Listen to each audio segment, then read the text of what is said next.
thousands of messages, but because the so-called website to realize there were. Ça fait 4 fois. Allez, police direct.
Hello, everybody. Welcome to stream number 2.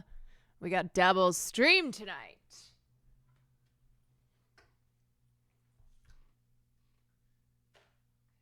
Fart, you want to come in here? Mom's closing the door. I'm closing the door. I'm closing the door. You want to come in? You want to come in? You want to show everyone your haircut? Okay, come here. Come here. Let's show off your haircut. Yeah. Oh, yes. What's this? So good, boy. Okay. All right, everybody get ready to tell Farley. Get ready to tell him that he looks like a pretty princess. Okay, hold on, Farley. Yeah. Okay. Come here. Come here. Oh, bonita.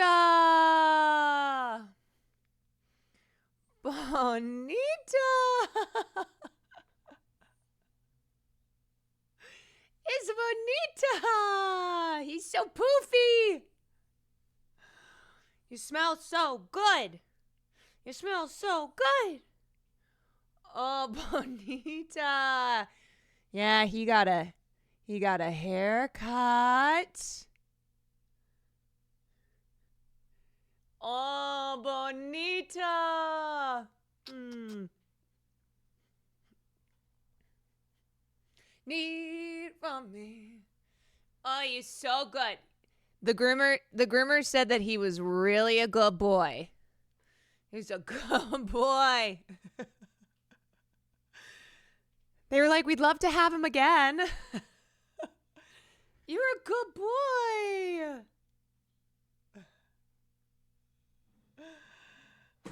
Oh.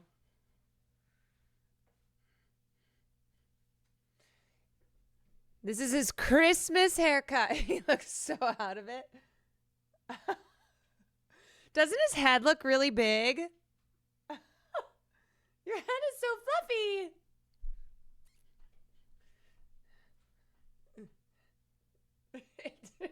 I know. Oh, this is a good boy. Mwah. Okay. Good job. Okay, you want to hang out? You want to hang out on Mommy's lap? There you go. Okay. Okay, everybody. Yeah, he has Will's last haircut. Will is rocking the mohawk now. He wanted Farley to have that, and I said no. I said, I don't think so. That Smurf account, thank you for the 21 months. Joel, thank you for the 10. Omelet, thank you for the 4 months. CJ, thank you for the prime. I'm going to thank everybody who subbed during the first stream. Kongli, Leone, thank you for the prime. Thai Guy, thank you for the tier 1. Hogan, thank you for the gifted. How are we doing, everybody? I cannot tell you. I'm embarrassed. I am embarrassed to tell you how tired I am from ice skating. I texted Cutie and Sam and I said, I am mortified how utterly exhausted I am. And Sam was like, oh, dude, I'm cooked. I am cooked. I was sweating so much too. And then I got home and I was like, okay, I just got to lay down. But of course, I get the call that Farley's ready to be picked up at the groomers. I was like, okay. You were the second best Kwan I've ever seen on ice. I'll take it. I'll take second best. Hi. Hi, Teeters. Anon, thank you. Thank you for the 5. Look what Crumpets did to your photo, Santa. Oh, I cannot wait. Hold on. Oh my God, I had another coffee and it's just still. Oh! That is a nightmare.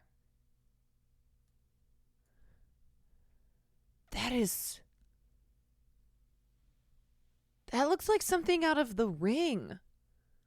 Like Naomi Watts is investigating and comes across this photo of her niece. It is so cursed. Cutie's face actually fits Sam. Wait, you're kind of right.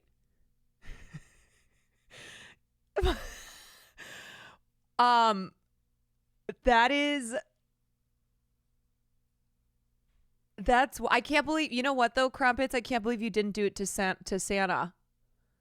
Missed opportunity to do all 4 of us.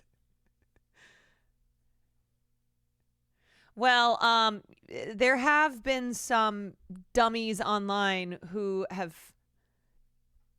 are known to have confused Sam and Cutie. So I guess they're just the same person now. Starry Moon, thank you for the 14 months. Is this me and Sandy singing together? Me and Santa Claus. Chestnuts roasting. Made by the Amish. Why are you singing to him? Oh, that's kind of close enough to. Whoa. Oh, Wow, that's beautiful.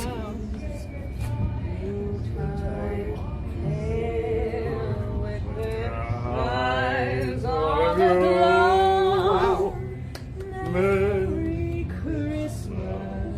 Merry Christmas. Wow, that was incredible. We're going on the road. Angel, yes!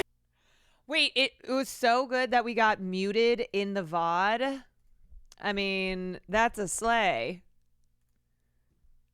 Muted in the VOD? I mean, that's how you know you sound good. Yeah, so if you missed it earlier, this is the second stream of the day because we had the yarn on ice, and then we went and met Santa Claus, and I asked for world peace for Christmas. So if it doesn't happen, you know who to blame.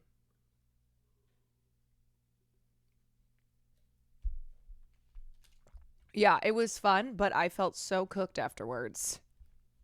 Because we walked a lot and then we skated really fast. Did you ask Santa how he feels? Oh, you know what? I should have said, Santa Claus, I want world peace.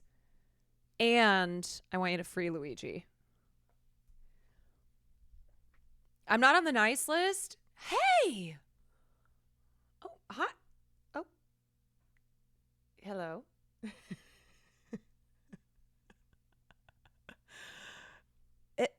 Okay. Hi. Alex, thank you for the 5 months. How many times did you fall? I actually did not fall at all. I know this his fluffy head. His fluffy head. No, Farley's he's on the good boy list. He's on the nice list. Cuz he was really good at the groomers today.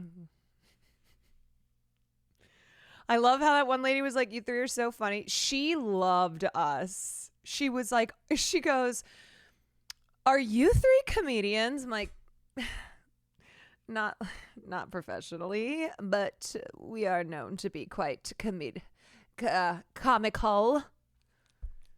Some say that we are comedians.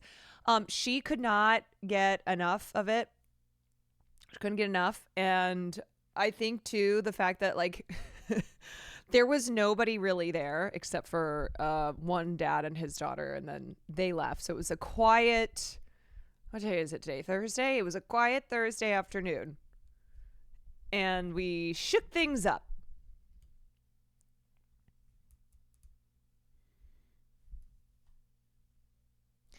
Yeah, and so the woman who was doing the she worked at the ice rink, was like, you guys are just so fun.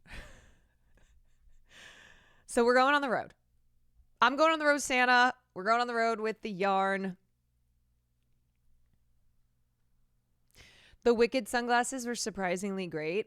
Yeah, it was 80 degrees, 80 plus degrees. It was so hot and so sunny. What was the ice there? Manufactured ice. It was melting though. The part that was in the sun was starting to melt. Cutie brings fear and to Disneyland, the yarn to Universal City Walk. Yeah, she loves her outings at themes/amusement parks. Caroline, this is my second live ever. Welcome to your second live stream. Welcome in. So I am doing another stream tonight because tomorrow, well, I was like, okay, maybe I don't stream tonight and I try to get up in the morning and stream, but I also don't want to do that to Will. I was like, So tomorrow night we're doing the Christmas thing at Cuties, so I won't be live tomorrow. So I was like, all right, we'll get a second stream in tonight, and then I will be live again this weekend. We also have a new podcast episode out. Exclamation point. Exclamation point podcast. The 7th episode. Okay, I have to let you guys know the reason that I was actually going to go live. This is Farley. Oh my God. He does look like Frank.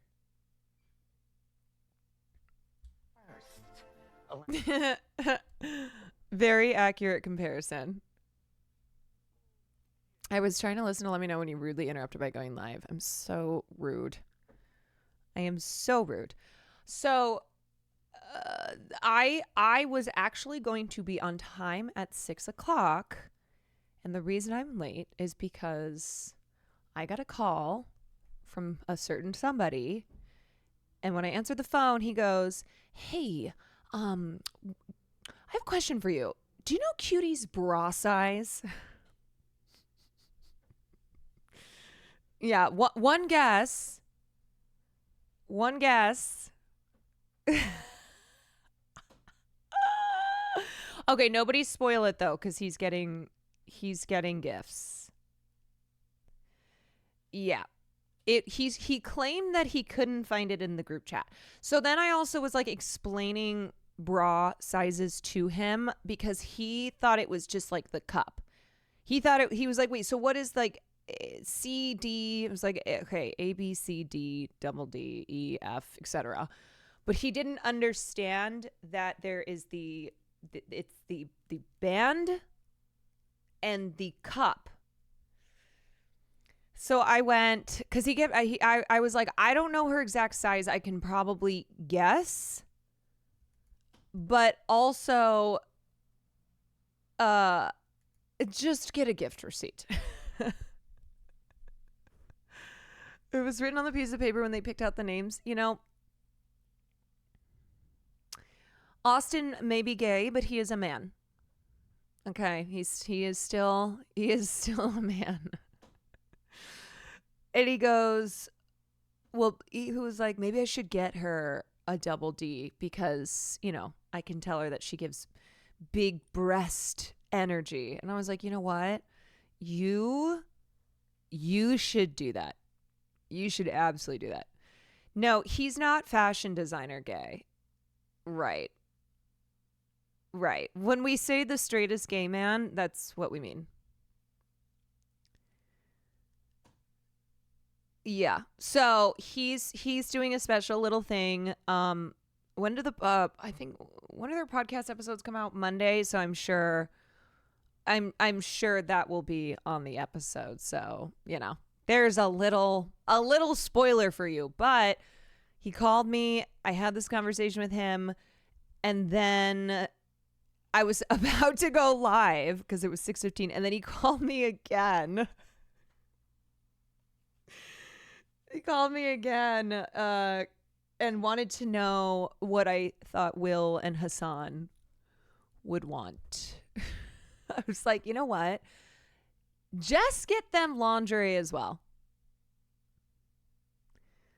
Austin talked about it on Hassan's stream. It's a very gay Christmas party.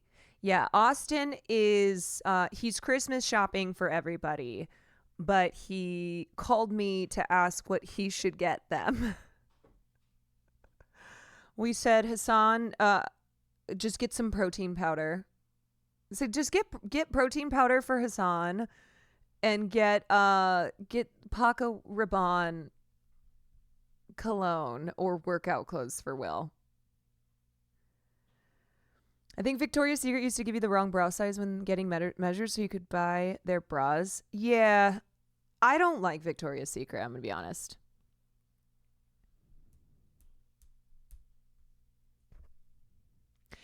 A potato flew around my room. I saw a thumbnail with a bra. Lamau, is this a follow-up? Yes. This is round 2. This is round 2. No, I got to do my Christmas shopping still. I might go tomorrow because I have to go get a white elephant gift, and I don't know when else I will have time to do Christmas shopping. I got to be honest, I hate Christmas shop. I hate all the commercialism around Christmas. I really despise it. It's one of those things where I wish it could just be agreed upon, like, let's not do gifts, but then people, you know what I mean? Then people will always get you something and you're like, oh. So Christmas shopping is easy if you do it in the form of Twitch subs only. There you go. Exactly. Like, Will was going out, he was going out to do his Christmas shopping before they filmed the podcast episode, and he was like, you do want something? And I was like, no, not like this, you know, not like, oh yeah, will you go get me,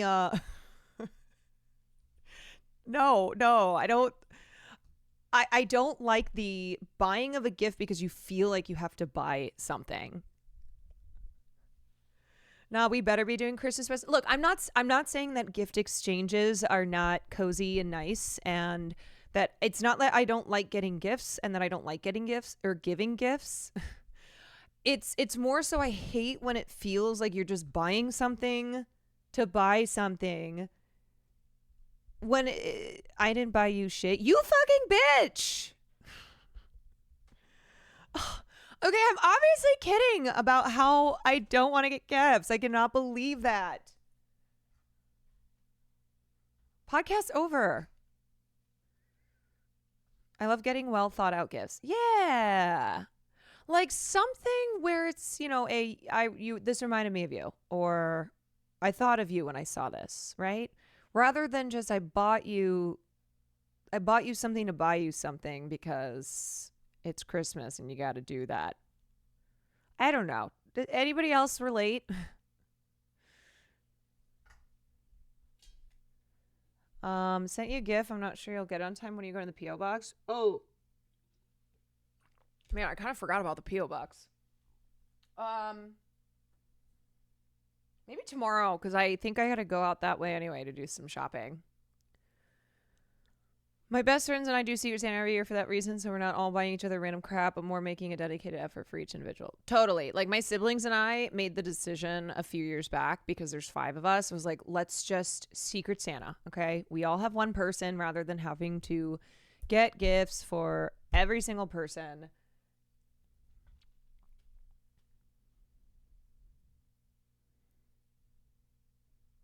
Nope, give me my treats. Give me my tweets. I don't know. It just always feels stressful. You know what every year what I say I'm going to do is just throughout the year shop. But usually, like, if I see something that reminds me of someone and I get it, I don't want to wait till Christmas to give it to them. I want to give it to them immediately.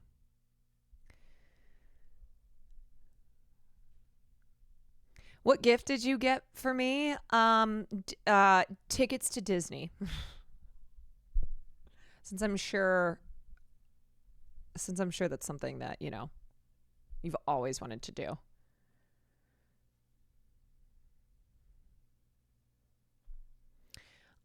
I got to keep notes. I got to be better. I will say I am not the best. I don't pride myself on gift giving. There are people who are very good at it, and I don't think it's me. And maybe that's also why I feel stressed always by shopping for something like Christmas. I'm like, I don't know. I'm just going to buy a bunch of stuff. My sisters and I would exchange the same amount of money back and forth for birthdays and Christmas until one year we finally stopped. That's kind of what it is. It's like, here's a gift card. Oh, here's a gift card too. What did you get the mods? Here. This is for the mods who I don't know how you guys will split him, but here you go. You could have the TT boy. TT boy, you're gonna go under the Christmas tree. Teet, teet, teet, teet, teet, teet. I do need to buy something really nice for my mom this year because, man, did she have a tough year. I think I want to get her, I don't know. I just want to get her something pretty. I want her to feel joy, even if it's temporary joy through a nice sparkly gift. I don't know. I usually get my parents like a reservation, gift card to a restaurant or something like that. But I think I think I want to give my mom something sparkly and pretty. Still struggling to find gifts for my parents. I'm not that creative, TBH. It's hard. It's hard if you're not super creative. And if you're trying to do it in the last week. Get them a new house. Look, I'm not Valkyrie, okay? And my parents have a house. My household, we gave on Christmas gifts. We just buy things for each other throughout the year when someone wants it. See, I think that's better. But then there's this, then it's the whole like Christmas rolls around. You're like, oh, there's no presents under the Christmas tree type. It's just like the image of gifts under the tree, right? It's so Christmas.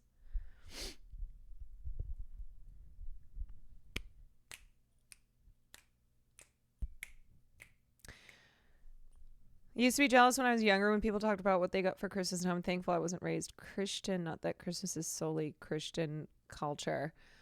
The thing too about Christmas is when I was younger, getting gifts was like getting things was awesome because I worked and had some money, but usually, when you're a kid, there's just things that I wouldn't buy for myself or I couldn't buy for myself. And it's one of those things now as an adult. It's like if I need something, if I need like a pair of boots, I can now buy myself a pair of boots. Like I don't have to wait to get some boots for, some cozy boots for Christmas. But you know what? The thing about Christmas, okay, let's get cheesy for a second. Yeah, it changes when you can afford to buy for yourself as a kid. It's like, well, I have no income. This is awesome. Let's get a little cheesy for a sec. And I think Christmas the holiday season can be a time when if your income is tight, it can feel especially stressful. And I think always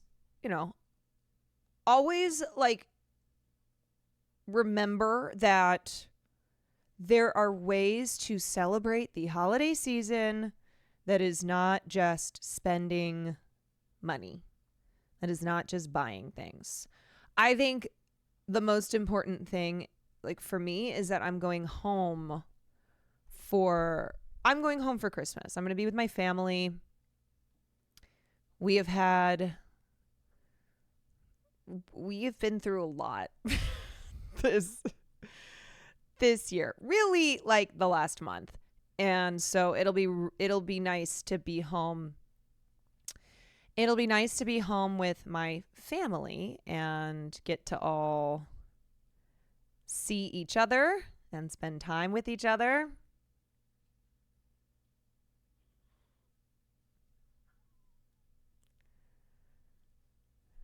Yeah, I shut up. What else do you want?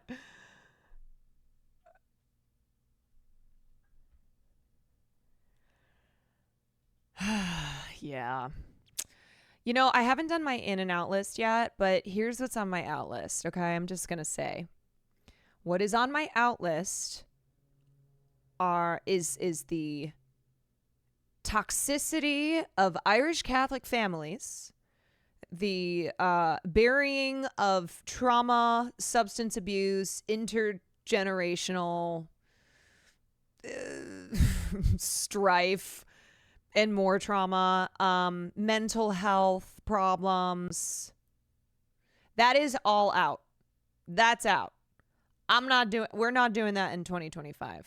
We are saying goodbye to that. And anybody who doesn't agree, well, you're staying in 2025. Sorry.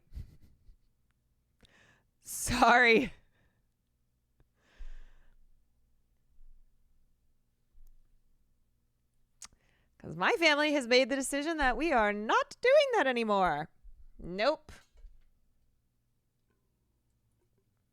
Man, it was so funny. I was on a Reddit thread. I was on a r/, I think it was like maybe Irish Catholic or Irish Reddit thread. And it was just people being like, hey, anybody else deal with this? Big Irish Catholic family, a lot of substance abuse, unaddressed substance abuse, unaddressed depression, treating everything with snark and sarcasm, ignoring intergenerational trauma, just sweeping it all under the rug. And then when, somebody does try to bring light to these issues and talk about stuff, that they are gaslit into believing that everything is fine, that this is just how families are. My parents aren't even religious. I swear Catholicism is generational. Yeah, I don't know how much of it is like the Irish and how much of it is the Catholicism. Must be a Catholic thing. I know it's both. Like, I know it's definitely not unique. The guilt and the intergenerational trauma is not unique to being Irish and not unique to being Irish Catholic. The problem isn't the problem. The person talking about the problem is the problem. Oh, yeah. Right. Yep. Yeah, no, we're not going to address... We're not going to address the actual problems. We're going to redirect. We're going to redirect it to the person who is bringing light to the problems and say, actually, you're the problem. We're still feeling waves from the potato famine, man. Isn't that the truth?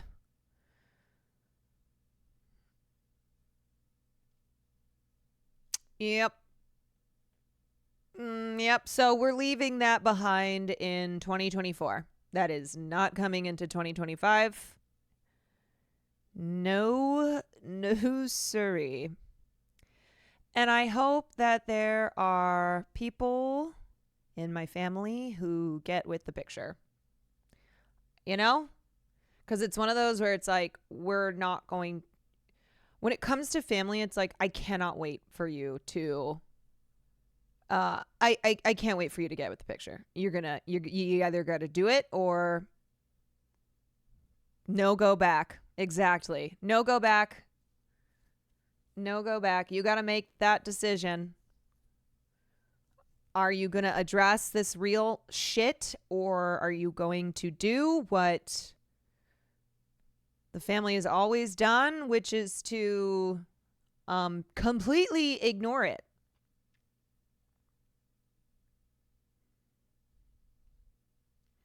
Still working on getting my mom to admit maybe her abusive dad was a little mean sometimes. He's been dead for a decade. Dude, and then when they're dead, it's like, oh, can't speak ill of the dead. It's like, oh, I will.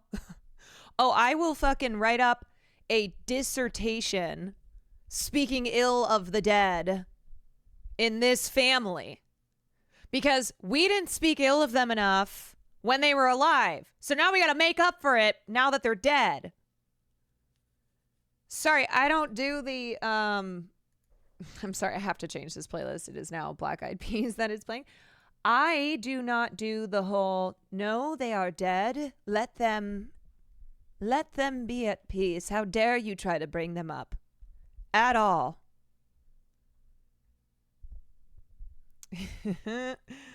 Annual airing of grievances. Yes. Glasses on.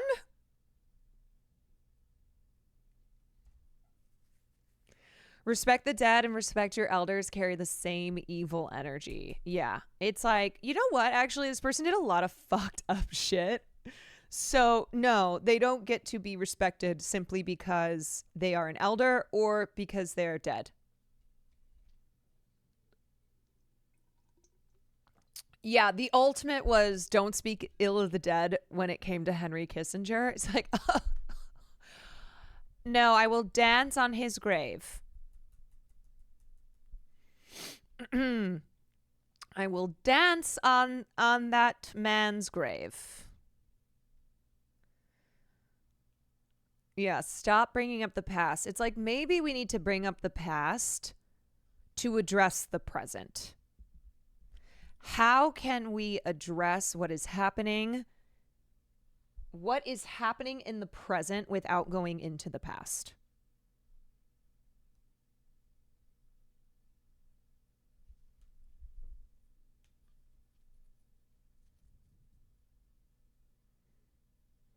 You can respect people and talk about the shitty stuff they did too. Respect for respect's sake is actually disrespectful, honestly. Yeah, and it doesn't do any good. Like, I am sorry. I am sorry if you do not want to talk about how this person who is dead played a part in your trauma that you have not addressed. But if you want to address said trauma, you're going to have to... You're gonna have to bring up the dead. Bring out your dead. Bring out your dead. And I'm sorry, you don't get to do bad things. You don't get to like cause people trauma in your life, and then when you die, it's like, oh, now no one can talk about me. And now no one can mention the things that I did that fucked people up for their whole lives that then they have passed on to their children. Anyway. Anywho, so that being said, I am looking forward to going home to be with my immediate family for the holidays. A reminder that the graves of Ronald and Nancy Reagan are gender neutral bathrooms. Not my throat goat.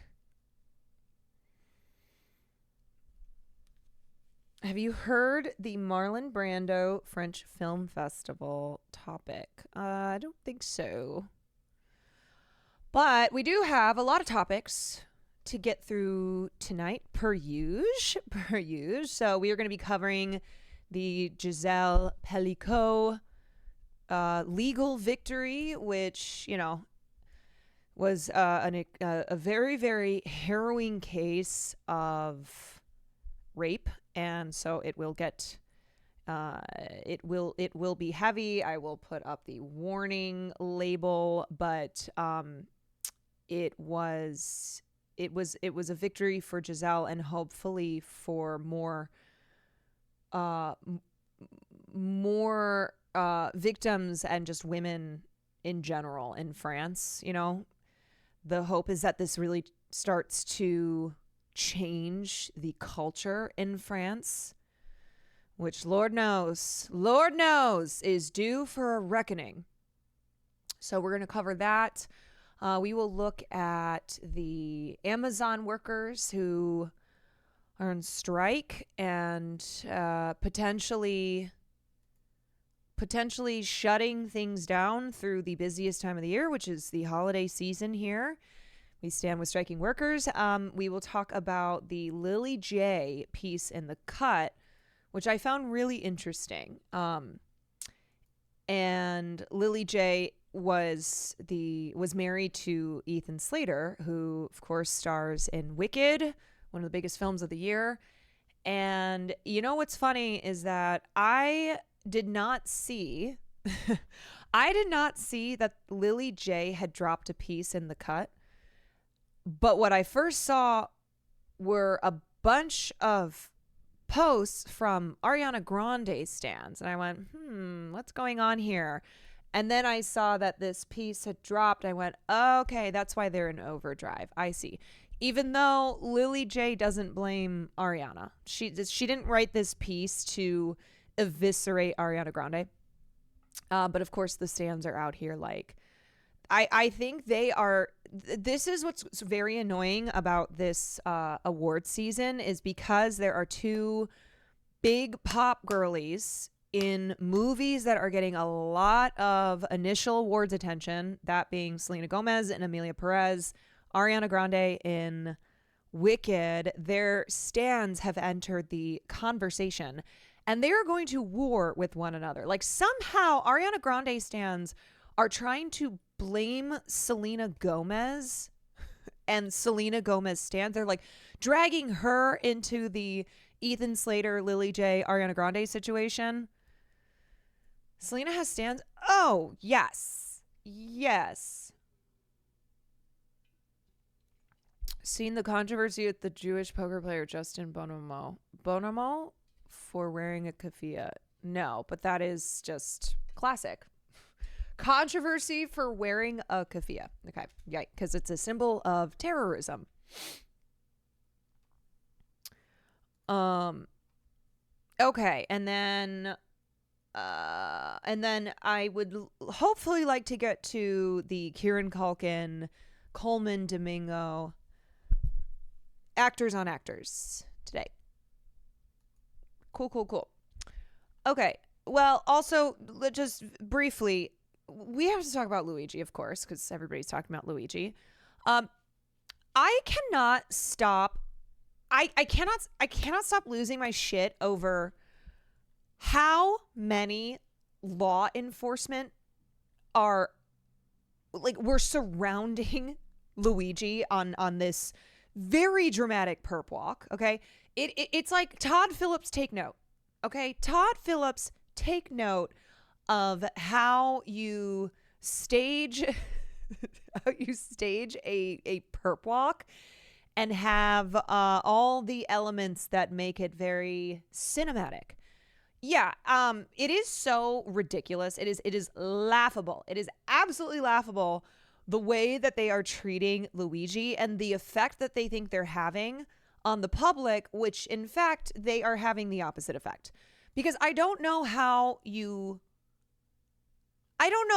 see the pictures or the videos of Luigi's perp walk and think anything but, goddamn, he looks really hot.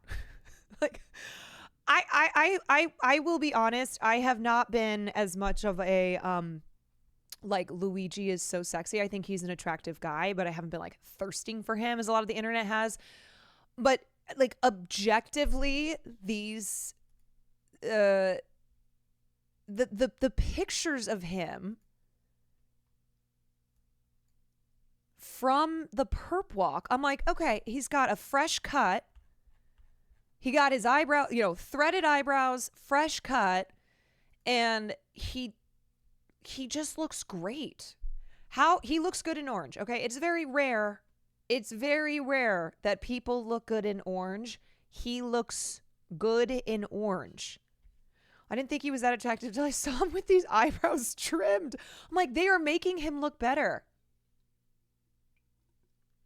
They gave him a low taper fade. By the way, this is how many cops were there for McVeigh. Yeah, note the difference, okay? Note the difference. And then also, Eric Adams, who is here because my guy cannot miss the opportunity for a photo op. But also, maybe he's just getting in. Maybe he's doing a trial run because he's also under federal indictment. So, like, maybe for his future perp walk, he's just getting his practice in. He's trying to learn from Luigi. He's taking note.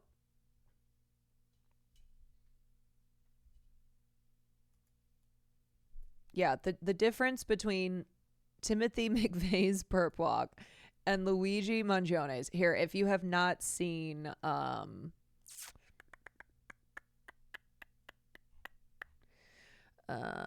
thought I had a clip of it.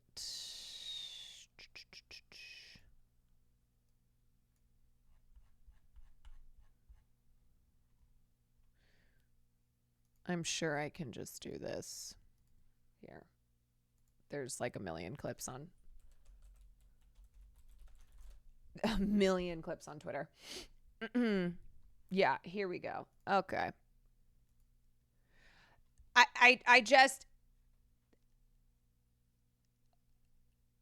this is so over the top. It is so fucking over the top with the number of people surrounding Luigi. Okay, you would think that he's a super villain in you would think that this is like, I don't know, a scene from the upcoming Superman movie where he plays whatever supervillain. Yeah, or that he's the real Joker. That's what I mean by Todd Phillips, take note. And like Eric Adams being here, he's such a he's such a diva. Eric Adams is such a fucking little diva. Oh, this is so ridiculous. If they truly think that this is intimidating, that, you know, they are really causing the public to rethink their support of Luigi Mangione, then they really are as stupid as they look. They are so dumb. Literally this. Yeah.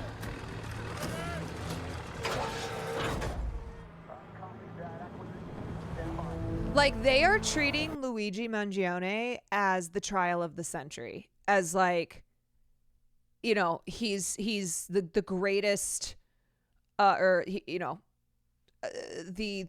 most dangerous killer to have ever walked this earth.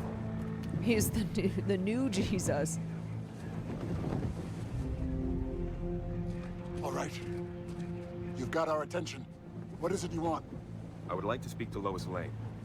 What makes you think she's here? Yeah, it is. So it is such a PR stunt. It's such a PR stunt. But this is how out of touch they are, okay? Luna, thank you for the gifted. Dragon, thank you for the gifted. They are so out of touch that they think this does anything other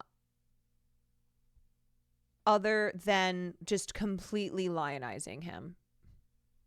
Right? It's like, oh, if you were on team Free Luigi before, then you certainly are not changing your mind after the perp walk when he was brought back to New York.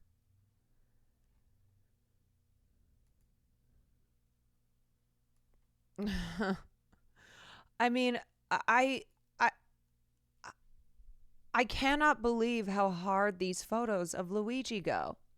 I mean, I can, but the fact that like these goons thought that it would be anything other than just him looking really cool. And you know what? Let's not forget that this is all alleged, okay? It's all alleged. We don't even know if he actually did it.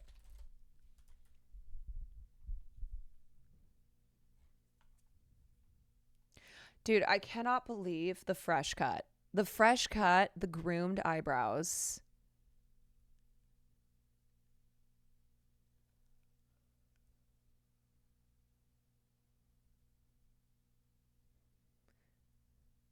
Their goal was to make Luigi Mangione look like a Batman villain, instead it made him look like a folk hero who fought back against the system that puts profit over our own lives. In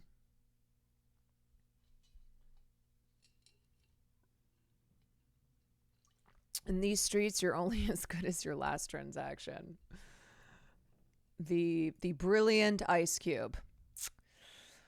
Okay. All right. Let's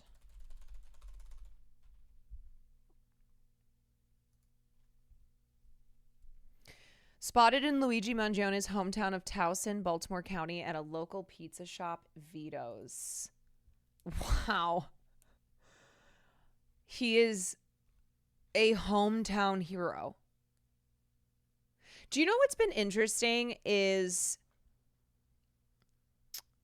that there have been quite a few people who knew Luigi who have spoken out and been like, who have spoken out and had nothing but great things to say about Luigi.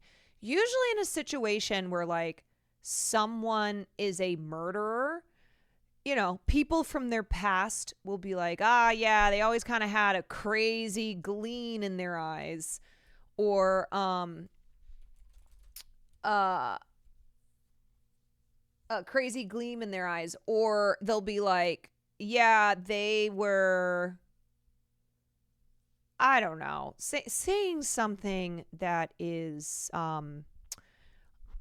making the point that, oh, you know, I can see how they really just went down this very bad path.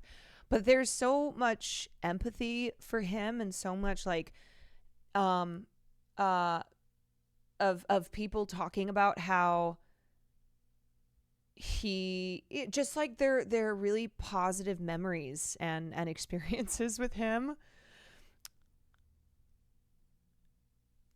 Have you seen the interview down outside the PA prison where the inmates were yelling their responses through their window? Yeah. Yeah. Like, that's how huge Luigi is that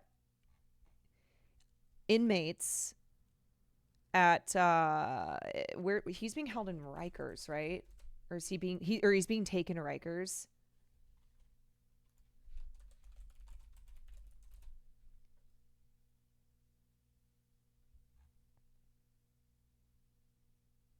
Could be jailed.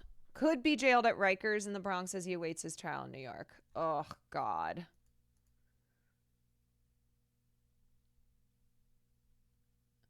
But yeah, the inmates at the jail he was being held at in Pennsylvania were like, free Luigi.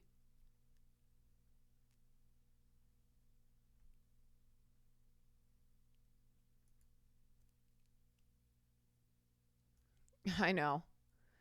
I mean, the comparisons to him being a Christ figure are going cray-cray.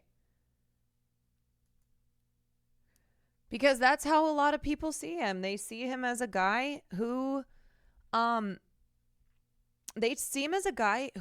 sacrificed himself to like take on the system. They see him as a guy who sacrificed himself so that people would not have to keep suffering, you know? And that's why they're making the Christ comparisons. Yeah, I mean, the state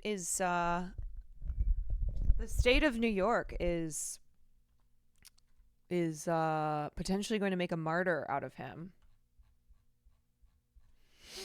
Sunbun, thank you for the 26 months. Yeah, I mean, I like these photos will forever be enshrined in history. Like this, and then the pictures of GISELE, PELICOT. Like, this has been a really big year.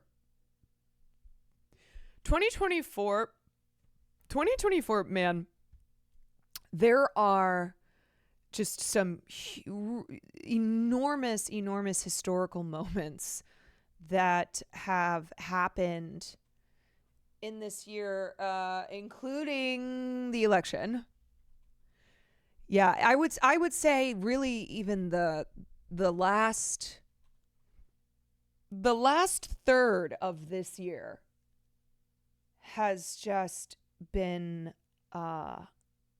it's felt like one big thing after another. Man, and you think about like, have any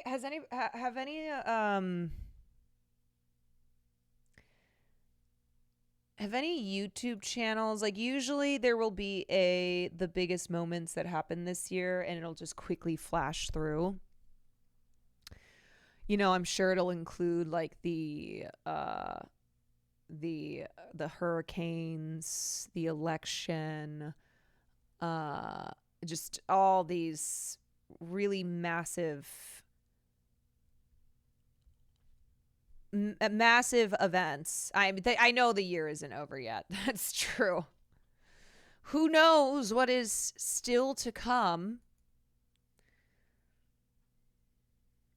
Oh my God, was Mudang this year?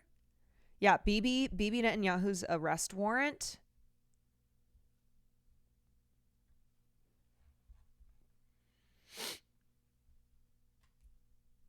I don't know. I don't know what 2025 is going to be like.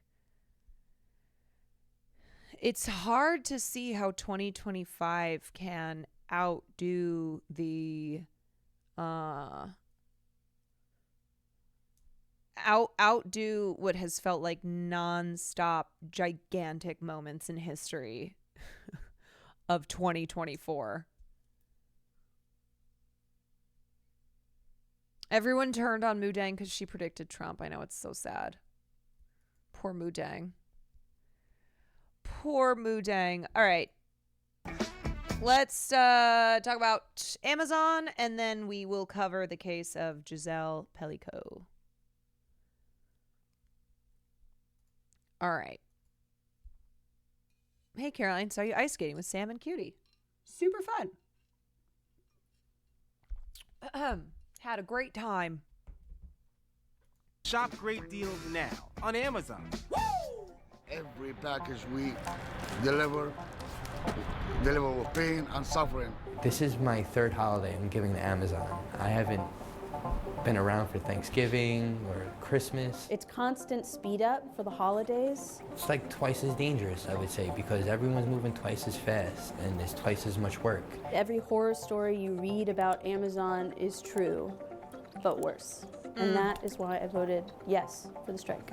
Workers at the only unionized Amazon warehouse are going on strike. So this is just FYI, a more perfect video from 6 days ago. And then today, a strike was authorized because Amazon refused to come to the table and negotiate with the drivers and warehouse workers. During the company's busiest season. Ultimately, Amazon only speaks one language, and that's money. We're going to hit them where it hurts until they decide it's time to come to the table. Workers with the ALU plan to strike the JFK 8 facility on Staten Island later in December. We can't wait anymore. We're not joking around here.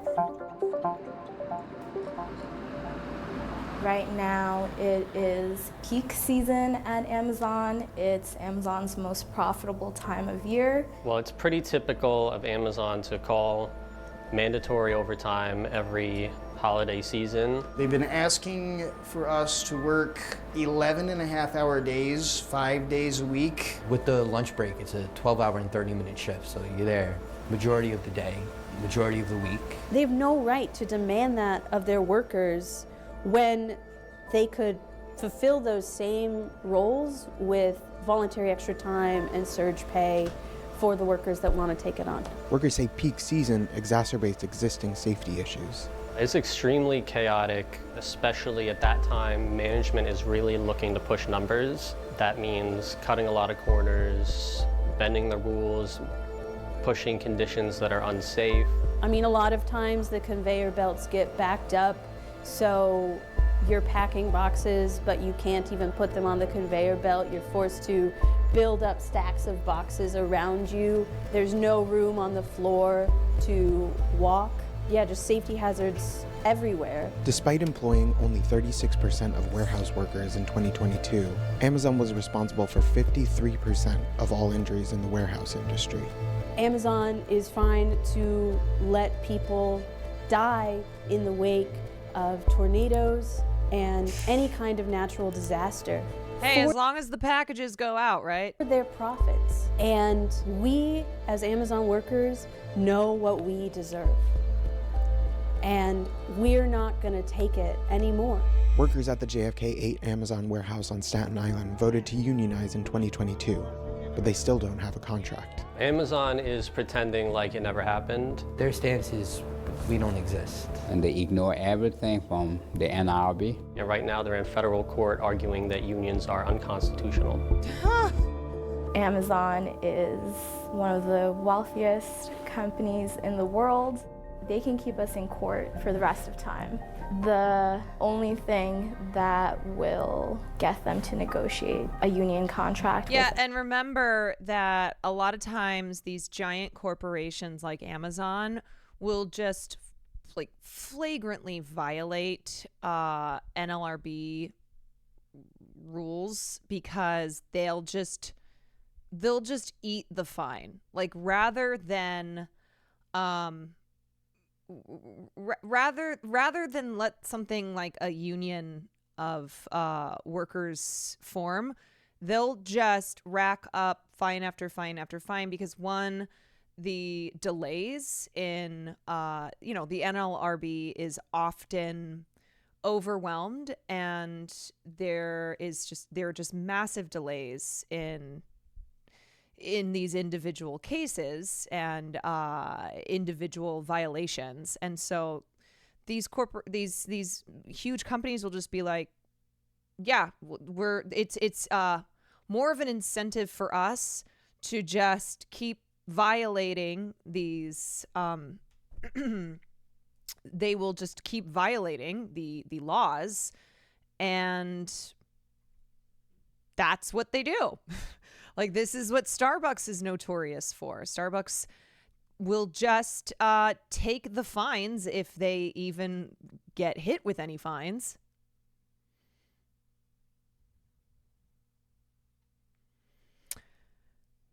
What is the point of fines if they just eat it? Well, it's supposed to be...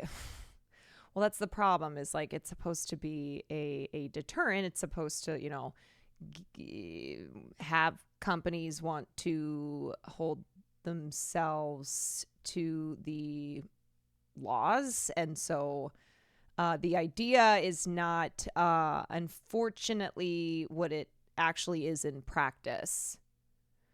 And that's a problem with the fines not being hefty enough. Us is impacting their bottom line. We've pledged several hundred workers so far to participate, and we're still working and organizing and building up our structure in JFK so we can... like the penalties absolutely need to be harsher, because right now they are they have pretty much no effect. And so if you are a company like Amazon, you're just like, whatever. Hopefully mobilize a lot more. If we get and a really fine, we'll impact eat the fine productions this year. Trying to show Amazon we're fed up, we're done. A lot of us don't want to go on strike. We want to work, but we want to work for fair wages. We want to work for at least $30 an hour. We want to get adequate breaks so that we're not getting injured all the time. We want to be able to go to the bathroom and drink water without getting written up. And if we have to go on strike to make Amazon come to the table and give us the respect that we deserve, then we're going to do it.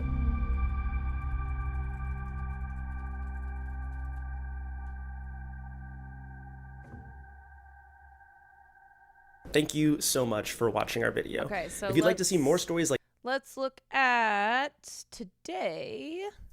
Look at this video to our monitors right now. This is petitions and picket lines across the United States by thousands of Amazon workers. These images are out of San Francisco, New York, and Illinois. The demand... So what happened today is that workers who deliver packages from 7 Amazon facilities across this country went on strike. And that is because Amazon refused to bargain, come to the table with the drivers. And their argument is that drivers are employees of companies that Amazon uses to deliver packages. So they're like, you're not our employees, so we don't have to bargain with you. But what the Teamsters, the union that represents the drivers, and the drivers themselves have said is that Amazon controls the working conditions. And so they are therefore obligated to negotiate a new contract that will improve pay, improve working conditions. Yeah, I mean, by every, by every count, they are like Amazon employees, even if they are not directly employed by Amazon. They still work for Amazon, and Amazon controls their working conditions. That they want met: higher wages, better benefits, and safer conditions at work. So CBS News correspondent Carter Evans joins us live in Los Angeles, where the workers are on the picket line. Carter, I can hear them right now. My question, if I'm a consumer right up the top, will this affect my pick and ship? Well, you know, when I look at how they've been blocking the trucks here today, I would say potentially yes. I mean, what they've been doing is blocking the larger semi-trucks from coming out, and then you've seen those Amazon delivery trucks making circles on the parking lot, essentially trying to find different exits here. Amazon will tell you that this will not impact shipping whatsoever. This is a small number of locations that are being picketed, and your presents and gifts, the things that you ordered, will arrive on time. All right, so they are still making their case. They want a better work situation, but we do have a response from Teamsters. They say if your package is delayed during the holidays, you can blame Amazon and what they call insatiable greed. So do we think Amazon will come to the table eventually? Well, you know, it doesn't look like it right now. Let me tell you what Amazon is saying back in response to that. They're saying what you see here are almost entirely outsiders, not Amazon employees or partners, and the suggestion otherwise is just another lie from the Teamsters. The truth is that they were unable to get enough support from our employees and partners, and have brought in outsiders that have come and harassed to intimidate our team, which is inappropriate. And oh my God, these fucking bitches, man! This has really been the year of pretending as if people who have real grievances are just outside agitators.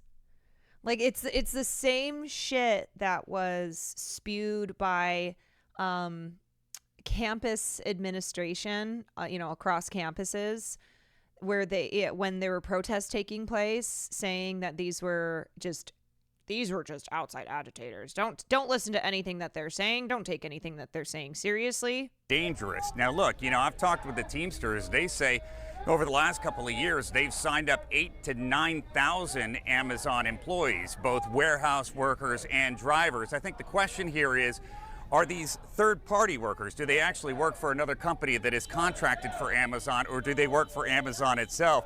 Now the Teamsters say, quote, Amazon is gaslighting the American public with their false narratives. For many years, the company has exploited and abused workers, and these workers are fed up and fighting back. The question is, how many of the people behind me are actual Amazon workers or other Teamsters supporting them? I did talk to a couple Amazon employees. Mini F or just me? You know what? My stream might get taken out. Headed in here today, they say they were not members of the union, and they're just trying to get to work. Wow, and blocking trucks as you report. Carter Evans, thank you so much. We love to see things as they're happening on this broadcast. We appreciate it. We love to see We've got some breaking news that could happening. affect some holiday shopping and shipping. This morning, thousands of Amazon workers are on strike in a push for better pay and working conditions. Derek Waller of CBS New York is in Queens at one of the facilities that are impacted by the strike. Derek, good morning. And good morning. Amazon workers at this facility here in Queens, New York, actually went on strike starting at 6 o'clock this morning. And really, this could disrupt Amazon production lines at this critical point just a week before Christmas during this busy holiday season. Now, the Teamsters say this is, quote, the largest strike against Amazon in our country's history. The union says it represents 10,000 Amazon workers who are demanding better pay and working conditions. It says the company refused to negotiate with it on behalf of its workers. Now, in a statement, Amazon tells us the Teamsters claim to represent, quote, thousands of Amazon employees and drivers. They don't, adding the Teamsters have actively threatened, intimidated, and attempted to coerce Amazon employees, which is illegal. But the Teamsters in their own statement say Amazon is, quote, gaslighting the American public with their false narratives. Now, strikes like this are happening really all across the country. We have the one here in New York, as well as in Atlanta, Southern California, San Francisco, and the Chicago suburbs later today. Now, if anyone is concerned if their packages will be delivered on time, Amazon insists this will not disrupt those delivery estimates.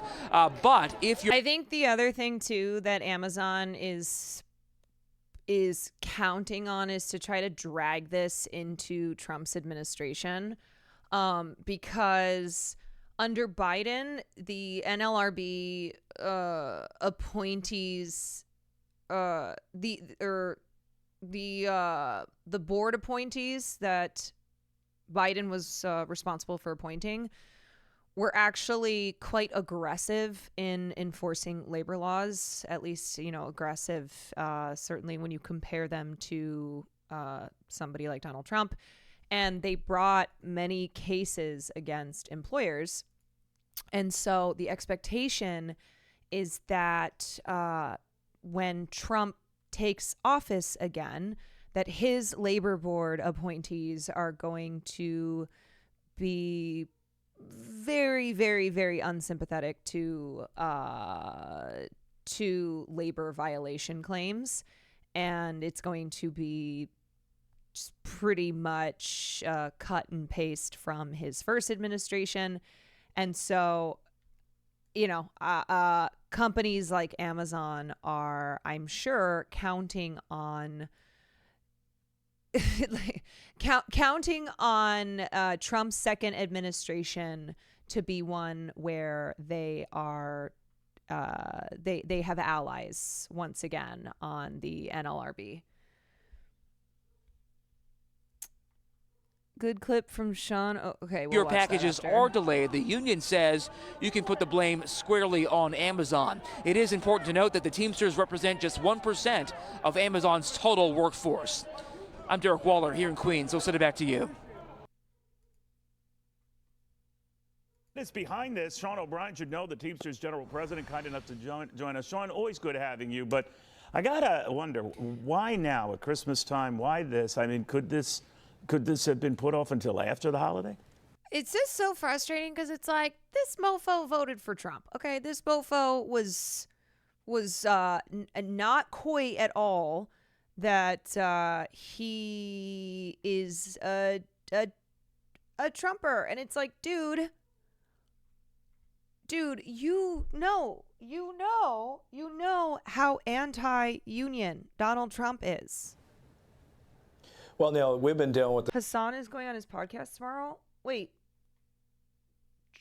Sean O'Brien's? this company and their games and antics for almost 2.5 years now. Enough's enough. We have the workers have spoken. They've chosen the Teamsters to represent them. We've made attempts to sit down and bargain with Amazon, with the people that we represent that signed the cards, the majority of the cards. He's on the Teamsters and podcast. Amazon has refused continuously.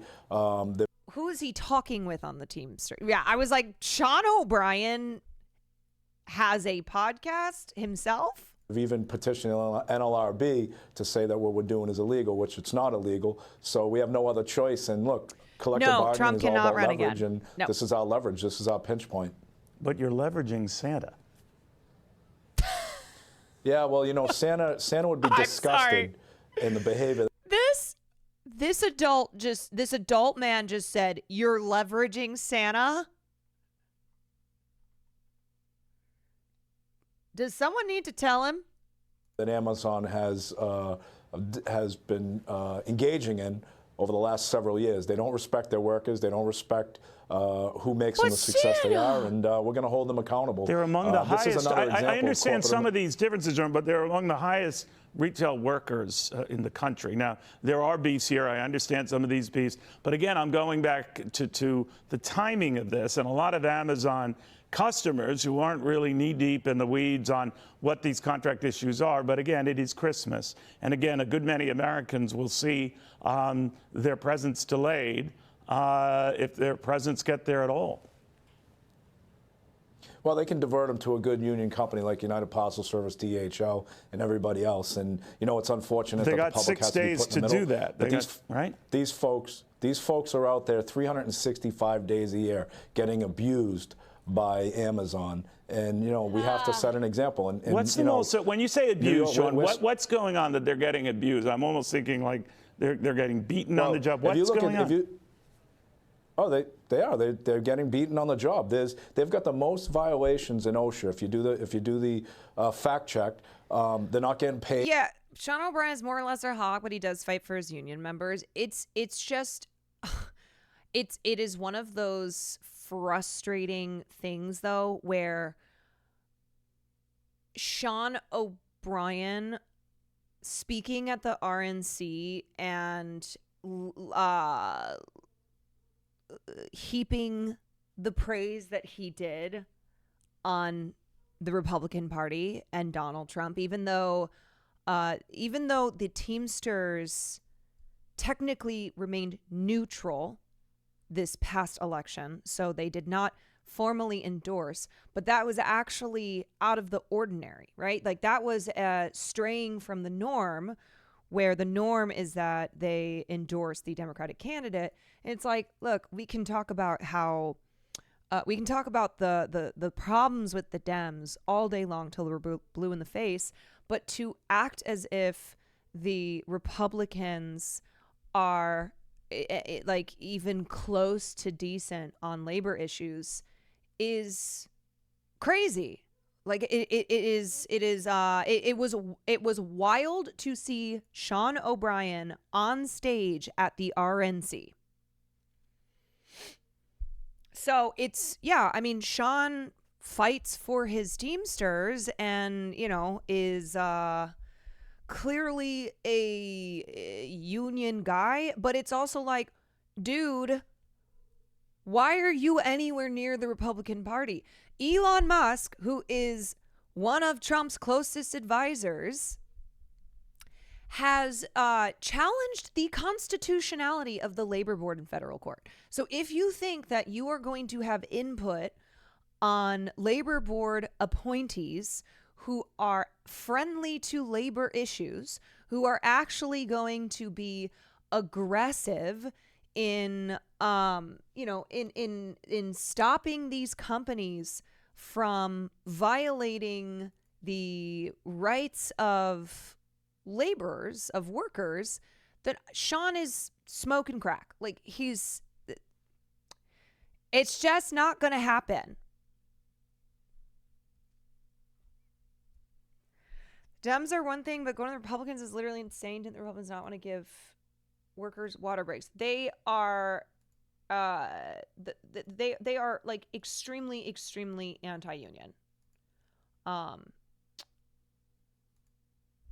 So it's why it was like a huge deal when Sean was at the RNC. Accordingly, they're being paid. Do you think Trump pooped his pants? I mean, he eats McDonald's all the time, so it's a very high likelihood. For a scam, which is a third-party leasing arrangement, which they are a joint employer. These people are not being paid. The Dems didn't even extend an invite. Yeah, I think that was a mistake. Look, I'm not trying to.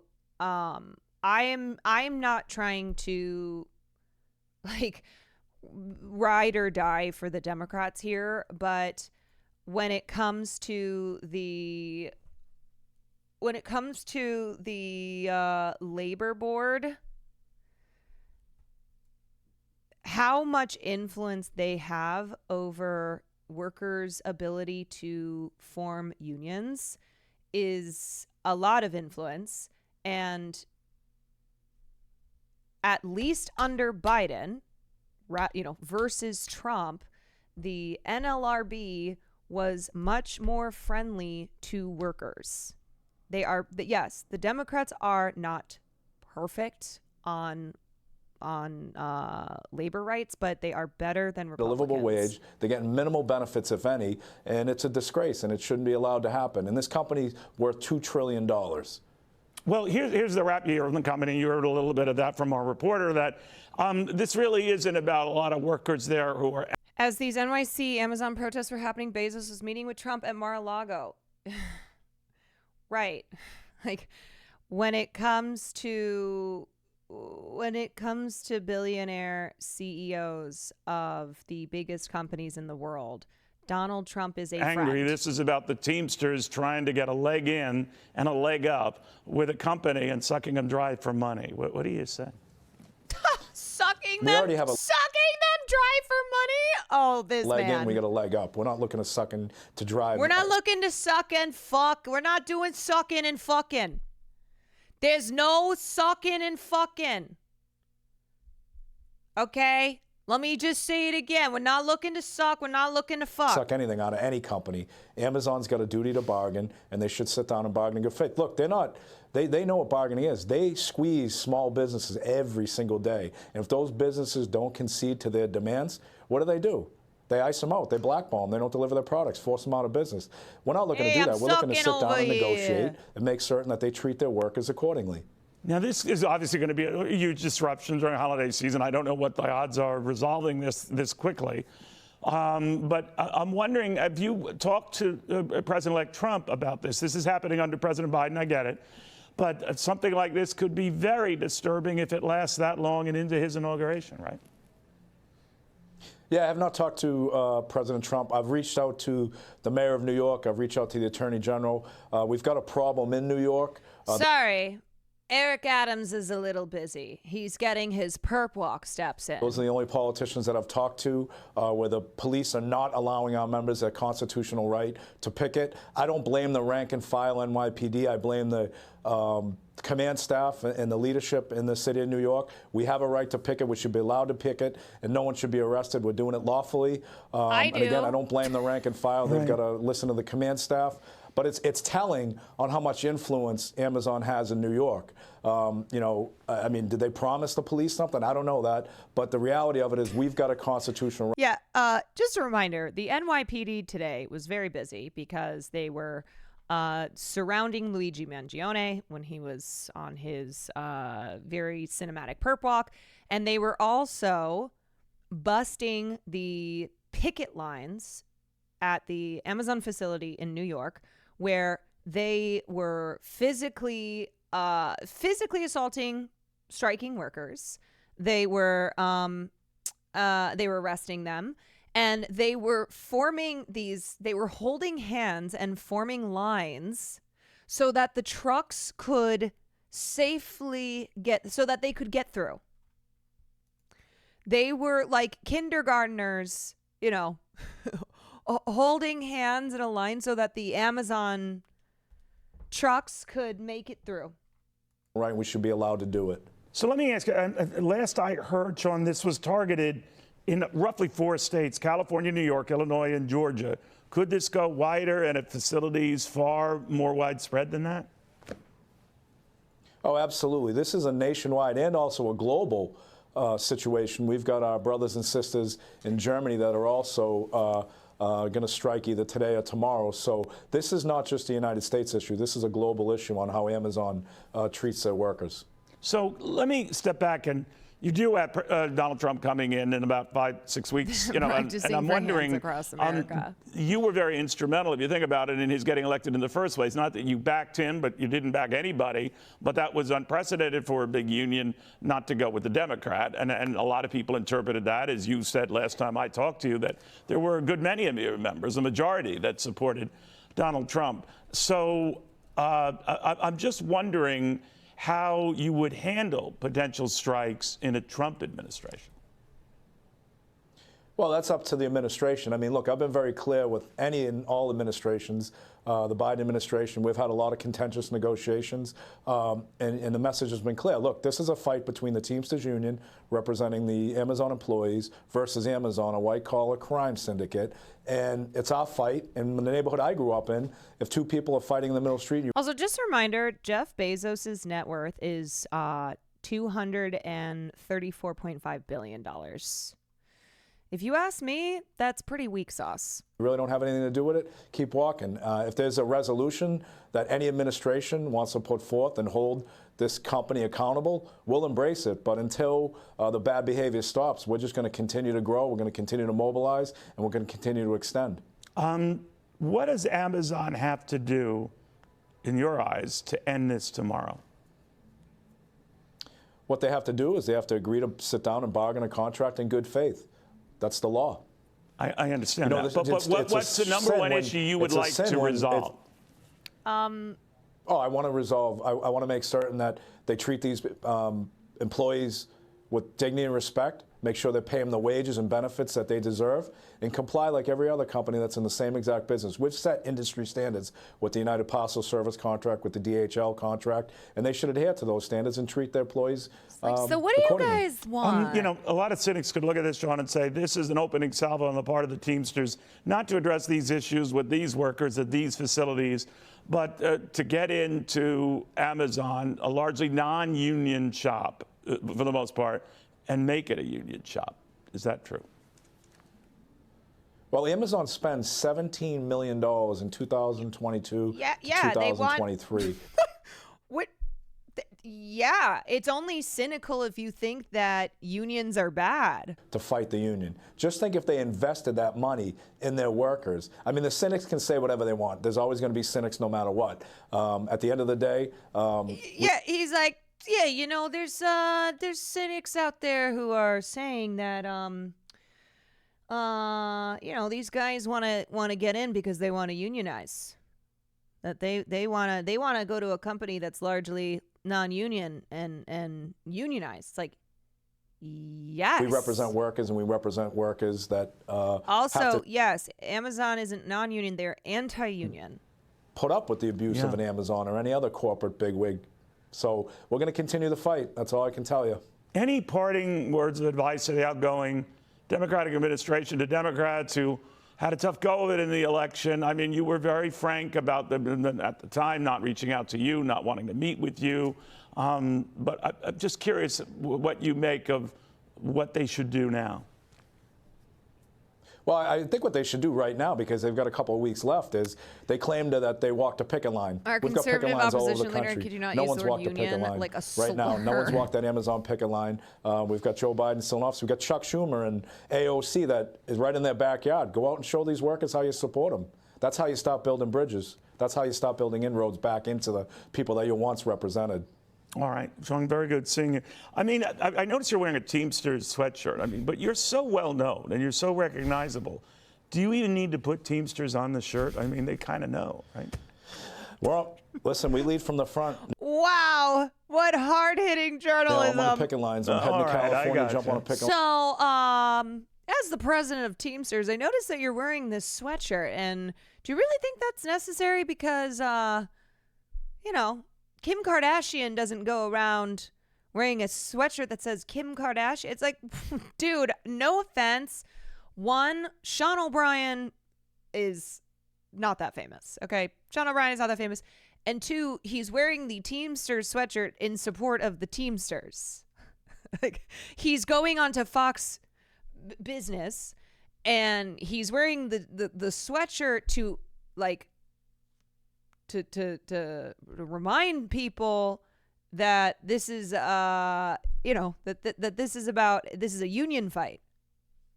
Line out there as well, so Understood. I'm in battle gear, man. All right. I thought you'd have something like that as an answer. Sean, always good seeing you. Merry Christmas, my friend. Hope it all works out. Sean O'Brien. Thank you, sir. The Teamsters General President. I thought you'd have something like that as an answer. That's so funny. Oh man, God,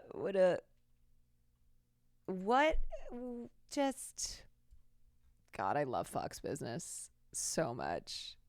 Excited for this strike. We've been waiting for this day. We've been prepping for this day. This is the day that they get to see how strong we are. This is our chance to truly make history. Teamsters have voted to authorize a strike at 7 Amazon facilities. Those include warehouses in Staten Island and Queens, the Chicago suburb of Skokie, and 4 in Southern California.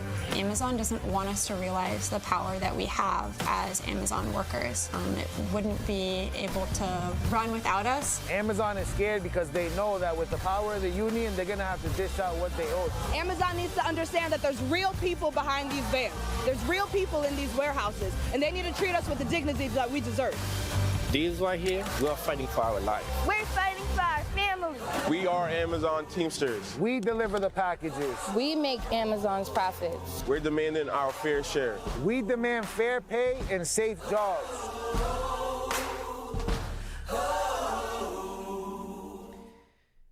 People are. Yeah, so y'all, we had we had sexy solidarity summer, and now we are into worker consciousness winter. We are into woke worker winter. Yeah, what do we think?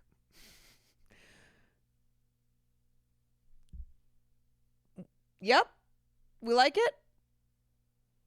Woke worker winter? Yeah, I think it rolls off the tongue. Oh, direct action December. Okay, that's okay. Okay. What else? What else?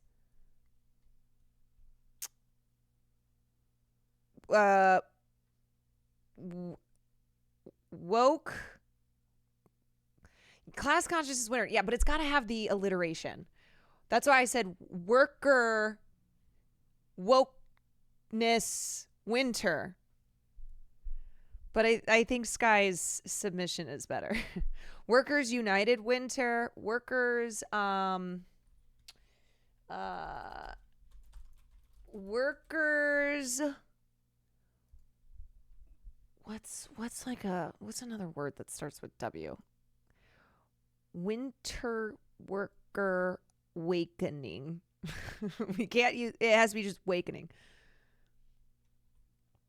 Workers of the world winter. Okay.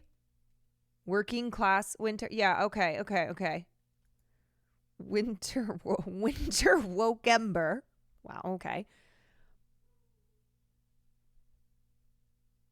Winter Workerland. I see that. Yeah, Winter Worker Wonderland. Okay, all right, we got some good Wamala, where is winter? Oh, what are we doing now? Okay, we're cooking a little too hard. Okay, I think we've got some really good stuff, folks. We've got some really good stuff. Yeah, here's the NYPD today. You know, the NYPD just keeping us safe. Walking in a winter worker land. Winter woker land. Let him go! Let him go! Let him go! Let him go! Let him go! Let him go! Yeah, so that's what the NYPD was up to. Also, they just look stupid. Like, you look stupid, okay? After arresting an Amazon driver tried to stop his van to show support to striking workers in NYC, police are now linking arms to protect the profits of Amazon and Jeff Bezos. No better picture illustrates the police's role is to protect and serve capital, not people. Oh, this is cute. Aw, look at them linking arms. Look at them linking arms. Yeah, the cops who have a fucking union. Yeah, who have a very powerful union.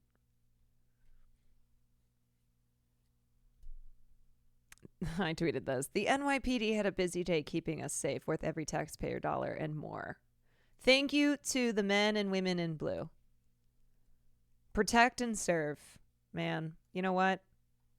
I can rest easy. I can rest easy tonight, knowing that the most well-funded police department in this country was busy putting those funds to work. The comments are LOL, cold-blooded violence.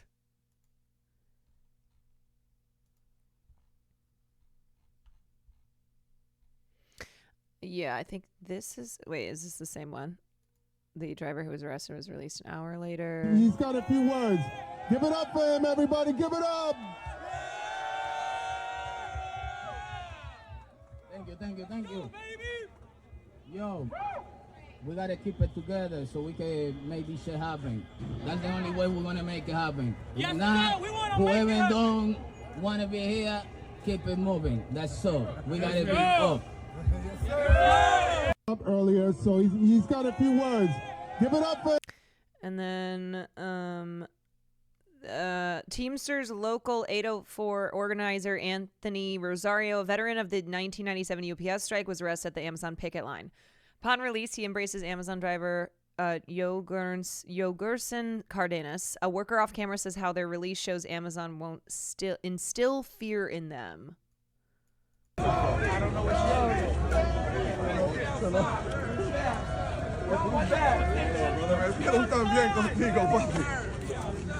Tú eres el único que tenía la pregunta. There they go.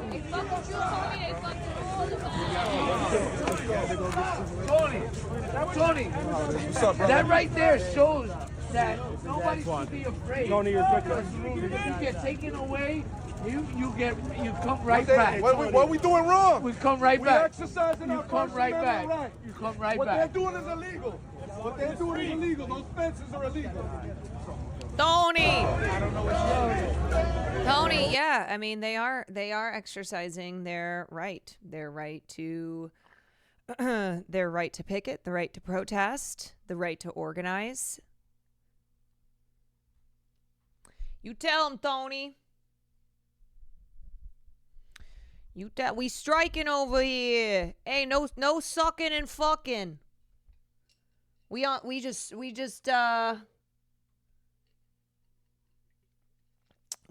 striking and picketing and exercising our fucking rights. It's been a good month for Italian representation. You know what? Italian representation is so back.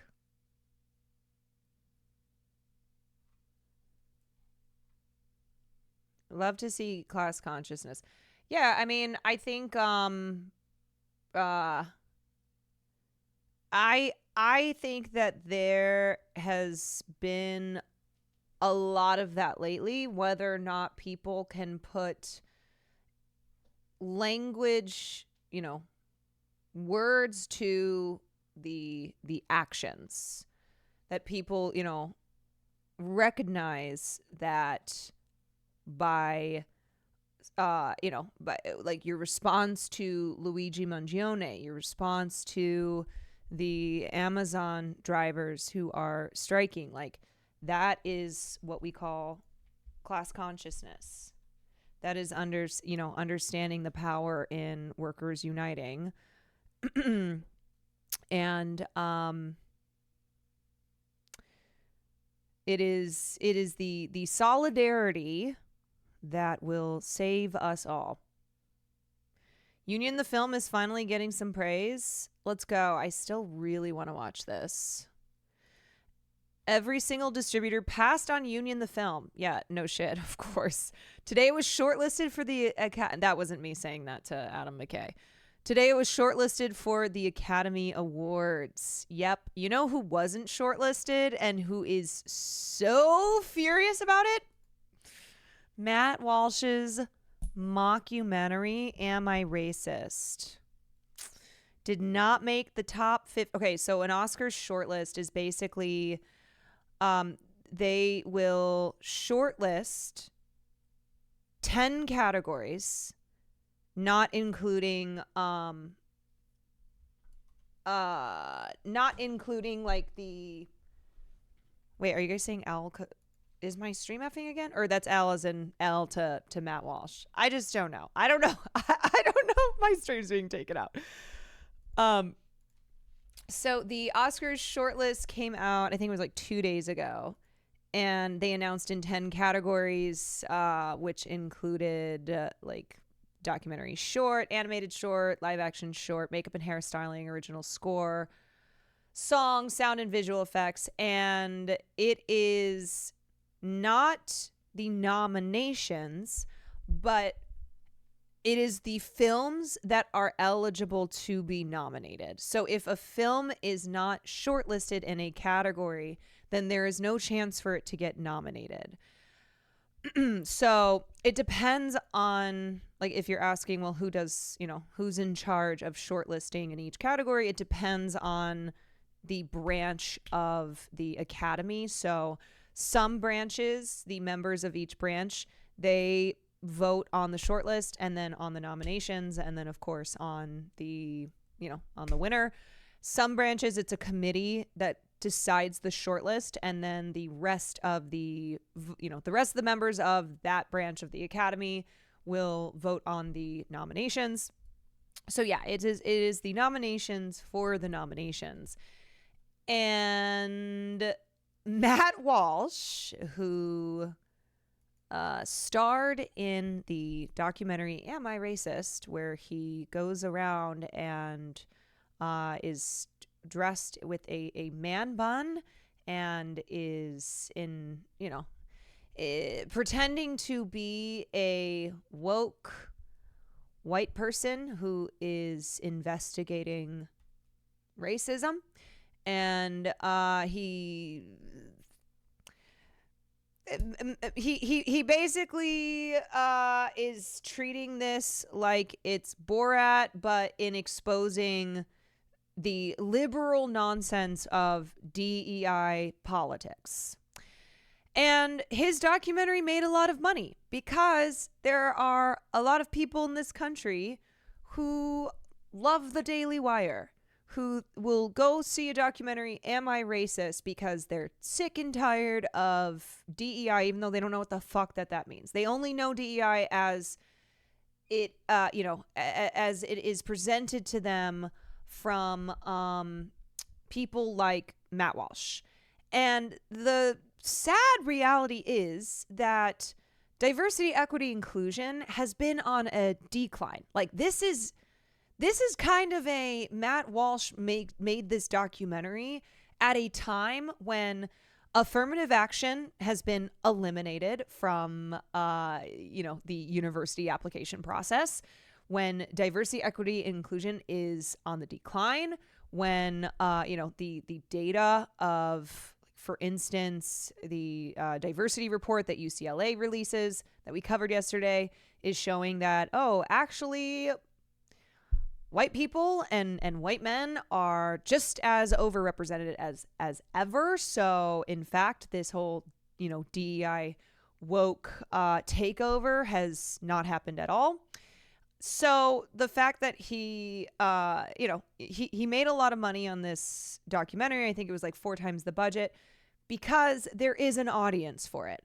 There are a lot of people in red states who will go see a movie like Reagan, who will go see, who will watch What is a Woman, also by Daily Wire, who will go pay money to see Am I Racist? Because they want to laugh at what they think are left-leaning idiocies. Wait, did he really make a documentary called Am I Racist? Yes. Yes, he did. He did. And it was produced by Daily Wire. I think it is their first film to have a theatrical release, because Daily Wire is getting into the movies. They are establishing themselves as a legitimate production company. And anyway, Matt Walsh is definitely not upset about the fact that his film, Am I Racist?, was not shortlisted, which means that it is not eligible for an Oscar. Am I Racist will not win any Oscars this year or even be nominated from.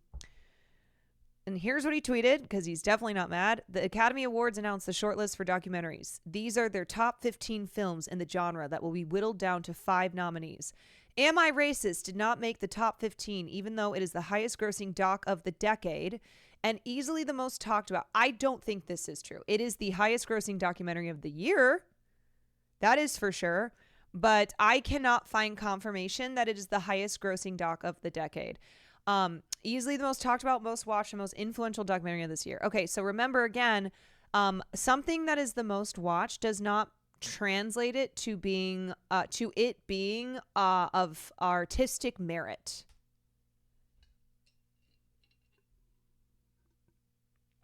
I'm sure he's lying. I'm sure he is lying about it being the top grossing doc of the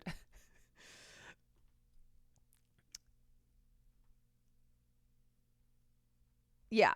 I mean, I checked the numbers on Am I Racist, and it did indeed make quite a bit of money. It earned like $5 million over its opening weekend, and then I think it went on to gross a total of like 9 or 10 million, which makes it the year's most successful doc. You want to know what is second place? Jesus Thirsts, the Miracle of the Eucharist. So it's Am I Racist and Jesus Thirsts. So just a reminder that making a lot of money is not an indication of worth, okay? We know that. We know that the biggest box office movies does not equal the best movies of the year. The second most successful documentary was Jesus Thirsts, the Miracle of the Eucharist. This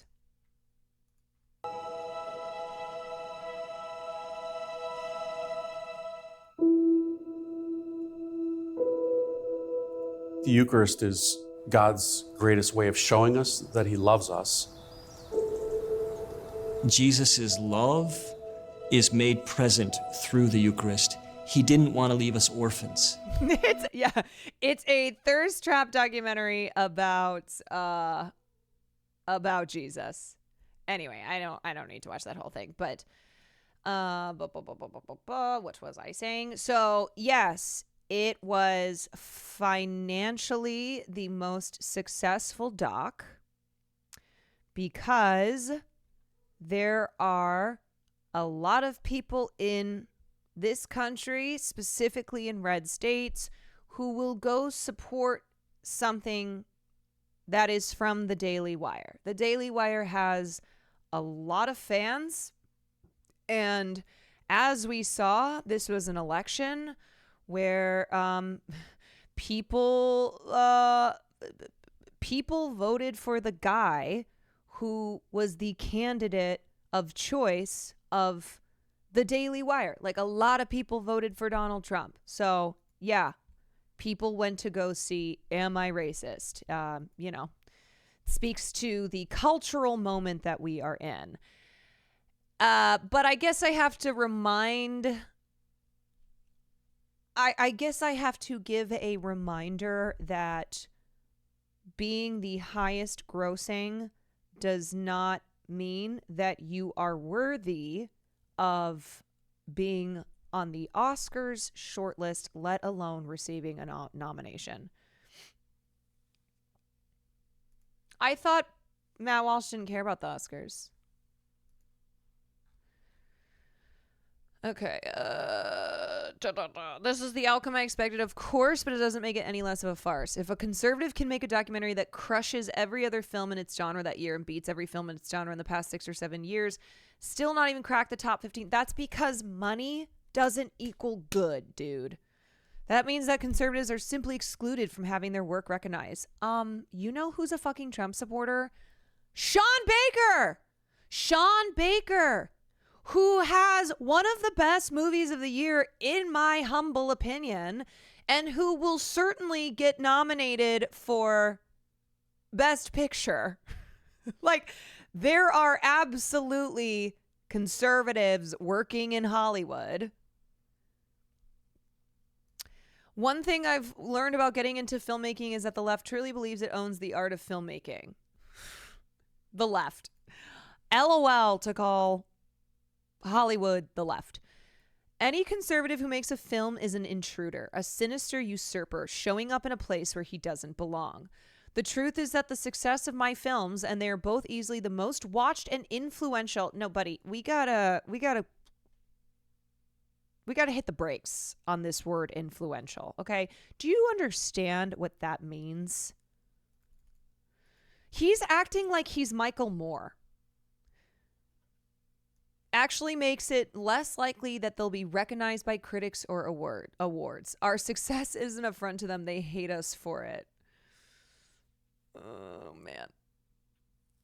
Exactly. It's why they hate James Cameron, truck driver to director just because he loved movies, never went to film school. Who hates James Cameron? What are you talking about? Avatar got nominated for Best Fucking Picture. Avatar. Sorry, I'm yelling.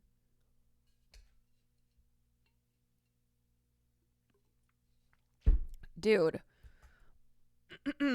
I mention Avatar, not Titanic, because Titanic to me is one of the greatest films ever.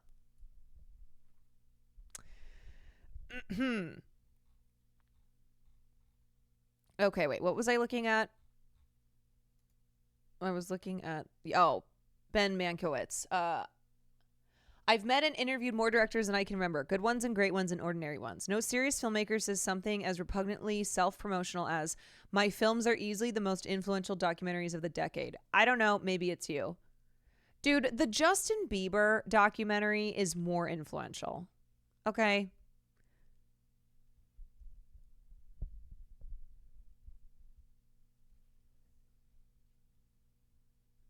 What the fuck? James Cameron is one of the most universally acclaimed directors. No. There's no logic. Let's take a look though at the documentaries that did make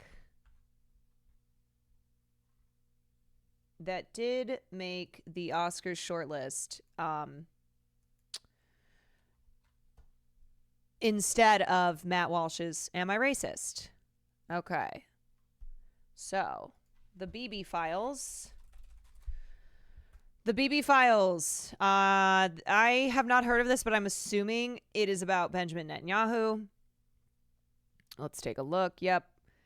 An inside look into the corruption charges against Israeli Prime Minister Benjamin Netanyahu through leaked police interrogation videos. Black Box Diaries. This is MTV.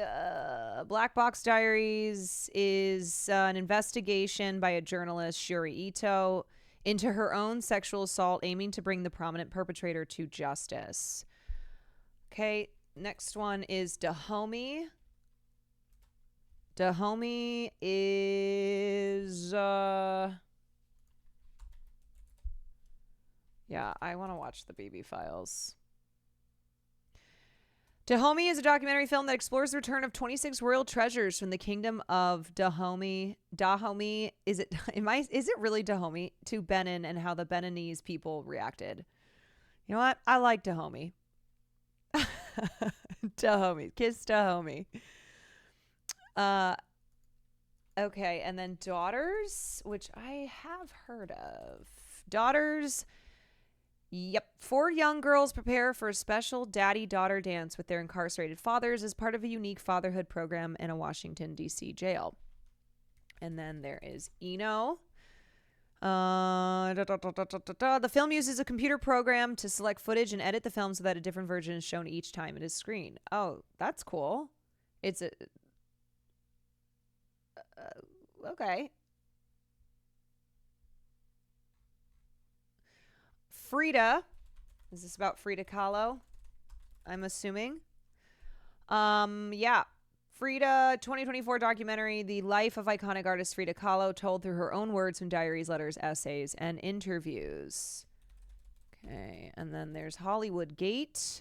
Immediately after the U.S. pullout from Afghanistan, Taliban forces occupy the Hollywood Gate complex, which is claimed to be a former CIA base in Kabul. Okay, and then we have the Porcelain War. Porcelain War. Ukrainian artists Slava, Anya, and Andriy choose to stay behind and find beauty amid the destruction. They show it may be easy to make people afraid, but it is difficult to destroy their passion for a living. Next is Queendom.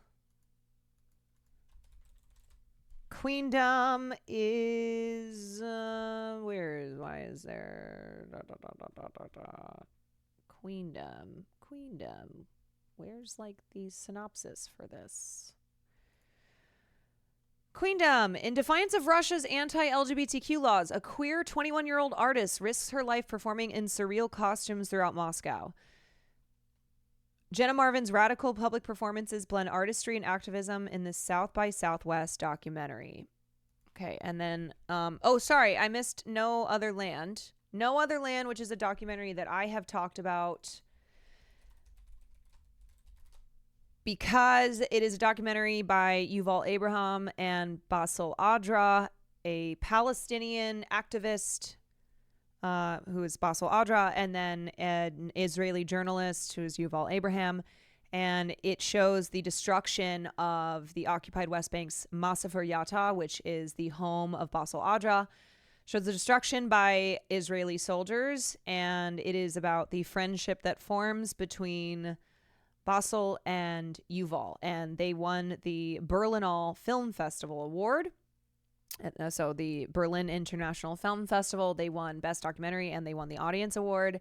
And then there was the controversy when they went on stage and called for an end to the apartheid, an end to sending weapons to, an end of Germany sending weapons to Israel. And then the German Minister of Culture, who was applauding during their speech and then was chastised for applauding, said that she was only applauding Yuval Abraham and was not applauding Basel Adra. And these guys are having a hard time finding a distributor for their documentary, even though it has won countless awards at film festivals and has received many nominations, and yet is unable to find a home. Does not have a distributor yet. Okay, so that was No Other Land. Porcelain War Queendom, The Remarkable Life of Eveline. The secret life of a young World of Warcraft gamer is vividly reimagined when his online friends contact his family after his death. Wow, I've not heard of that at all. Soundtrack to a coup d'etat. Filmmaker Johan Grimonprez examines the political machinations behind the 1961 assassination of Congolese leader Patrice Lumumba.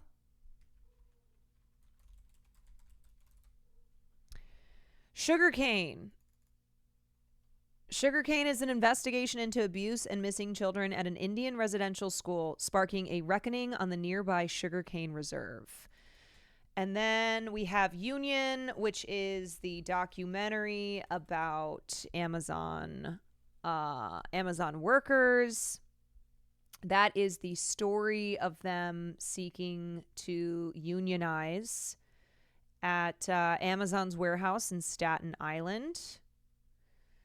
And it features Chris Smalls, who is a labor organizer and was very instrumental in organizing the workers at the warehouse. So that feels very appropriate for right now because of the current Amazon strike, the delivery drivers being on strike. And then last but not least is Will and Harper, which is a documentary that I did watch recently. It is about the friendship, the 30-plus year friendship between Will Ferrell and Harper Steele. Yeah, Harper Steele, who have known each other since the days of SNL. And over the pandemic, Will Ferrell received an email from Harper letting him know that she had transitioned. So they decide to go on a road trip for a couple weeks. They go on a cross-country road trip so that Harper can experience her favorite parts of the country, but now in her, now existing as her true self. So it's basically, she asked the question, like, I love this country, but will it love me back now? And Will Ferrell gets in the car and the two of them go on this really lovely road trip together, and it's great. It's really, really good. A chatter pointed out earlier how Matt must be pissed as hell that Will and Harper got nominated. Yeah, I mean, okay, so I just went through what all the documentary features are that have been shortlisted for the Oscars. You know, Matt Walsh, I'm having a hard time picking which one I think is less interesting, which that I would boot off. Now, I haven't seen all of them, but just by the sound of them, to replace with Am I Racist?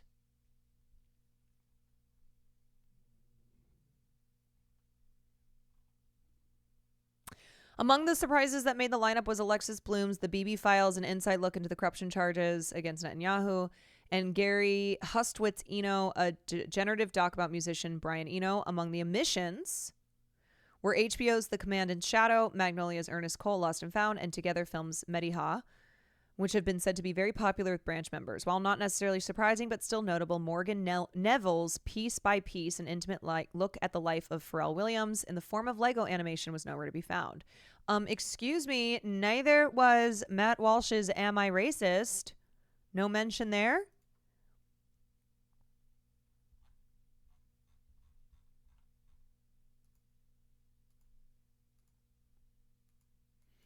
Alrighty, let's get to covering.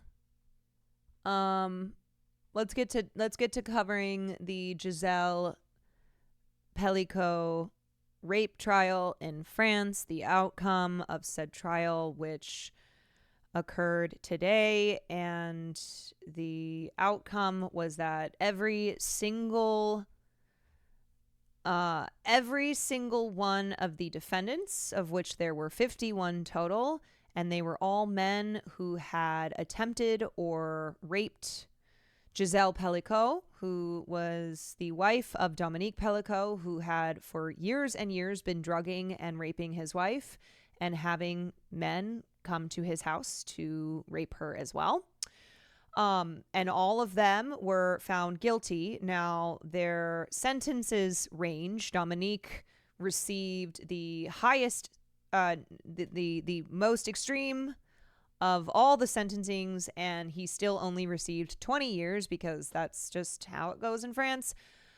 But yeah, it is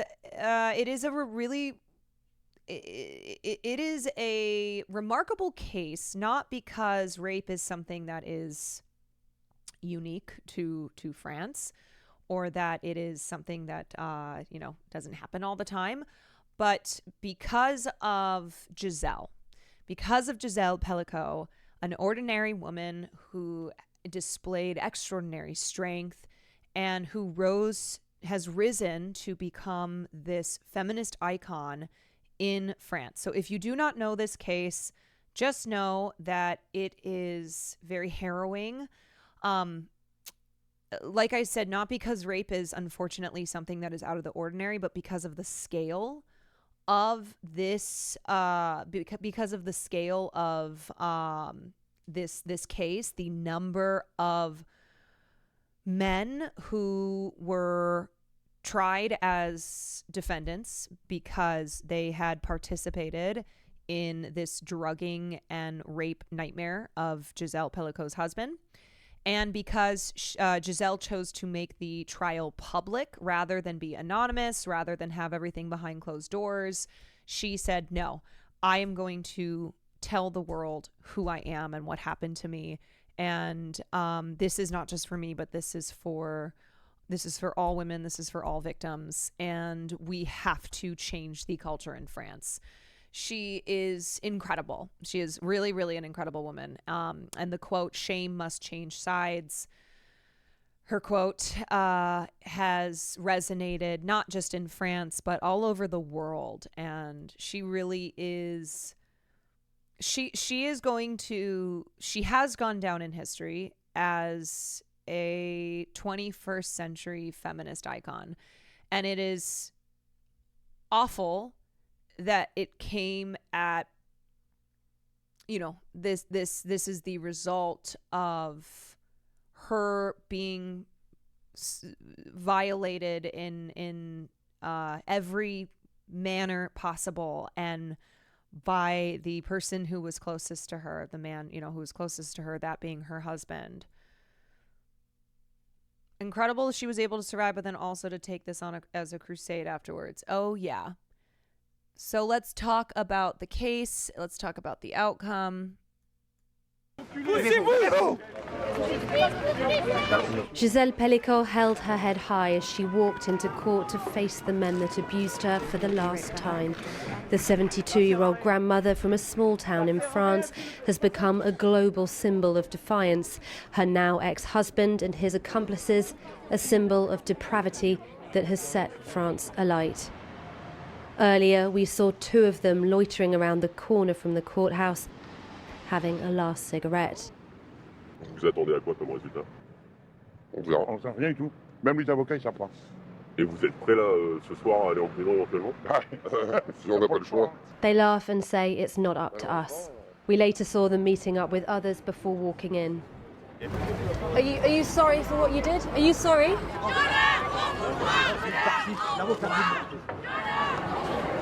The suspects have been arriving, some of them on foot this morning with packed bags. Here's another one. Just moments before Gisele PELICOT herself is set to arrive. A court clerk stood outside, ticking off each name on this long list. One by one, the judge read out the verdicts of the 51 men on trial, starting with Mr. PELICOT himself, sentenced to the maximum tariff of 20 years. 47 were convicted of rape, 2 of attempted rape, and 2 of sexual assault. I asked Gisele how she was feeling as she left the courtroom. Gisele, vous allez comment? I'm doing fine, she replied. From 3 to 15 years, almost all sentences bar And Mr. The thing that is the thing about this case and what it highlights is that rapists are not just big powerful men in Hollywood or in politics. They're not this, larger than life monster. And they're not strangers, right? The men who participated in this horrific drugging and raping of Gisele over the course of years, they were just ordinary, everyday men. One of them was her neighbor. One of them had a baby, and the night that his baby was born, he went over to the PELICOT's house and raped Gisele. They were firefighters. They were, they were postal workers. They were just everyday men. They were, brothers, husbands, neighbors, etc. And so, it is a case that has forced an enormous reckoning in just recognizing that sexual violence is something that happens all the time, and is perpetrated by ordinary men. The fact that this wouldn't have come to light unless the women at the store, encouraged by the store clerk, made a police report against the husband for upskirting, taking photos up their skirts. That's when police discovered his online and hard drive. Yes.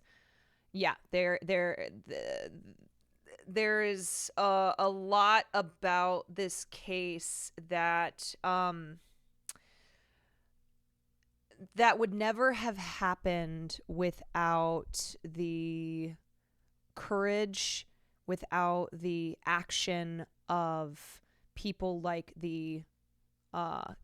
people like those women at the store clerk, Gisele, her children, just it really is one of the biggest rape trials of all time because of what it has forced to come to light, the conversations that it has sparked, and hopefully the cultural change and also legal changes that it will bring in France. The PELICOTs were below what the prosecuting authority of France recommends for these types of crime. Justice, complice! Justice, complice! Outside, meanwhile, anger spilled over as 3 of the convicted were allowed to leave court. It's a shame. Rape a drugged woman, and they just get to walk out freely.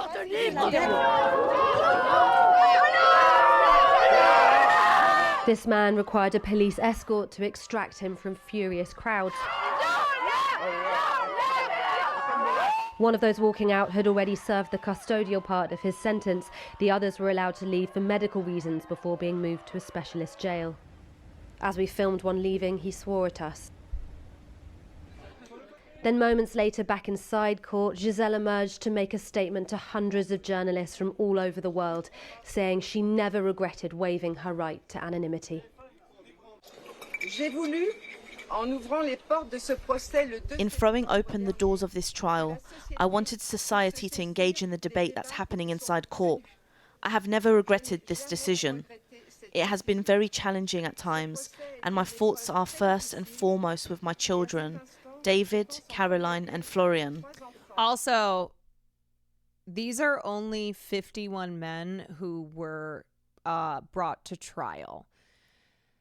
It's pretty certain that there were more who just are lucky and have managed to escape any legal repercussions. But yeah, it's horrifying to think how many more men it was, because 51 is an enormous number. I'm also thinking about my grandchildren, because they are the future, and it's also for them that I led this fight. Ils sont l'avenir, et c'est aussi pour eux que j'ai mené ce combat. Merci, madame. Were it not for a quick-acting supermarket security guard, these crimes may never have come to light. It was in 2020 that he spotted Dominique Pelicot taking photos up women's skirts or upskirting and called the police. After going to his home in Mazan and seizing his devices, they found thousands of pictures and videos of him directing men over a decade to rape his unconscious wife. And that's the other thing too, is that most of the time in cases involving sexual assault, there is not the hard evidence that is required in a criminal court of law to bring about a to bring about a guilty sentence. And the horrific reality is that most sexual assault cases don't end up making it to court and do not go to trial, and those that do very rarely result in a guilty conviction. But with this case, because the husband was very meticulous in recording and documenting all of the instances, and there were so many where he drugged and raped his wife and then also drugged and had other men rape his wife, the evidence was overwhelming. And the other thing is, because Gisele was drugged, it made it harder for A, the court of public opinion, and B, the literal court itself, to say that she had provoked it. I mean, the lawyers for the defendants still tried it. They still tried to be like, oh, well, see, in this video, she kind of looks like she's awake and that she's enjoying it. It's disgusting. But there was just so much overwhelming evidence, and the fact that she had been drugged, which meant that there was really no room to do the classic, oh, well, what was she wearing? Why did she go into the room with him? Well, she has, she bears some responsibility here. With the visits increasing during the pandemic, he'd met these men on a chat room called Without Her Knowledge. He would tell them to park here around 500 metres away from their home before arriving on foot so as not to trigger the neighbours' suspicion. He'd tell them too not to smoke or wear aftershave so as not to leave any sign. Most of the men involved in this trial live less than 30 miles away. In France, they've been called Monsieur Tout le Monde. I'm gonna detour over here. This is an investigation that CNN did, and the report includes text messages that were sent between Dominique Pellicot and some of the defendants in the case. I'm about to dose her. This is what the text says. I'm about to dose her. We have to wait at least 1 hour to abuse her. Once asleep, I dress her as a whore and offer her. Come here to retrace the steps of all those men who visited Dominique Pellicot's house in the middle of the night. It won't be long till she goes to bed. Our friends are leaving soon. I will text you in 30 minutes. So many people asking why. We're going to focus instead on how Pellicot led the men. I will text you in 30 minutes. I am already at the sports pitch. The way he communicated, the tactics he used, how he came to be on trial for mass rape and drugging his wife. What was his playbook? 50 men accused in the mass rape of GISELE Pellicot. She was drugged unconscious by her husband. Dominique Pellicot. Dominique Pellicot admitted to recruiting enlisting other men to join said to rape his wife sparked outrage across growing France. Global concern about violence against women. CNN has gained exclusive access to police reports with thousands of messages that Dominic exchanged with the 50 men on trial alongside him. He didn't have to search far for his alleged accomplices. They all live within a 30-mile radius of his house in Mazan. Like, this is a small town in the south of France. This is not some major city, right? This is not a gigantic population of people where you go, oh, you know, I guess there's more people, so a more likelihood of there being rapists.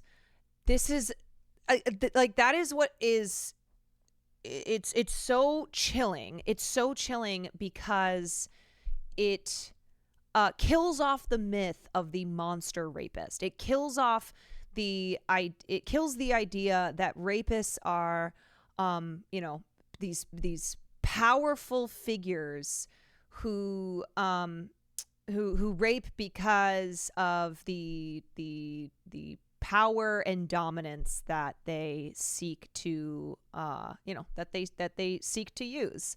That rapists are a stranger in an alleyway who is a faceless, nameless stranger. This is the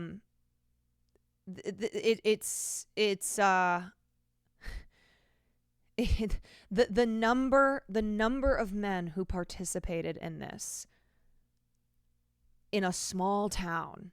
The horror is still felt here by local women.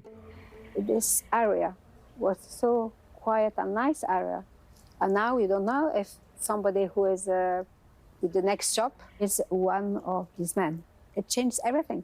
From a firefighter to a journalist to a nurse, from 27 years old to 74 years old, all the men were connected by one website, Coco. Also, let me just be so fucking clear about something. Okay, I know that person got banned, so I'm not even going to waste my time.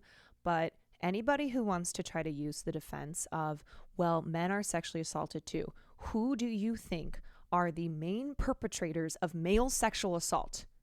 Do you think that this is women raping men and men raping women?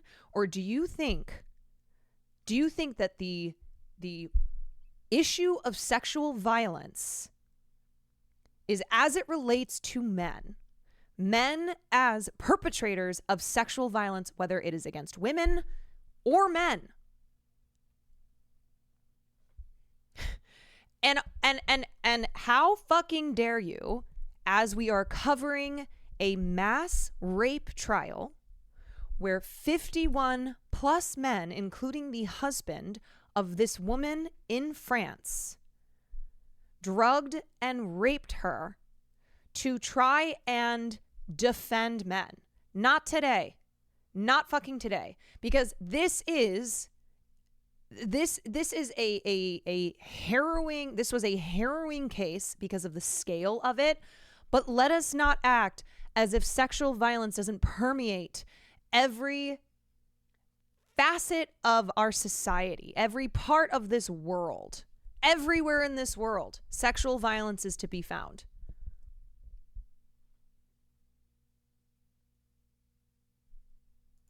Shut down this summer, Coco's chat rooms were easy to access. It was not buried in the dark web.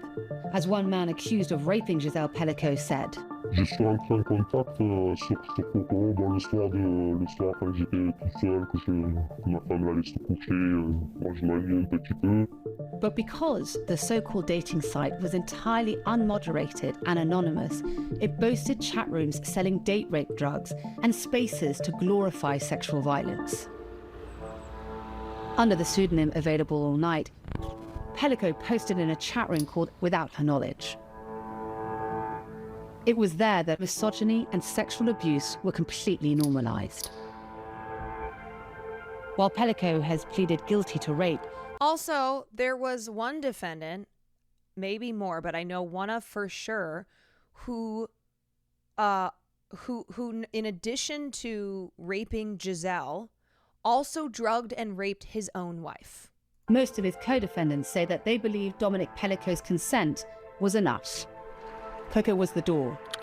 Pellicot would then move the discussion to Skype. He traded videos of his wife being raped for intimate images of the men's own partners, according to the police report. We saw Coco was a very dangerous website. Innocence in Danger has been campaigning against the site for years. They went to this website to realize their worst fantasies, so it became reality thanks to Dominic Pellicot. He told police that over time, he built a network of men. The place where they could meet, what time, what they could wear, they couldn't wear. He allegedly told the men what drugs to buy and how to use them. This all went undetected for 10 years. Dominic Pellicot never thought his text messages or his alleged crimes would see the light of day, and they probably wouldn't have if it weren't for the events that took place right here on September 12th, when a security guard caught him red-handed filming up the skirts of several women. This kind of websites, as long as there is demand, then there will be supply.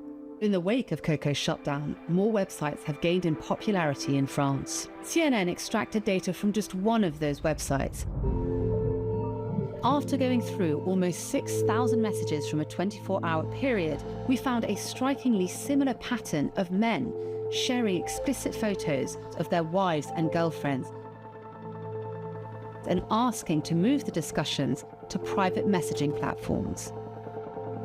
Some men went as far as offering up their wives to other users in a manner like Pellicot, but it's Yeah, so that is a stark reminder that when it comes to the reality of rape, most rapes are committed by people known to the victim.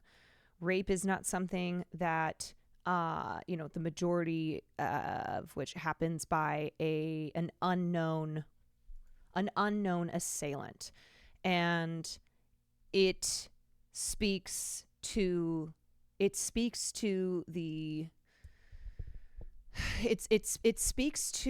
misogynistic beliefs of these men that their wives, girlfriends, etc., the women in their lives, they own them. They own their bodies. They can violate them. Other men can violate them, because these women are they are not their own persons. They are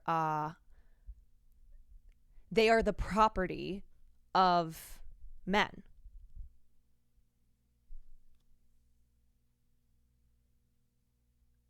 Unclear if any of them set up real-life encounters. There are some websites that could be the new Coco. Yeah. I mean, one wife equals two goats, right? Like, girls and women would be sold off for material goods. They would be like bartered. Okay, I'll give you 5 goats and 3 sheep and a handful of coins. And then my daughter, who is my property, now becomes your property as your wife. How does that make you feel? For these websites, it's a kind of marvelous thing what happened with GISELE PELICOT. It brings them advertising. Ça peut très bien se reproduire demain dans une autre commune. We expect that some laws will change, but of course, I'm not sure that it will be enough. So I don't feel at ease here in the streets. Yeah, oof. Oofta. All right, let's get back to the Channel 4 report. Mr. Everyman, the youngest in his 20s, the eldest in his 70s. One a neighbour, the rest strangers, among them a nurse, a firefighter, a journalist, a DJ. One is on the run still in Morocco, and police weren't able to identify all of the men in the videos, so there are still dozens of perpetrators. Yeah, there is no type when it comes to sexual abusers. When it comes to sexual violence, there's no profile. There's no one profile. There's no one type. At large. Debout, fameuse enrage. Outside the court, they sang Women Together in Rage, but there was some hope too. Debout, debout, debout.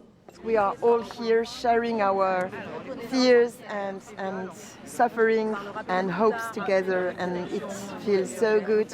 This woman came with her 16-year-old daughter. They are the future, they are the new way of thinking, and they are going to change the world in a more positive way. It is so awful that we feel we need to be here and to show Giselle we stand for her, and we want to be with her, and we give her all our force and our courage. Dominique Pellicot was also found guilty of taking indecent images of his daughters-in-law as well as his own daughter Caroline while she was unconscious. She believes he drugged her, but her cries in court for him to admit it were met with denial. Whatever disappointment Giselle's son David and his siblings reportedly have about the sentences handed down to their father's accomplices, he made sure to visit and thank protesters outside.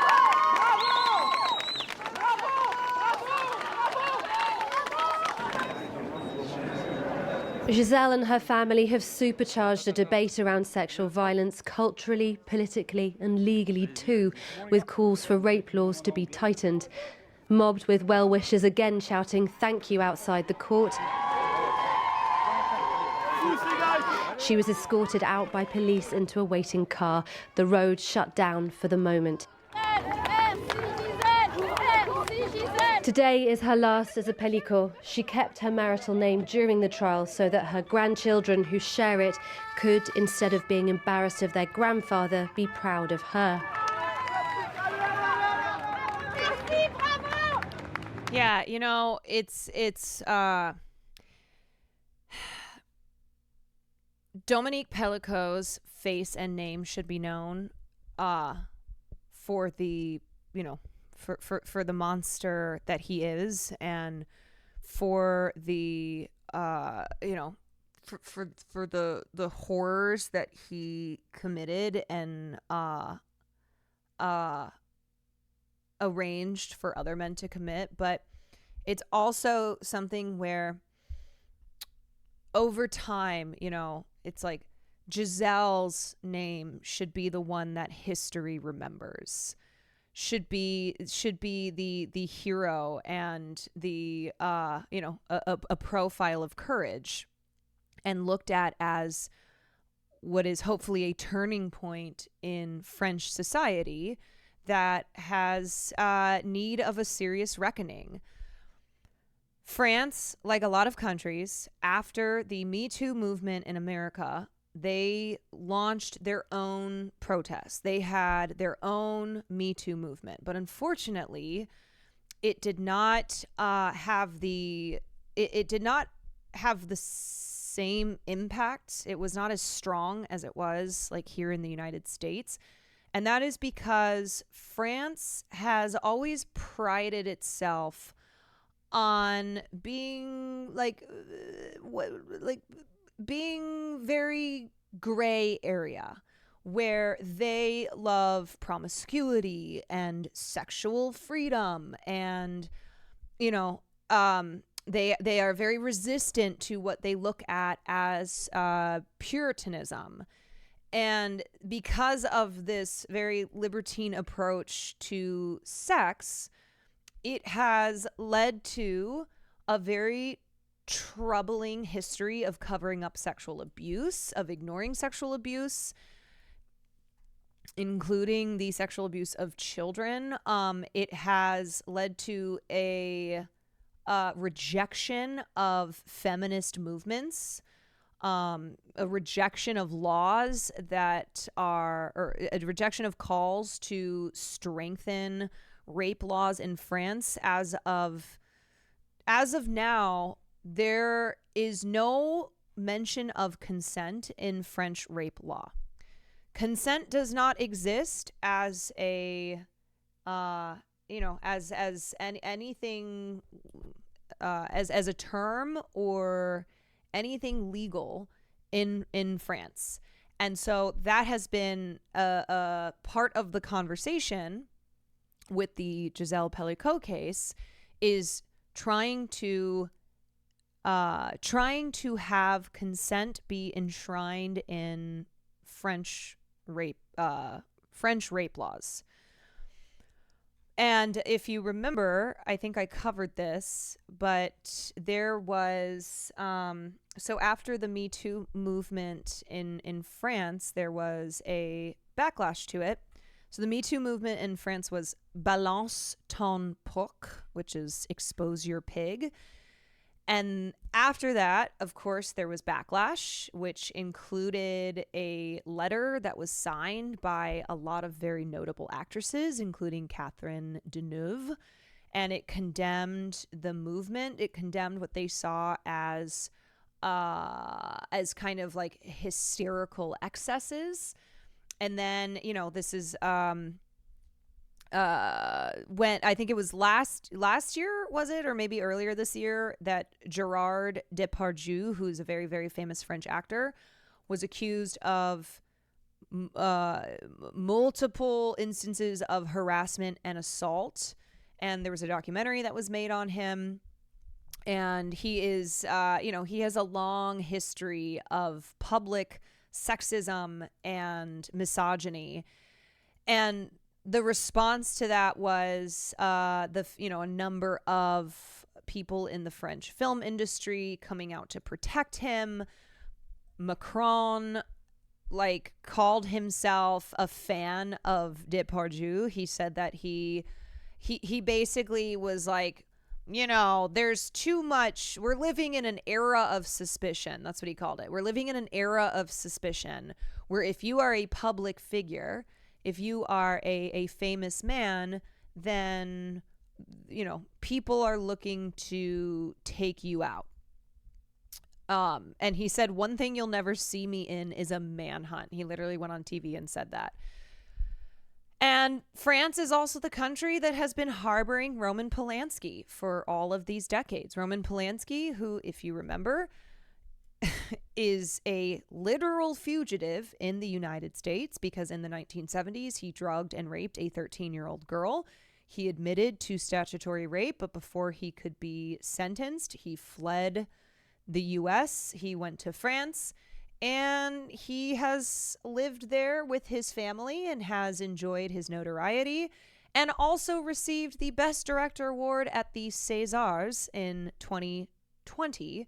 The Césars, which is the equivalent to the Oscars. So it is the French version of the Oscars. And that is the award show where Céline Sciamma and Adèle Haenel, who were the writer and director of Portrait of a Lady on Fire, they walked out of the award show in disgust. And then later, Adèle Haenel essentially said she was retiring from the film industry because she no longer wanted to be a part of an industry that protects abusers. So this is just to give you some context as to the culture surrounding sexual violence, surrounding women's issues, surrounding the protection of abusers in France. Like, this is not something, of course, that is unique to France, but I think what is unique to France is that France is very culturally and historically a country that prides itself on its libertine approach to sex, which, look, all for freely sucking and fucking whoever you want. That is not the same thing as that is not the equivalent to abusers getting away with abuse. That is not that does not mean that consent is not needed, right? Yeah.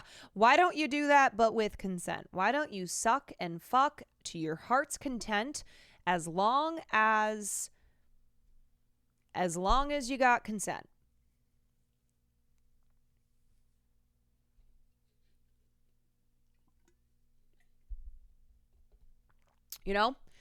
And women in France are raised to believe that if they allege sexual assault, that they are not French, right? It's like, it's not sexual assault. This is just how it is in France. And they have a really hard time. Making sexual assault claims, and hopefully that is going to begin to change because of this mass rape case. Her message from the beginning: it's not for us to have shame, it's for them. Amelia Jem reporting there. And if you have been affected by any of the issues in that report, you can seek help by going to channel4.com/support. Well, let's talk now to Cynthia Illouz, who's a journalist and academic who founded the French feminist organisation, The Women's Voices. Cynthia, Gisele Pelicot has become this kind of feminist icon. She says she's an ordinary woman. Just reflect on the kind of courage she's had to draw on to do what she's done. Yes, absolutely. She was an ordinary woman who has been raped by many men, and she has the courage to be on the public eye during those last 4 months. And what happened here, she's becoming a really feminist icon worldwide. You mentioned it. And what does it mean? It means that now the shame is changing side, but also the narrative around phenomenon such as rape culture, such as the victim blaming phenomenon. A lot of things are changing. Even here today, it was obviously very hard to see the end and the sentences that are less important that expected by the prosecutors. Well, let me bring in Eleanor Carrois, who's a member of the French National Assembly in President Macron's Renaissance Party. Eleanor, Cynthia was just talking there about some of the light sentences for some of the other perpetrators. It seems, doesn't it, that radical change is needed not just in French society, but in the legal system specifically. Well, yeah. French cinema is a reflection of French culture. When you say I've noticed French cinema seems to romanticize sexual assaults because they wouldn't, they either wouldn't look at it as sexual assault, or they view it as I don't know. They view it as like French filmmakers love to be controversial, and they love to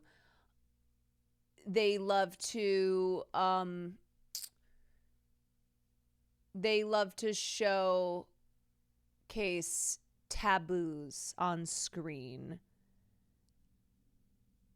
in a way that's like, you know, pushing the boundaries of film and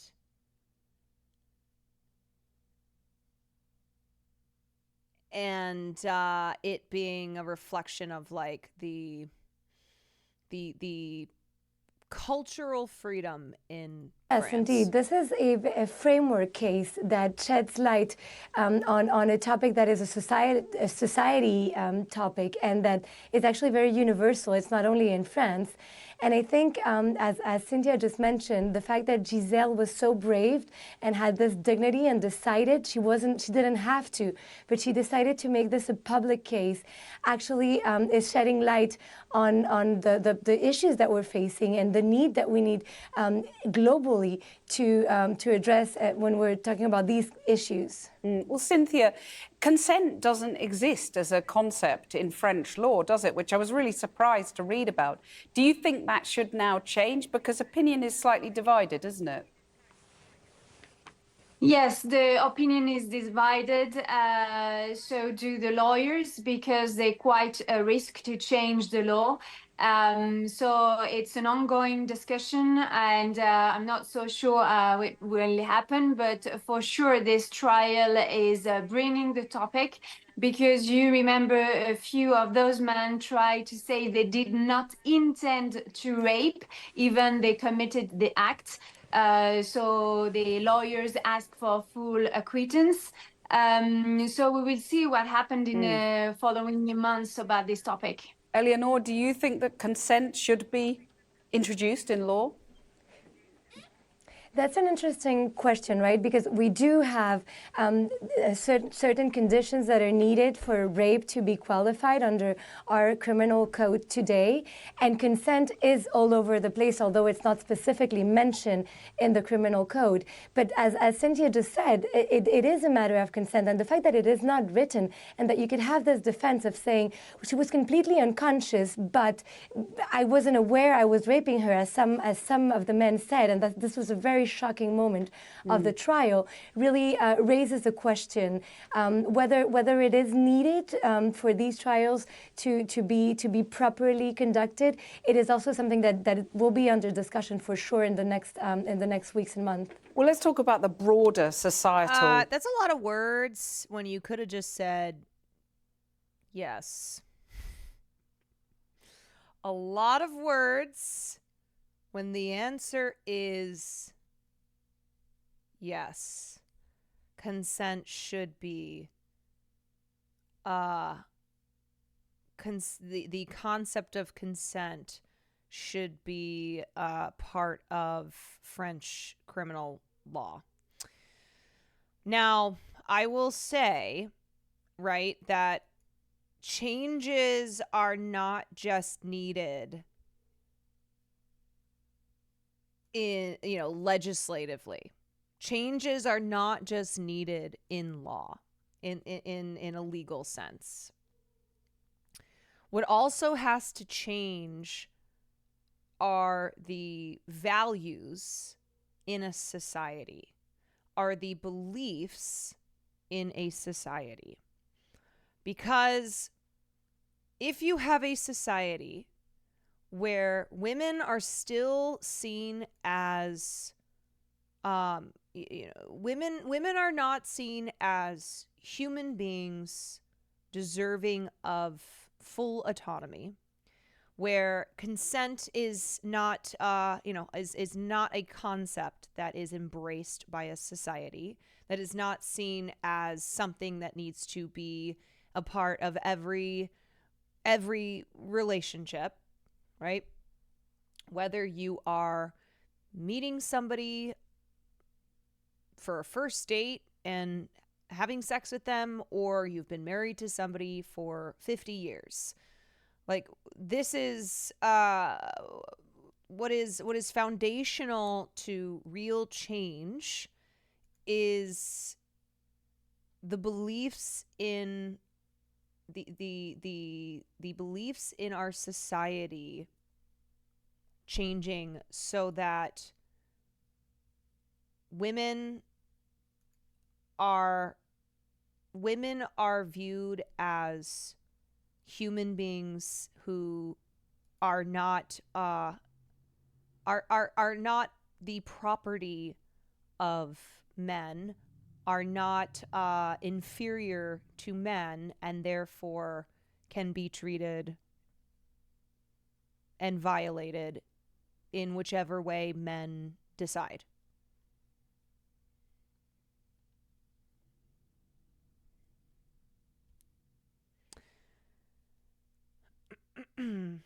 Change that perhaps might happen now. Cynthia, you talked about this central call that Gisele made for shame to change sides, and yet many of the men convicted showed very little shame. There were very few apologies. What do you make of that, and how men need to talk about changing their attitudes? Yes, for the first time, what happened here with the PELICOT case is that all... like, rape is normal.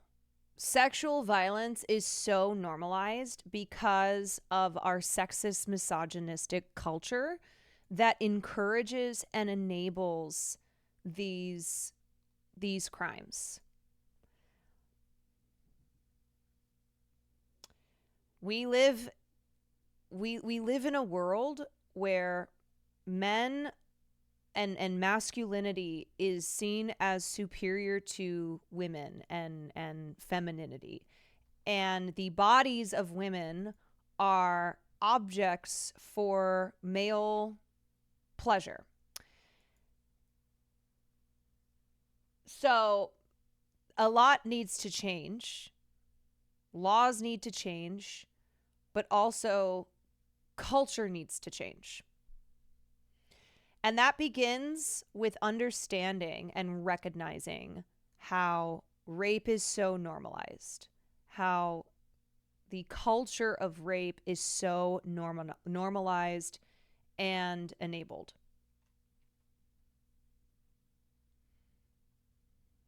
Just to put it in context, marital rape has become a crime in the United States. In all the states, only in 1991, there's so many cases concerning the law. Yes. Yeah, like in the United States, marital rape is still something that is fairly new.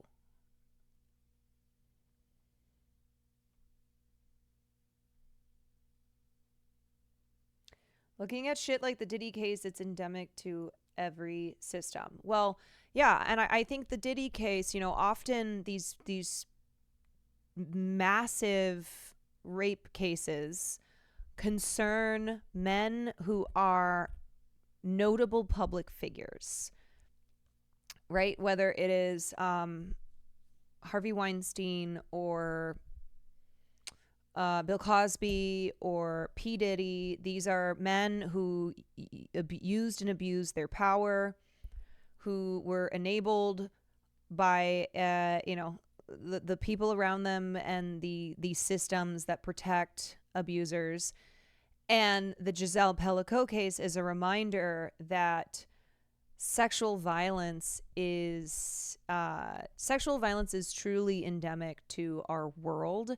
And it is not just powerful movie moguls. It's not just music music typhoons.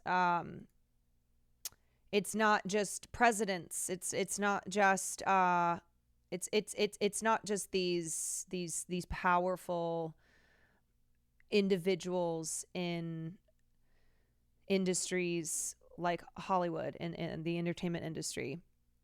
And it's also not these, strangers in the night. Men in the society bring the topic in the forehand. So what happened is they're really thinking about what does it mean to be a man in the society.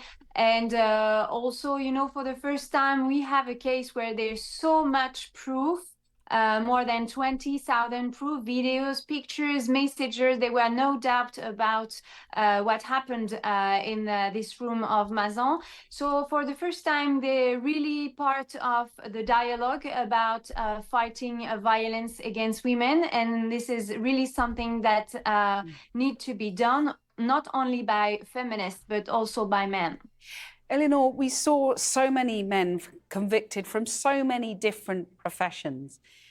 Does France have a bigger problem with toxic masculinity than other countries? Well, I don't know if it's something that is specific to France, and actually the fact that this is a trial that has been followed throughout the world and that is so important not only in France but almost everywhere shows that it is a global problem.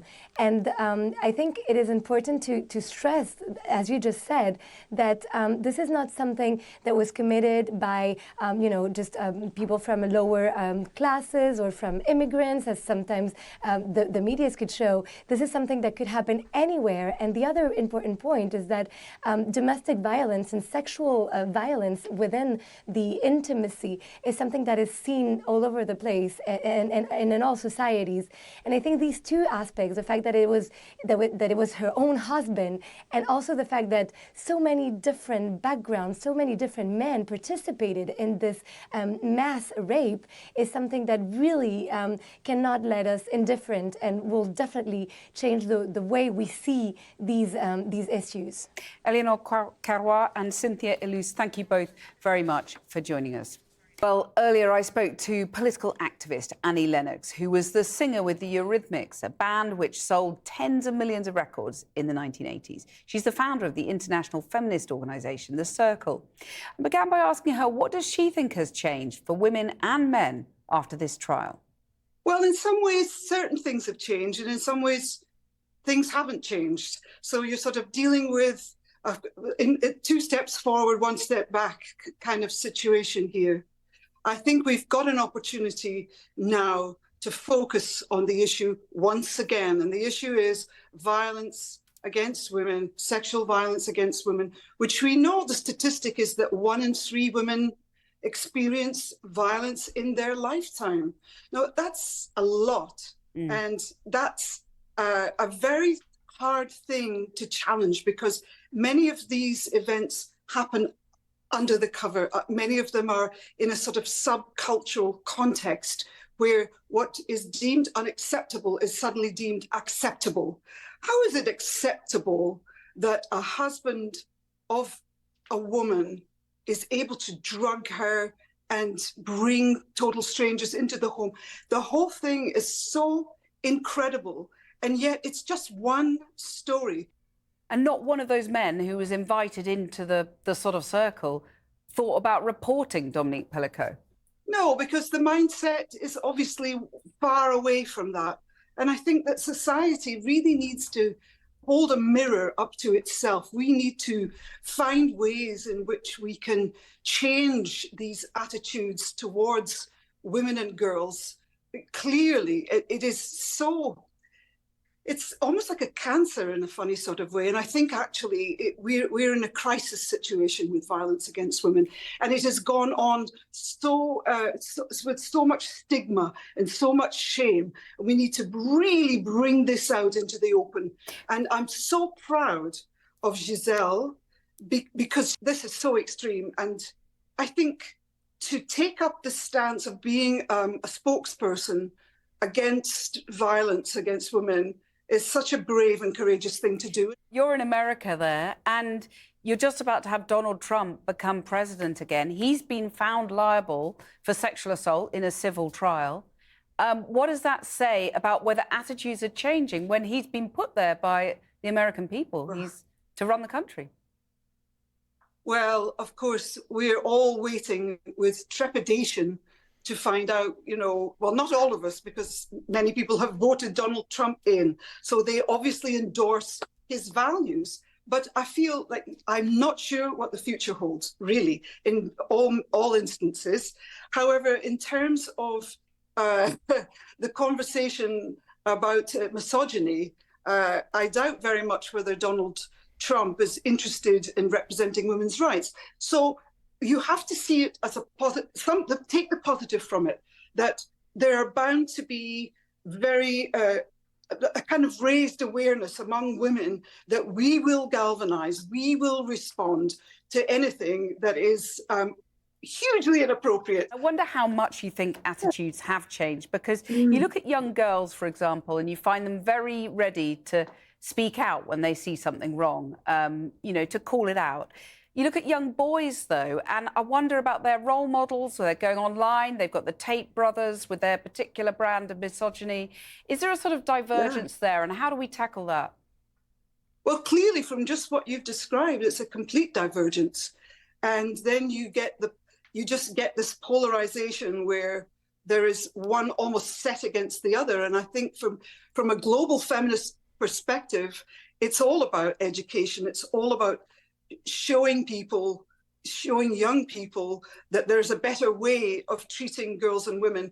But we're up against a lot because, the phenomena of the internet and the dark net is so powerful that we have to learn to have better ways to deal with what is going on. It's actually a mindset.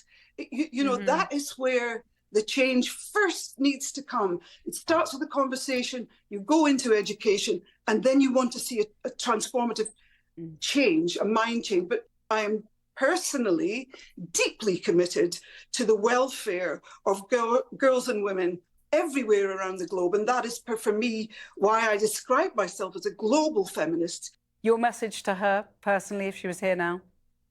I'm so proud of her. I'm in awe. I'm really deeply touched and in awe.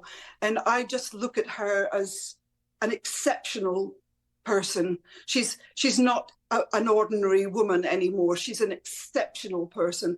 And I'd like to say that I wish that all women that are suffering with this, and they know who they are, I feel so strongly for you. I feel that you're suffering. Women are suffering, and it seems that society is just ignoring.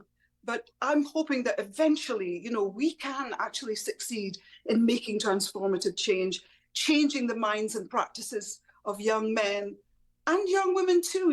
We need to protect ourselves. We need to know our rights. So I'm very excited that new generation of women are really seeing their rights. But the work needs to be done, in my case, from my perspective, the work needs to be done with young men, and urgently so. It's an urgent situation. Mm-hmm. Annie Lennox, thank you very much for joining us. When Gisele was in the courtroom, she it's like it's two nightmares. When you are the victim of sexual violence, it's two nightmares. It's the act of sexual violence itself, and then it is the aftermath, which includes trying to trying to have any justice whatsoever for yourself and for other victims of sexual violence. And we know that if, like, in the rare instances that rape goes to a rape case goes to trial, that it is extremely traumatizing for the victim, because they have to endure the defense accusing them of being responsible for the act of sexual violence that they experienced. And there was one point where Gisele had been enduring a particularly disgusting line of attack from the defense lawyers, and she said, "I understand why rape victims do not report their rapes. Like, I understand why so many victims of rape do not report that rape because of the abuse and the further trauma that they have to endure by reporting. And that is part of the cultural problem here.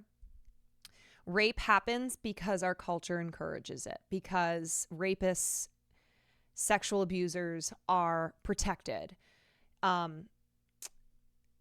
The shame, the responsibility is on victims. It is not on aggressors. And that's why Gisele Pellicot said that it's time to shift the blame. It's time to shift the shame to the other side. It is not victims who should have to feel shame.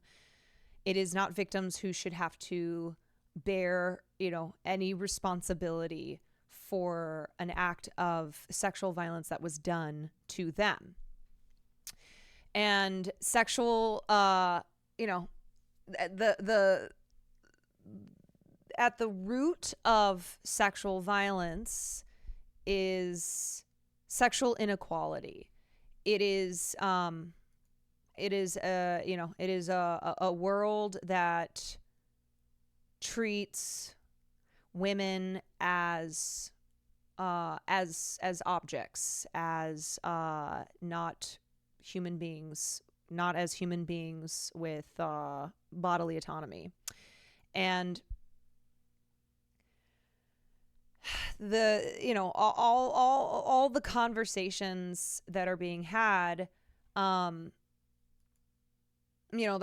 conversations that we have all the time when we talk about sexual violence, when we talk about the normalization of rape in society, like it begins with teaching boys from a young age what it means to respect girls and women, not encouraging this dehumanizing behavior that and attitudes that leads to something like rape.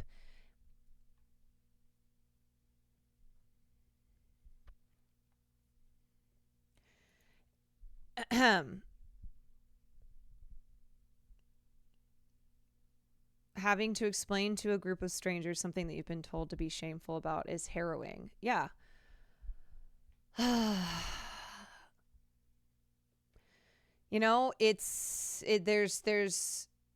at so many points is the rapist, is the abuser protected from the from the act, from the doing, from the committing of the rape, to when a victim reports the rape and how they are treated by the police officers who are attending to them, who are taking their statement, how they are treated by the hospitals that they may have to go to in order to have a rape kit collected, for whatever medical reasons, to the legal system, to the prosecutors who decline to bring any charges, to the defense lawyers who will rip victims apart in court, who will say, well, actually, the victim is not a victim because, like the irony in being that women are not deserving of autonomy, and yet when they are in court because they have alleged rape, oh, well, now they do have autonomy. Oh, now they actually do have responsibility and agency, and are therefore culpable for their, for the violence that has been done to their bodies. And then continuing to go up, the judges who dismiss these cases, the judges who have their own biases and their own prejudice and their own misogynistic and sexist beliefs. It's all part of this system, this world that has created the environment and the conditions for rape to be so normalized. Also to mention, a young police officer was the one who pursued the investigation in spite of the lack of effort of the police. He and the store clerk were the ones to step away from the patriarchy and align with women's rights and justice. Right. You know, right now it's a matter of individuals who step up and do what needs to be done, and changes need to be made. You know, changes, like systemic changes need to be made. It cannot be, you know, it starts with individuals, but it has to be an overhaul of these systems. It has to be a complete cultural change.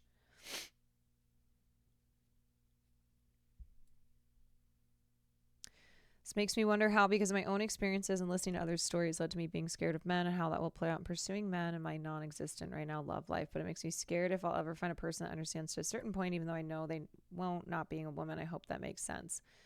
Yeah, I mean, I don't encourage a life where you are so afraid of men that you do not have any relationships with them, because there are a lot of great men, but it does not change the fact that, you know, this culture of male dominance exists, and that there are men who are not rapists but still enable the behavior of rapists. I think, you know, I think it's something where I want everyone to feel safe and find happiness. If you are if you are searching for a heterosexual relationship, if you are a woman who is heterosexual, you know, that is it's a sad thing to be in a place, to be at a point where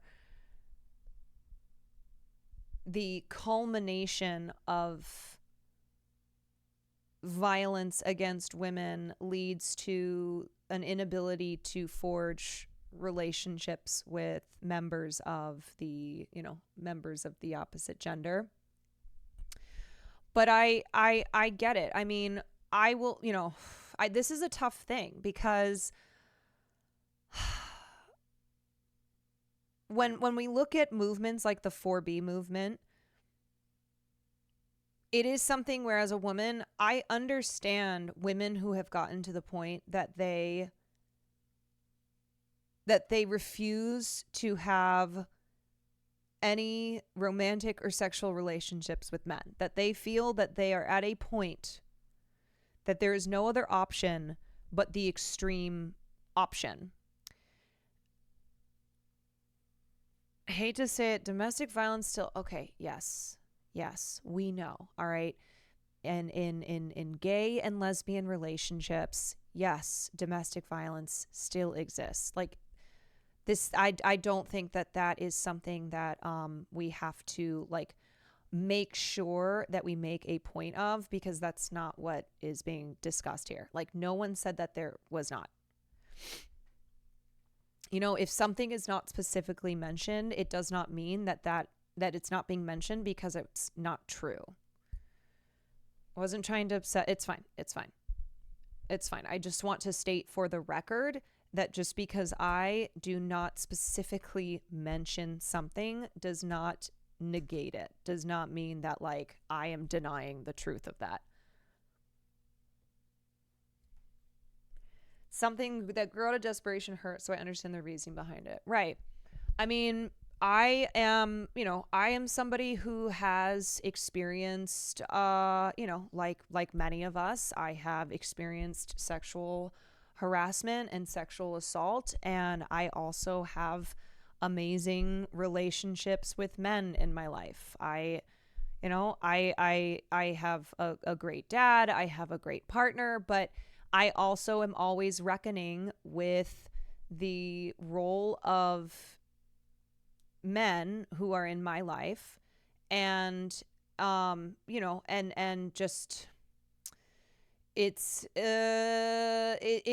why it's why I get so furious when anybody tries to not all men, because it's like, yes, I understand not all men, but that's not the fucking point. Like, I am somebody who has relationships with men who I trust and who I know view women as equal, who I know are not the men that we are discussing here.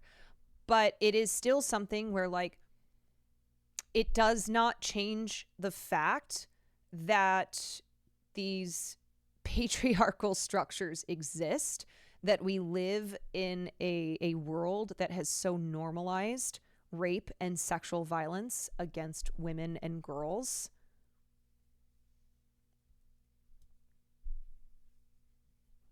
Like, having great men in my life does not change, does not change the reality of a world that is dominated by men, power structures that have been created and upheld by men.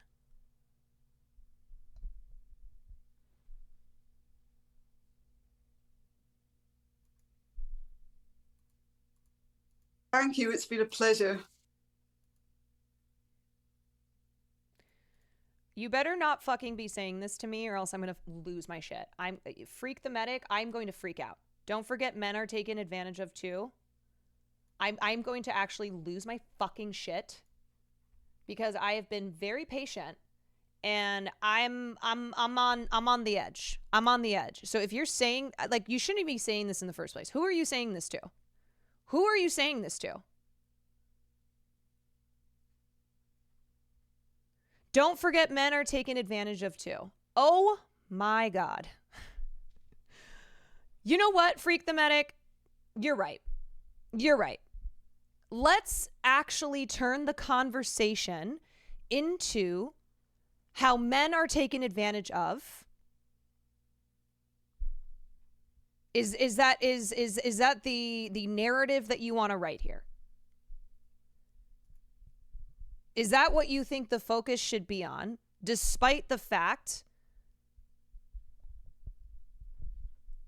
that that is not the fucking reality? If you're talking about sexual violence against men, we can talk about sexual violence against men, but that will include talking about how men are the main perpetrators of sexual violence against men.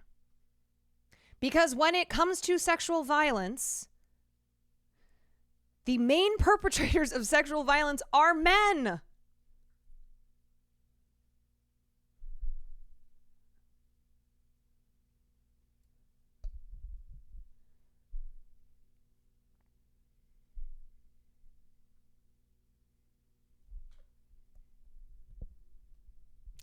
Men being taken advantage of equals more reason to educate about consent and violence in relationships. Right. Like, when we are... Oh,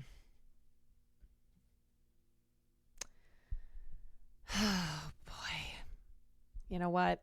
It's somebody every time.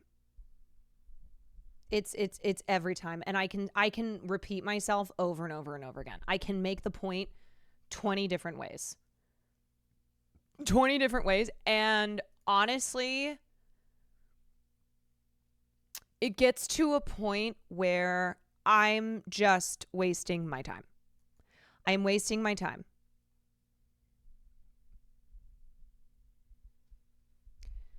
Cutie had a really good take on a recent Fear End podcast. As a manager, she said, everybody don't forget to take out your trash, and those who it doesn't apply to get it.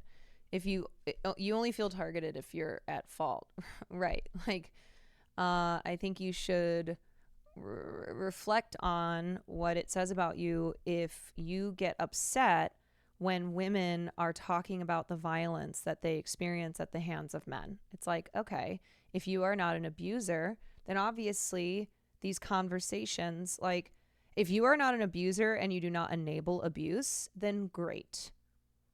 That's how you should be, okay? And if you are getting upset about the conversations that are taking place about this issue, then I think you need to self-reflect. I think you need to understand what that says about you.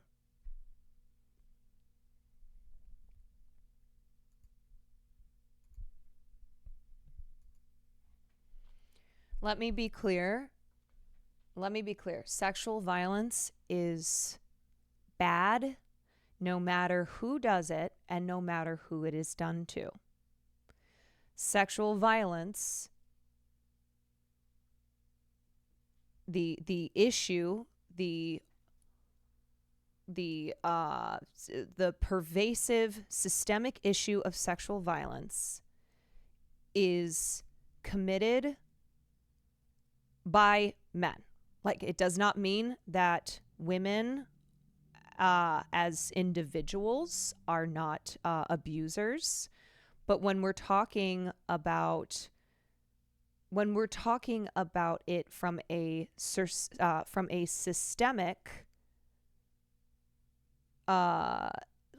when we talk about it systemically, and when we talk about it as a pervasive problem, and when we talk about it as it relates to the structures of power that exist in our society, it is a problem of male sexual violence. It is a problem of male violence.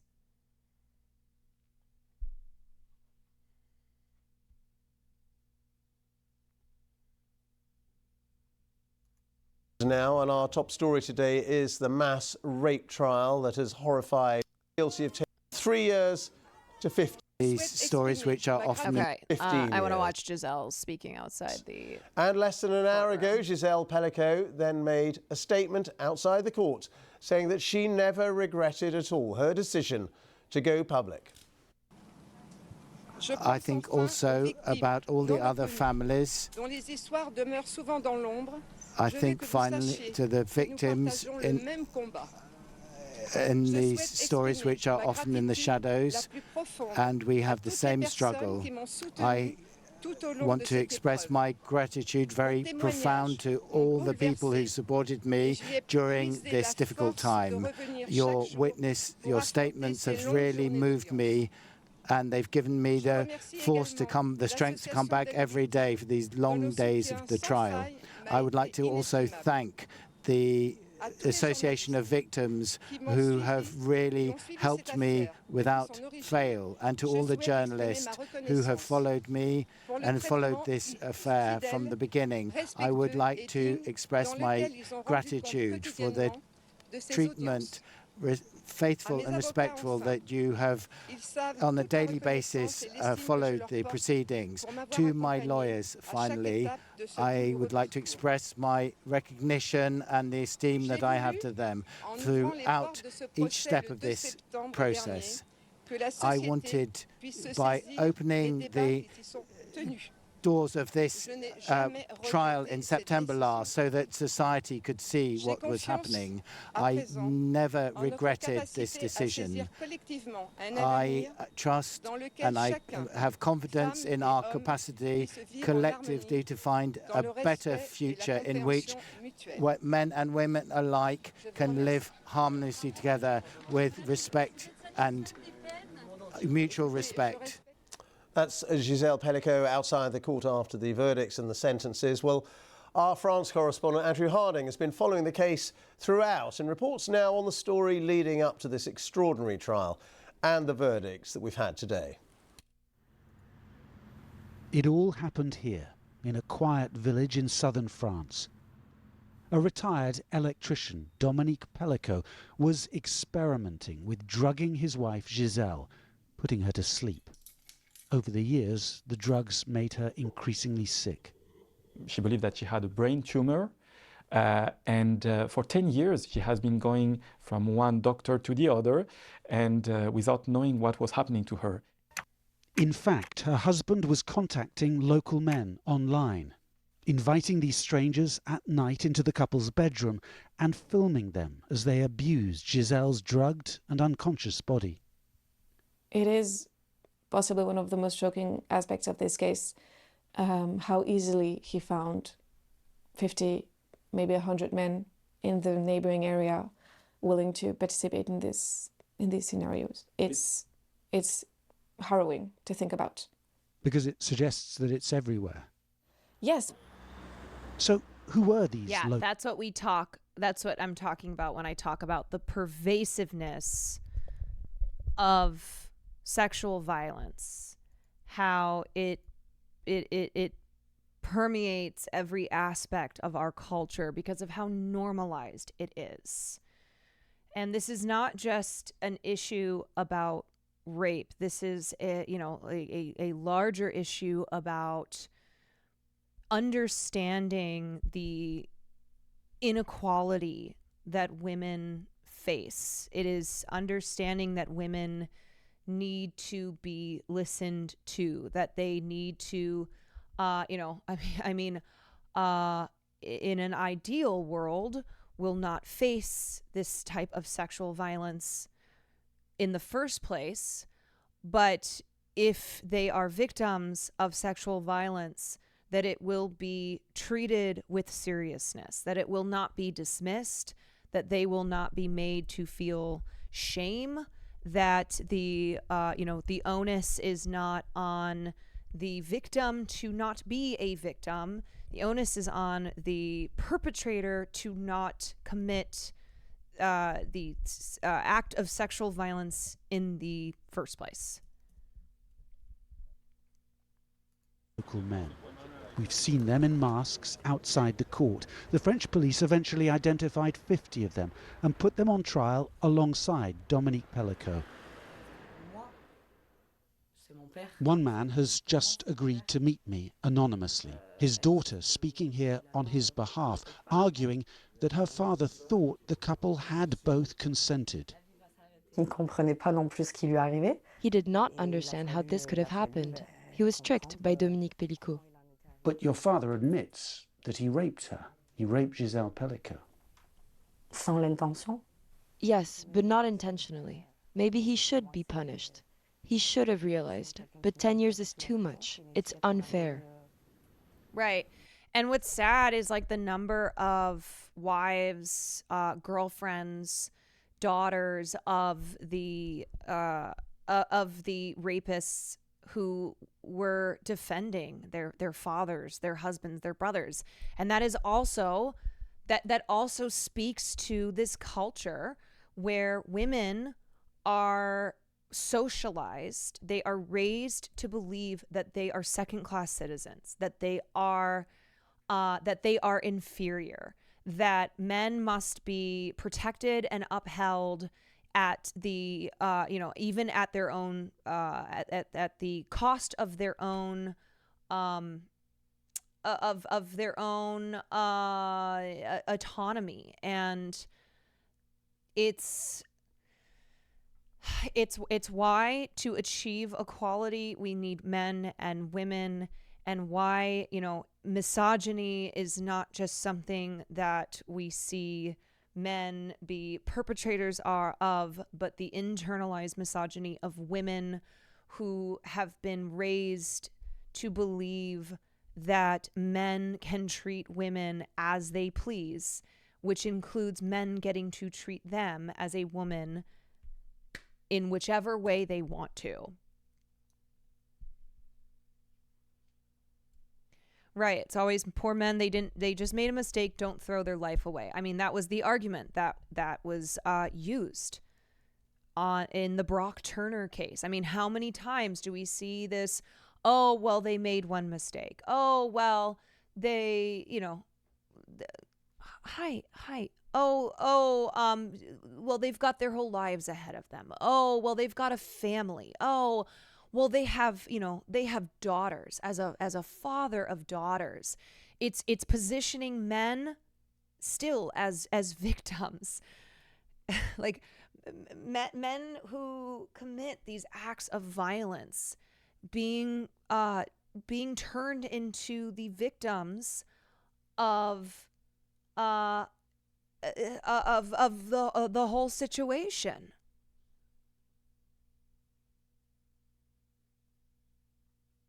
But in court, Dominique Pellicot said the others were as guilty as him. I'm a rapist. Like the others in this courtroom. They knew everything. And then, crucially, came the grotesque videos filmed by Dominique Pellicot, hard evidence that is so rare in rape trials.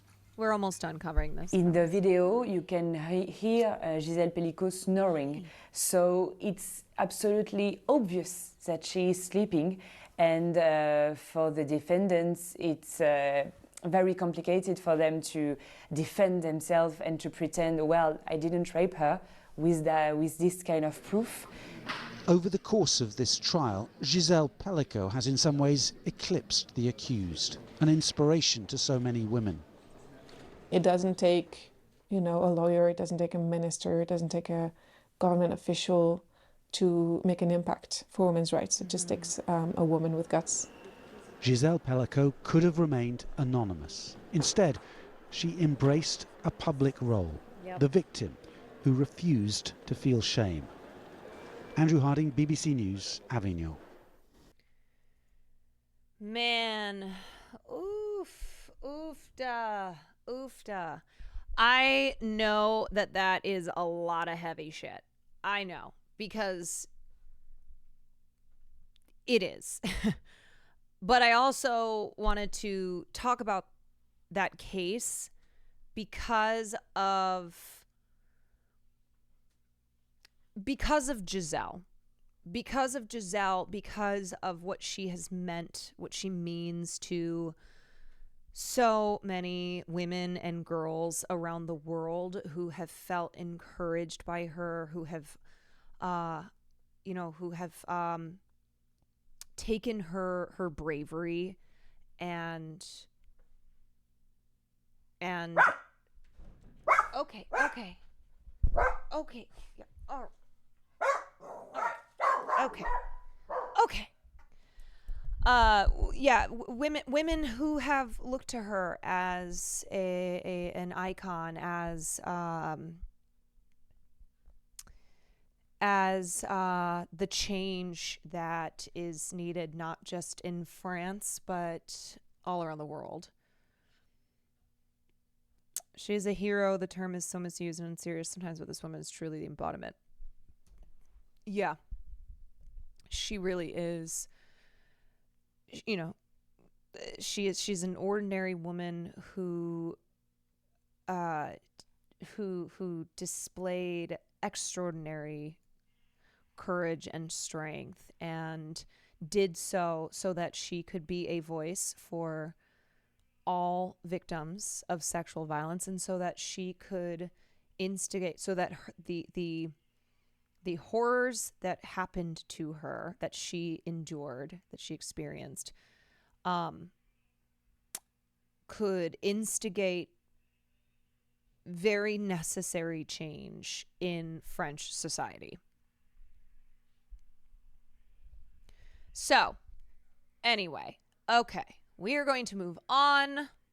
If anybody left because that was just too heavy for them, and they're doing the, hey, will you let me know when we're done with the conversation? We are done with the conversation, and we are going to talk about the piece in the Cut that Lily J, who is the ex-wife of Ethan Slater, wrote, and that came out today.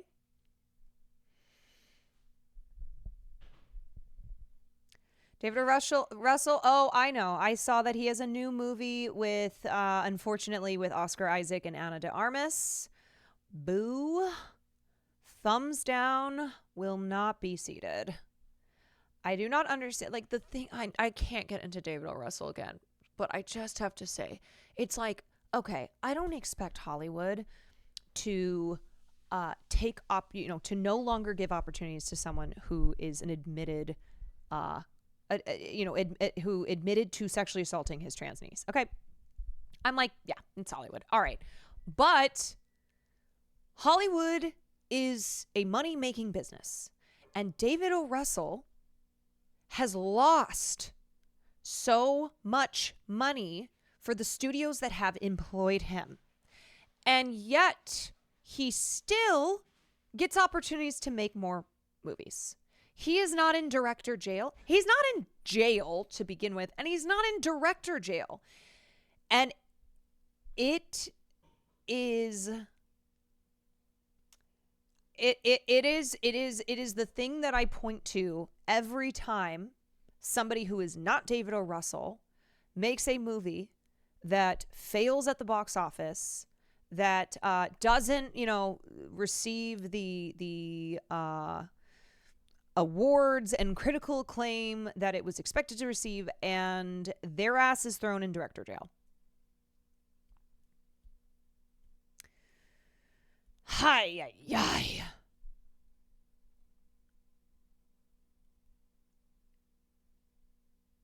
Anyway, all right. Okie dokie. No, Oscar Isaac is just, it was announced that he is starring in another David O. Russell film because he has multiple projects in the works. You guy. Bah. All right, give me 1 second. How is your podcast? Hi. Good. Oh. I'm having some soup. What? I'm having soup.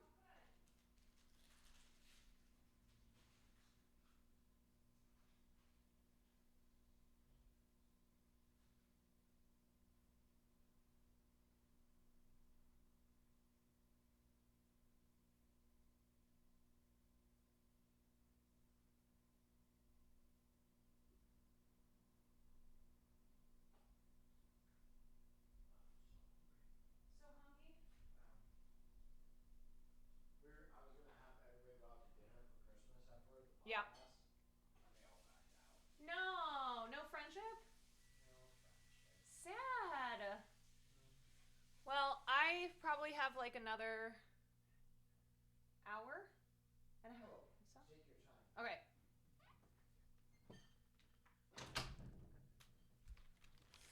All right. Okay.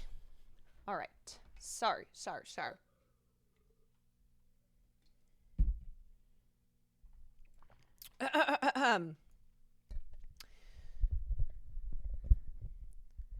How does my divorce make you feel? As a therapist, I try to keep my personal life private. After my public split, that was no longer in my control. What's interesting about this piece is that Lily J, who is Ethan Slater's ex-wife, is a person who, in her professional life, maintains an anonymity because she is a therapist, because it's, her job to hear other people's problems and give them guidance and help them through it. But because she was married to somebody who is now in a very public relationship with one of the most famous people in the world, that anonymity was taken from her. No one gets married thinking that they'll get divorced, in the same way that we don't board a plane expecting to crash. But I really never thought I would get divorced, especially not just after giving birth to my first child, and especially not in the shadow of my husband's new relationship with a celebrity. In this season of shock and mourning, over a year after the end of my marriage was made public, I deeply miss the life of invisibility that I created for myself as a psychologist specializing in women's mental health. During graduate school for clinical psychology, I learned about transference, the way a patient uses the anonymous therapist as a funhouse mirror reflection of their own unresolved relational needs. The patient and therapist piece together a deeper understanding of the patient based on the echoes of outside relationships that inevitably play out in the therapist's office. As a therapist, part of what I could offer my patients was the experience of being in relation with someone else without the complexities of a personal relationship. I was never meant to be fully known to them. Research consistently indicates that the strongest predictor of success in therapy is the therapeutic alliance, the rapport between therapist and patient. And traditionally, therapists rigorously protect this for our patients with clear boundaries. By reducing the white noise of personal information or self-disclosures, therapists provide patients with a unique opportunity to feel connected to another person by care alone. To be there in feelings and not in facts was the superpower I had always wanted. I mean, think about it, okay? Those of you who go to therapy, imagine if you knew about your therapist's personal life. And now imagine if you knew to the extent of Lily J's patience, seeing her divorce play out in the tabloids. It would be very hard, right? Like the whole point of your relationship with your therapist is that you don't know about them in their personal lives. Like, that is not constructive to the work that you need to do in therapy. Periodically, my patients' imaginations and interpersonal needs would bump up against my own reality. Throughout my pregnancy, I worked as a psychologist at the Children's Hospital of Philadelphia, supporting women pregnant with babies facing severe or fatal diseases. I willed my healthy son glowing inside me not to overhear these conversations. Survival rates, palliative care, congenital anomaly. Please be okay, I tried to communicate to him. I swaddled my healthy pregnancy in baggy sweaters, bracing for the day that a patient would notice my growing good fortune and ask, why me and why not you? It was the first time a fact about me was announcing itself to a patient, but no one said a word. At 8 months pregnant, I lumbered into the waiting room at the Children's Hospital to greet a patient who I had not seen in several months. From her seat, she was eye to eye with my son, curled up and kicking. There's something different about you, she said knowingly. She then complimented me on a haircut I hadn't gotten and pulled herself up to standing, saying, I'm really observant. Despite my patients being thoughtful, curious, and attentive, not a single one acknowledged our shared condition. I truly believe they did not allow themselves to see my pregnancy at all. Knowing that the person they asked to witness their grief was floating through a healthy pregnancy was too much to contend with, so they looked away. I loved my life working in a helping profession and being immersed in the details of other people's stories rather than documenting my own narrative for public consumption. The week before my 18th birthday, I deactivated my Facebook account. I didn't want to measure my birthday and how many messages I did or did not receive from people across the family to strangers' continuum of a Facebook friends list. Becoming a psychologist solidified my detachment from social media. Professors urged me and my graduate school peers to be wary of the conclusions an understandably curious patient might reach if they were to unearth online artifacts of our real-world lives. My partner was on a different path, in which social media and exposure were not impediments, but rather necessities.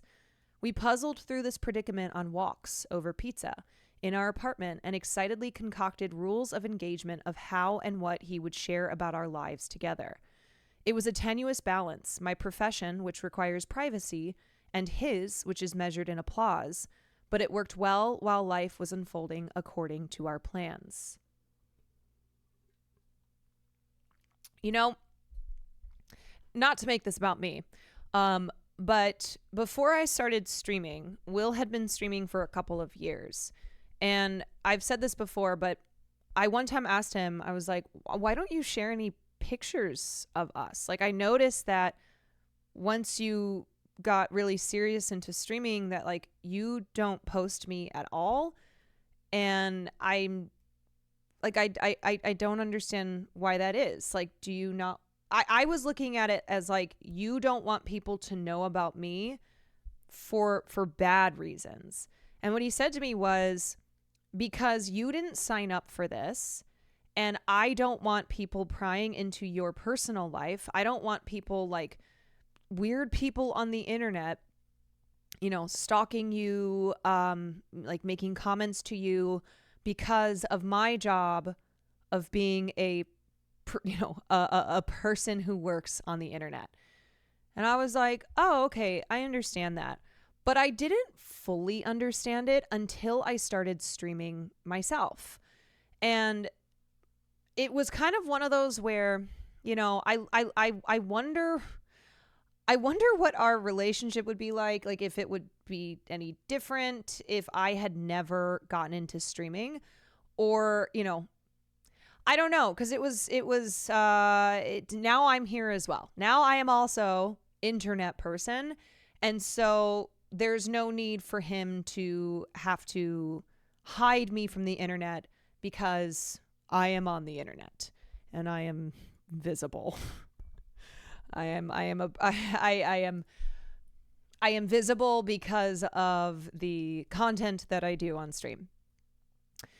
So it's I think it's part of the reason people in the same occupation get together. I mean, I think especially when there is a big part of your occupation that has to do with strangers on the internet following you. Like, that has to do with needing an audience, right? That's public facing.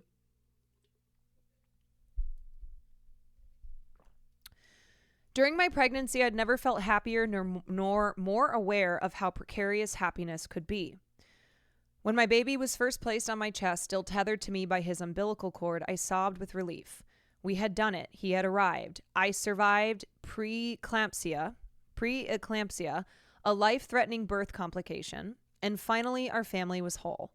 Mine is a story of worrying in the wrong direction.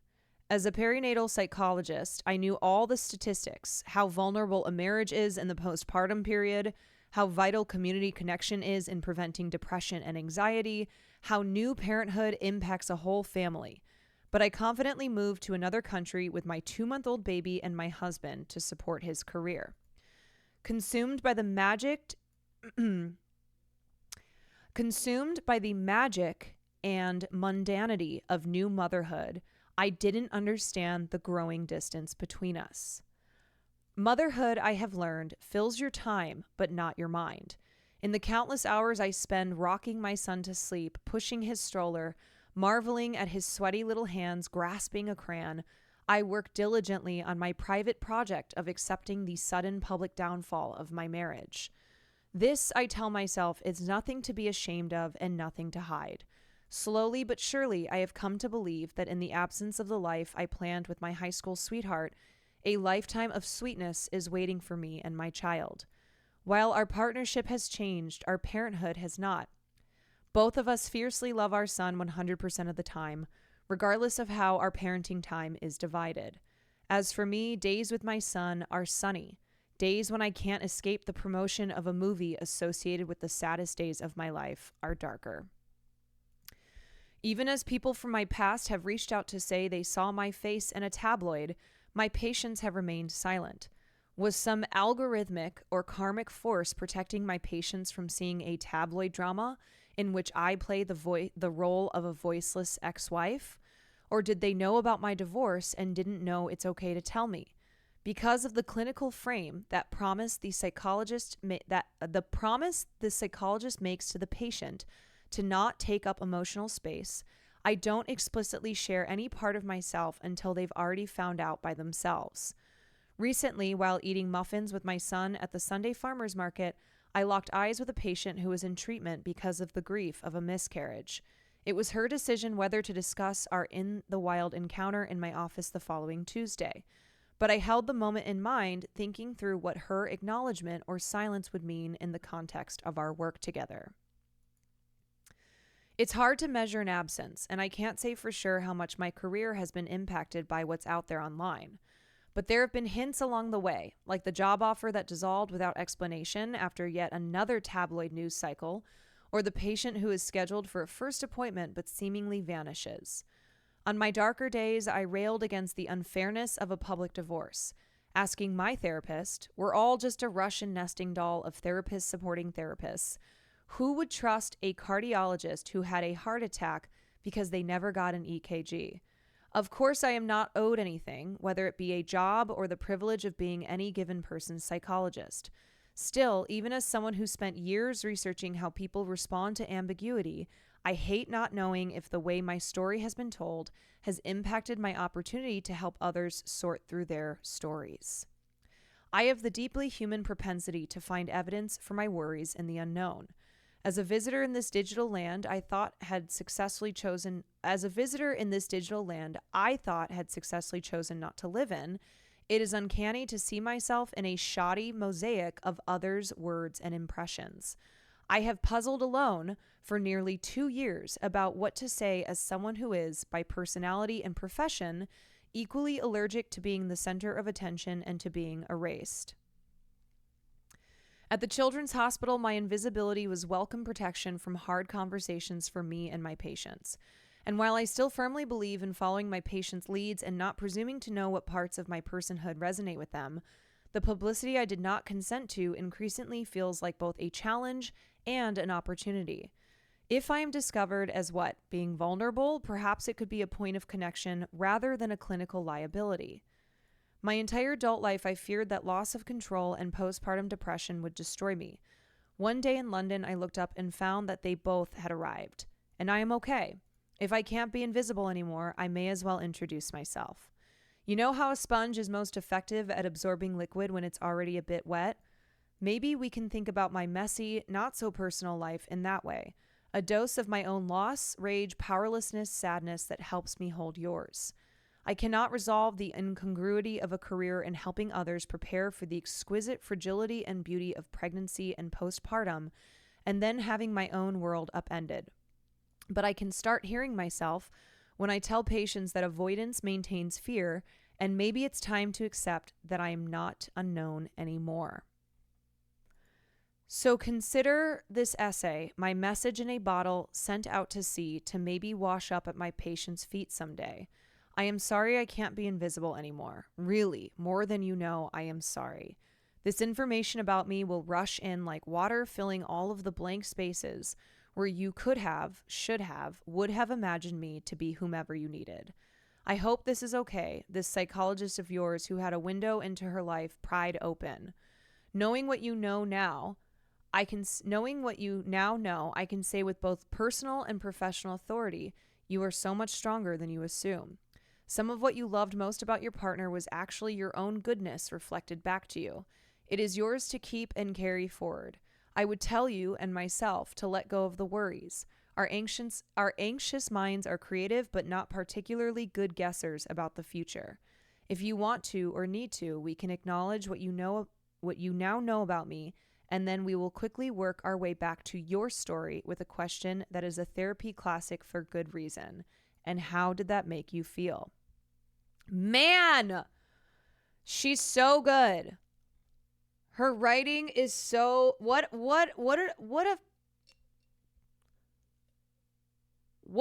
a well-written, non-sensationalist piece for this being The Cut, right? This is The Cut. This is the publication that this is the publication that gave us the story about the woman who got scammed out of $50,000. This is the publication that gave us the story about like that one person who hated their dog so much after they had a child and was like abusive to the dog. It's just so refreshing. It's so refreshing. And also, I think that she is a person who is deserving of the space to tell her story, even if it means like not really getting into the pain that she experienced, right? Because this is such a unique situation that most people who experience divorce will never experience this way. Because here's the thing about her, okay? She started dating Ethan Slater when they were both in high school. This is a tale of two high school sweethearts one of whom had these dreams of performing on Broadway, one of whom had these dreams of helping people, of being a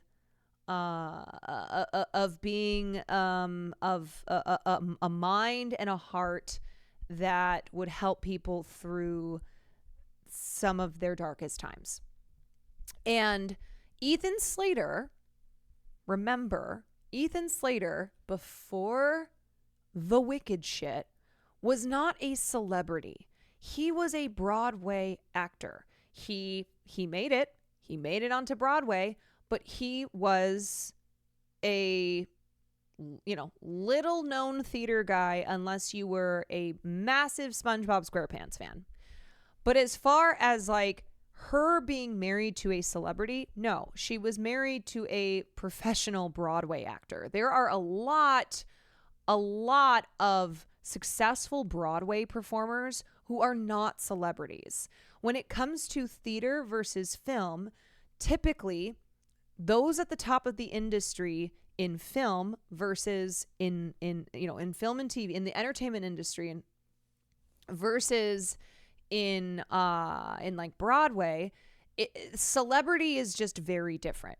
Of course, on Broadway, you have the Sutton Fosters, you have the Audra McDonalds, but it's a totally different world.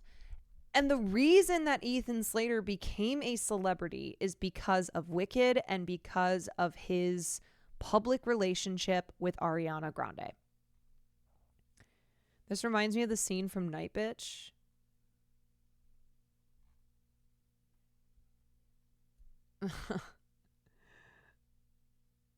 Oh, I think we watched that. Yeah. Amy Adams regales an old acquaintance at a grocery store with the brutally honest downsides of becoming a new mom. Yeah, he was Broadway famous, but not anything like his slow status now with Wicked or anything like the fame of Ariana. Yeah. So I'm just imagining what it would have been like for Lily to not only have her husband's fame skyrocket after he booked Wicked, but to then be thrust into the spotlight and to no longer have the privacy and anonymity because her husband left her for Ariana Grande. And she is being very mature, and she is being very she like, it's clear that she did not want this piece to focus on the relationship between Ariana and Ethan. She doesn't say anything negative about Ariana, and she also doesn't really say anything that negative about Ethan. This is more so about her, her finding herself in a place where her job requires a clinical detachment, where her, she's worked very hard to maintain this privacy and anonymity because she believed that it would make her better in her job, and that all going away because her husband left her for one of the most famous people in the world. Zack Attack, thank you for the 3 months. She is incredibly gracious.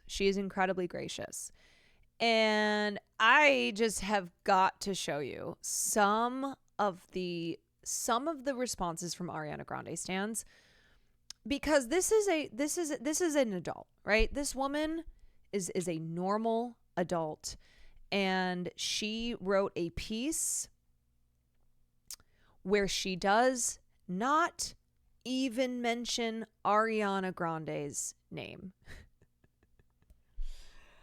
And of course, the Ariana Grande stans have done everything that they can since the news first came out that Ethan Slater was leaving his wife for Ariana Grande to make Ariana Grande out to be the, the saint in this whole situation. And it's maddening because when Wicked premiered, I saw tweets that were fan cams or clips of Ethan Slater on the carpet, like saying hi to fans and being nice. And people were like, the world owes this man an apology. First of all, huh?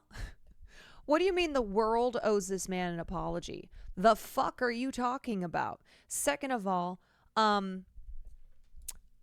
I think the fact that his ex-wife, who he left for Ariana Grande, is not going in on either her husband or Ariana Grande means that the stans should just shut the fuck up. Yeah, this man left his wife, who was in postpartum. She had just had their baby, and it was, she was, she had her entire world and life turned upside down. Tara, thank you so much for the 3 months. So here was one thread that I saw, okay? I wonder if this has anything to do with Lily J's piece. Ariana Grande activism throughout the years, an educational thread. Like, hey, I'm sorry, but ain't no way. Mental health awareness partnered with BetterHelp in 2020. No, okay. Nope. This is so invalid.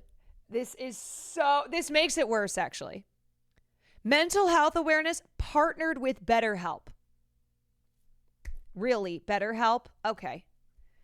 BetterHelp, which is one of the worst companies that one of the worst mental health companies.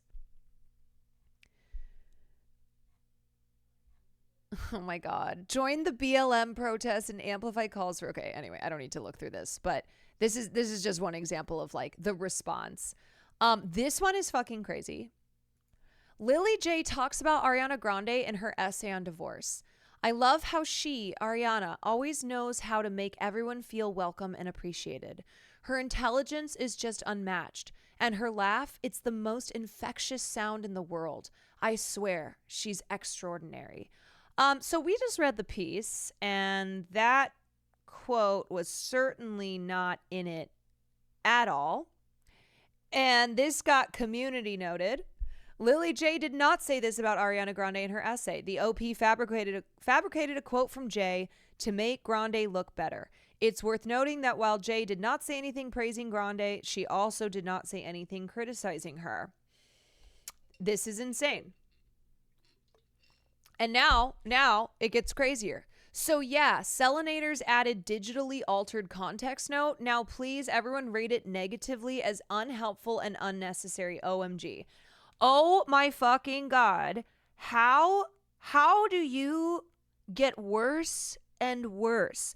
Now you are saying that the Selena Gomez stans, because this is the battle of the pop girlies this award season, even though it's fucking not, and it should not be. I'm sorry. This should not come down to Ariana Grande versus Selena Gomez for Best Supporting Actress.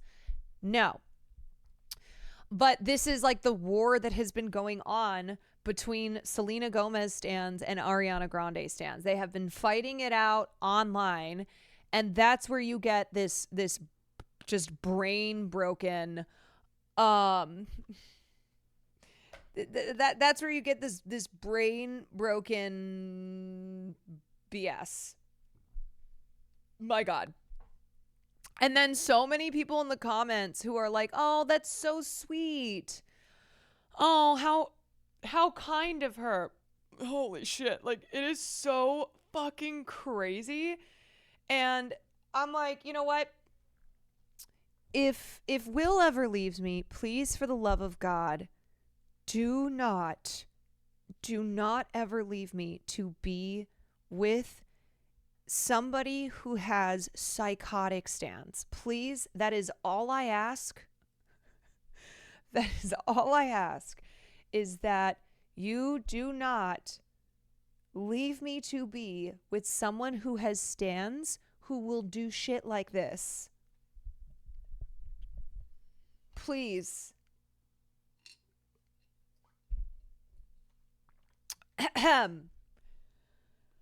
Oh my God.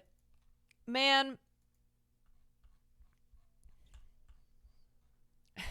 Sanstan's preparing. Oh, Jesus Christ.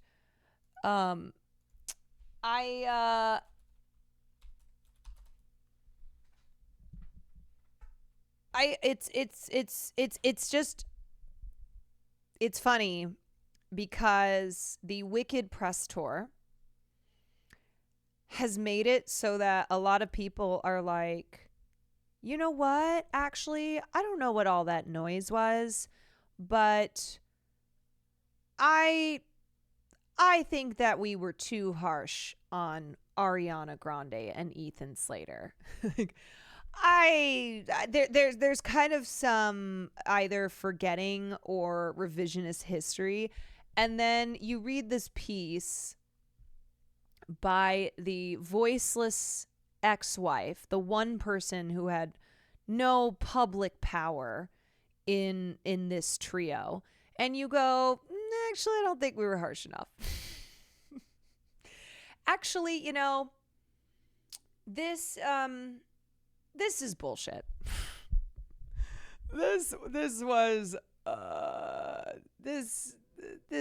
was super, super, super shitty. Super shitty.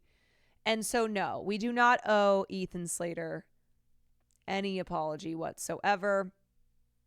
And no, this has nothing to do with Selena Gomez stans. Like, it's not anyone's business because we don't know these people, but it's pretty clear who's in the wrong. Yeah, and I think there is a tendency when you have a movie like Wicked, which is really fun, and you know, people have really enjoyed it, and I'm like, great. Like, I'm not saying that you can't, but I did kind of notice that I did notice this vibe of, you know what, Ethan and Ariana are actually so cute together. And then you're reminded that there was actually some fucked up shit that happened here. And no, it is none of our business, but also it is not our business to do any revising, any, you know what, they're actually sweet, and we do not need to do any PR for them, is what I'm saying. Yeah. I don't know, man. I just think about if I were in that position. I think about if I were in that position, and I think that I feel like I would not have been as gracious as her. I feel like I may have gone a little bit crazier, is what I will say.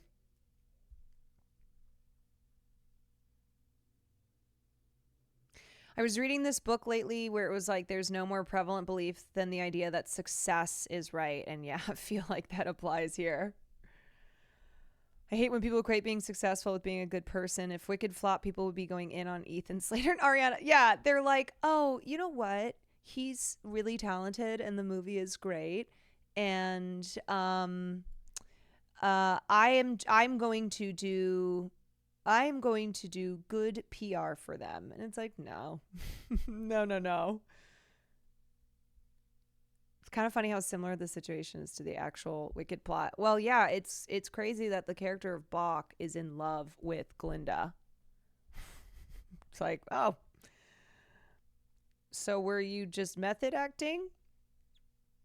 You should crash out when Will leaves you for Hassan. Oh, no doubt.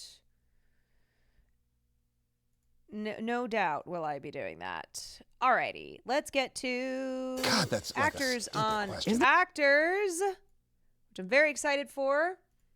Kieran Culkin and Coleman Domingo. I've seen a lot of people say that this is the best one yet. Woohoo! It's the worst. It is. He saw me in Home Alone. I don't think that's how you cast someone, is seeing a 7-year-old pee the bed. Because I love kids. Can't even imagine what Lily J's life is like, not even just with Wicked promo, but imagine hearing Yes and on the radio and the dick in question is your ex-husband. I know.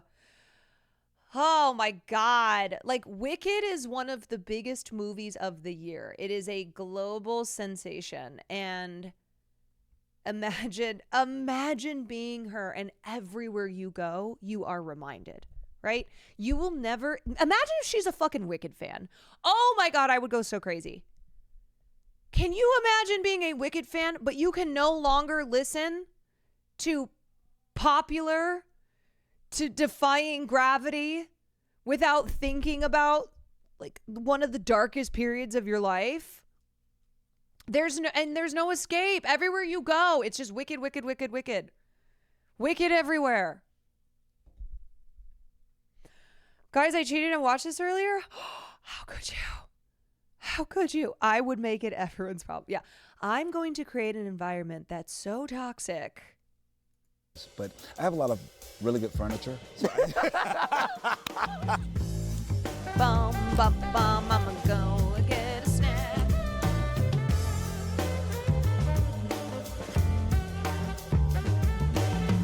Okay, my first question is this. Okay, you're going first. Yeah, I'm gonna. Why Go. not? I mean, let's. Rock, paper, scissors. Now you go. Okay, your bracelets. Yeah.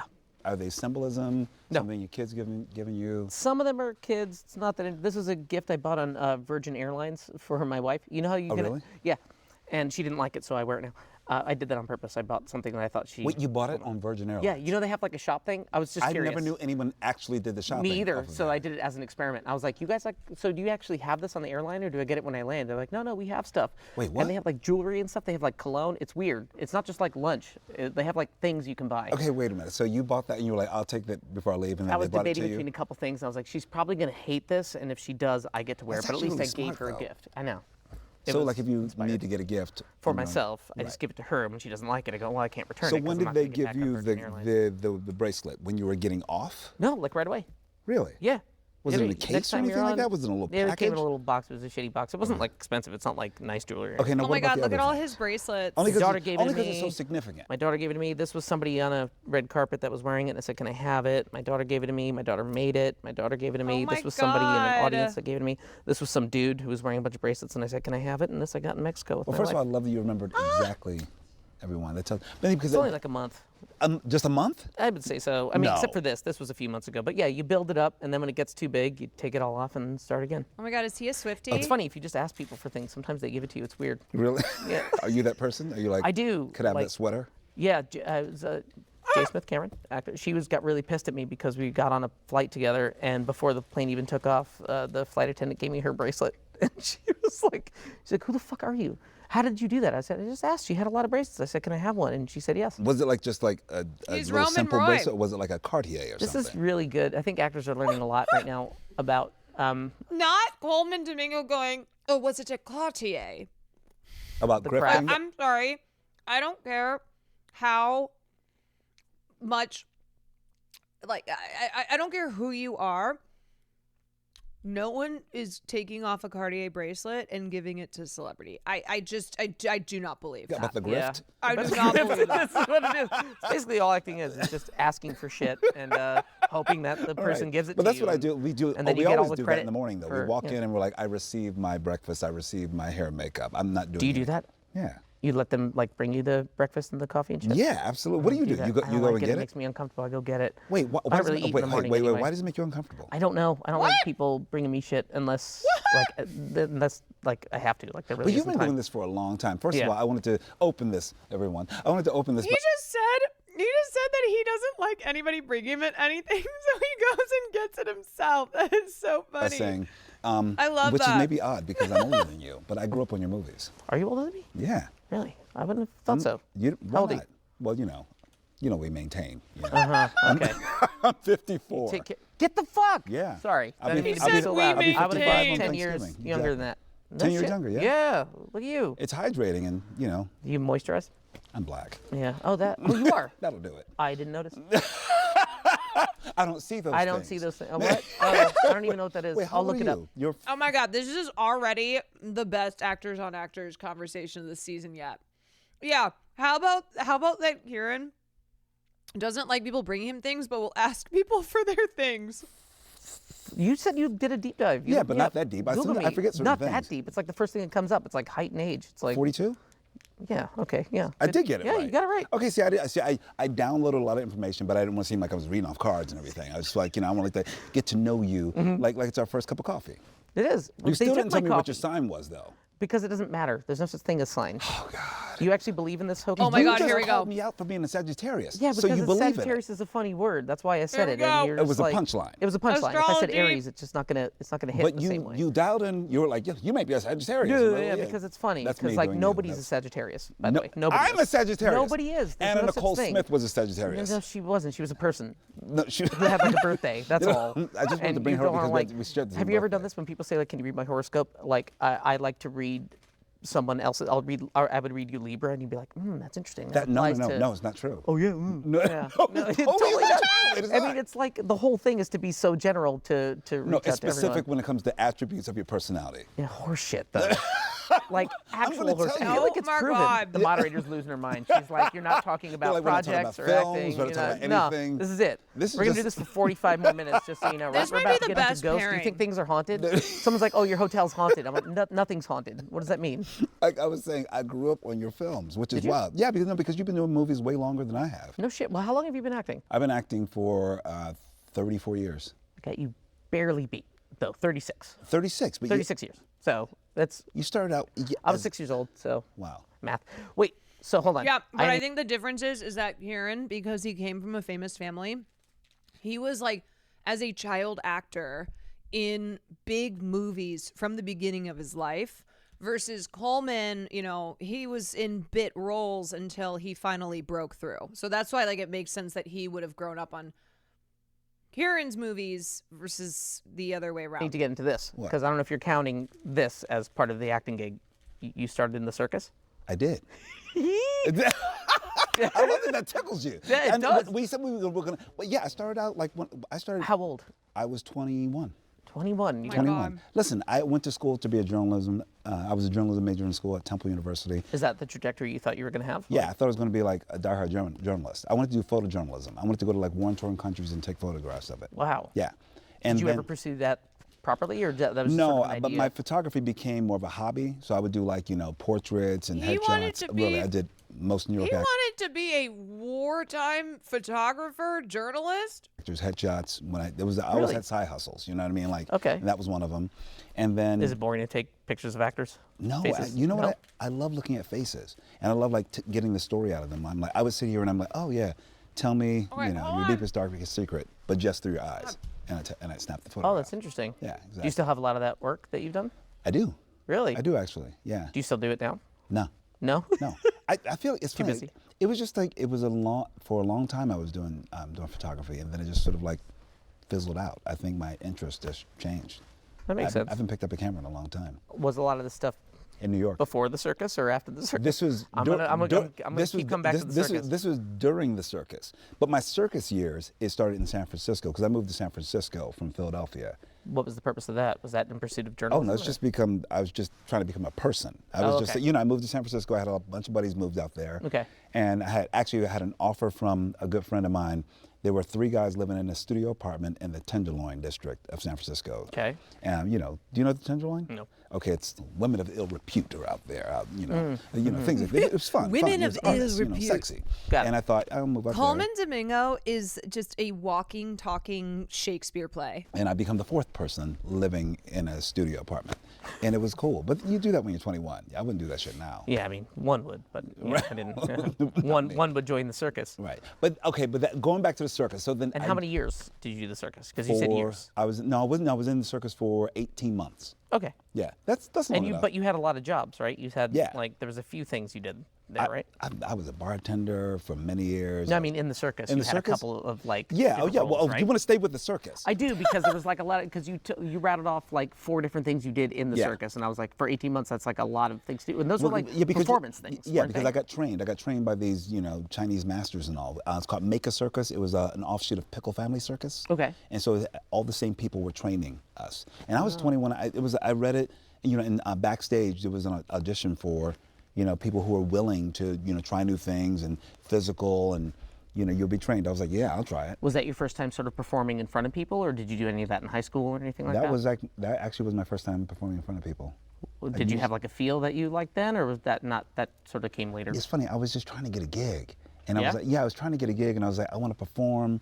And I was, I was figuring things out because I've only taken a couple acting classes, actually, when I was in school and also at the Walnut Street Theater School. But I don't have a degree in acting or anything. I learned me either. everything. Did you find any of it helpful? Any of the stuff you took from acting classes? Yeah. Yeah? You have to I think think about it. the one thing I really learned was how to use my imagination. You have us laying on the floor and doing breathing exercises and filling your body up with orange juice and things like that. So I feel like, and you like that? I think those exercises were just to get my mind going. I'm like, oh, I can believe that I'm doing these things. And Were there some things that didn't really click? Because I feel like there's always, I feel like some people go into these experiences going like, I need to listen to everything my teacher says as if it's like the gospel or something, and it's like not. I feel like some things might apply to you, but not some things just don't work for you, I think. Yeah, but did you find that there were some things you were like, I'm gonna. I think maybe one of my first teachers told me I'm going to give you some tools, and you can use them, but you also want to expand your toolbox. Sometimes you want to make a collage for a character, if that makes sense. Anything I do, it's always like the first time I'm doing it. I mean, do you feel that way too? Yeah, yeah. I feel Kieran might be one of the most inquisitive people that I've ever seen. He's so locked in, and to everything Coleman is saying, he's like, wait, so did you like that? Oh, okay, wait, so why did you do that? Oh, how did that, how did you feel? I don't want to do anything sort of the same way. I don't have sort of a method or of how I do it. Yeah. I'm just like, oh, this one requires this. I need to do this. And the moment you start doing that, you're just like, well, now I'm become complacent, and now I'm kind of bored, and I don't want to do this thing anymore. Well, yeah, because I always want to feel like I might just fail. I might like just that they fuck it keep all up. leaning into I each feel other. Like, okay, you cast me. Let's see what happens. Yeah. Right? Put him that's up also against why Kim I like K. auditioning too. Yes. It's like, okay, you've seen me. Like, I don't like when I don't audition, and then I'm on the set, and I'm like, okay, I'm going to say these words. I hope you don't hate it. Wait a minute. Wait. You're auditioning now? Still, you don't audition. In theory. But you want the I opportunity like it to. because whenever I show up on a set and I haven't auditioned, I'm like, you might not like this at all. Like, you just did this because I don't know, maybe there's some politicking. Maybe you saw something that, or some producer said, you got to give it to this guy, and they don't, I don't know. But if I've auditioned, then you've at least heard my voice, you've seen my face, and you kind of know what you're expecting. But that's why, you know what I do? When I don't get an audition, I still want to meet with the director, because I'm like, we need to talk about this, because you might not like what I'm thinking about, right? You know what I mean? I did, on my movie, we did a phone call. He gave me the script and Wait, did a phone call. what is the name of your movie that we're talking about? Oh, the name of the film is called The Real Pain. in select theaters. I think we should check on her. Benji, maybe she wants to be alone. Sorry. No one wants to be alone, Dave. Okay, I'm gonna I check don't it even out. want to pause this because I'm just enjoying it Why so are you much. walking alone? Are you a big fucking loser? Jesse Eisenberg sent it to me, and then we had a phone call, and he offered it to me. Yeah. I found out about 1.5 years after we shot it. We were in Telluride on a little stupid gondola going up, doing a phone interview together on speaker, and he said that he hadn't seen Succession. And I said, yeah, but you've seen some of my work, and he went, no, you've seen me on stage, and he went, and this is on a phone interview, don't out me, I've never seen your work. He cast me without auditioning me or without seeing me in anything ever. And he thinks this is a totally normal way to cast people in a movie, by the way. He thinks he Wait, still so justifies it. what was it about you, though, that he... He's like, I met you before. I'm like, we met twice in passing. That is not how you cast someone. You know what? That's he saw me in Home Alone. But I'm going to argue He that. saw me in I don't Home think that's how you Alone. cast someone, is seeing a 7-year-old You pee can the get bed. a sense of a person just by, listen, we had a couple... I've passed you a couple times. The last time was at Sundance, actually. You're sitting in the lobby of the Pendry Hotel. Okay. And I walked by, and you just won the Emmy. And I was like, yeah, you just Blink the won camera. Emmy. Earlier this year. And I got a sense of you very quickly. I was like, cool. He's a really Just the way you make eye contact with somebody. I think honestly you can get a sense You of think a so? person. Yeah. I have to say, I know I'm not a part of this, and I know I've never talked to Kieran Culkin.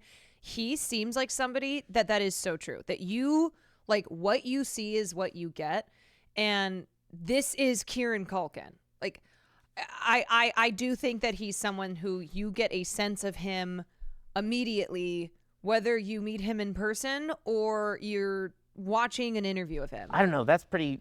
But you wouldn't take that little interaction you have with me and then go, I'm going to cast him in like the major role in the thing that I just wrote, and I'm going to direct, and I'm going to hand it over to him without I don't know, audition. but I think that you're kind of a unique person. I think you sort of like you're not like somebody like you kind of got to figure out this person's personality, and you seem like, because you give off, you're a bit of a, how can I say it?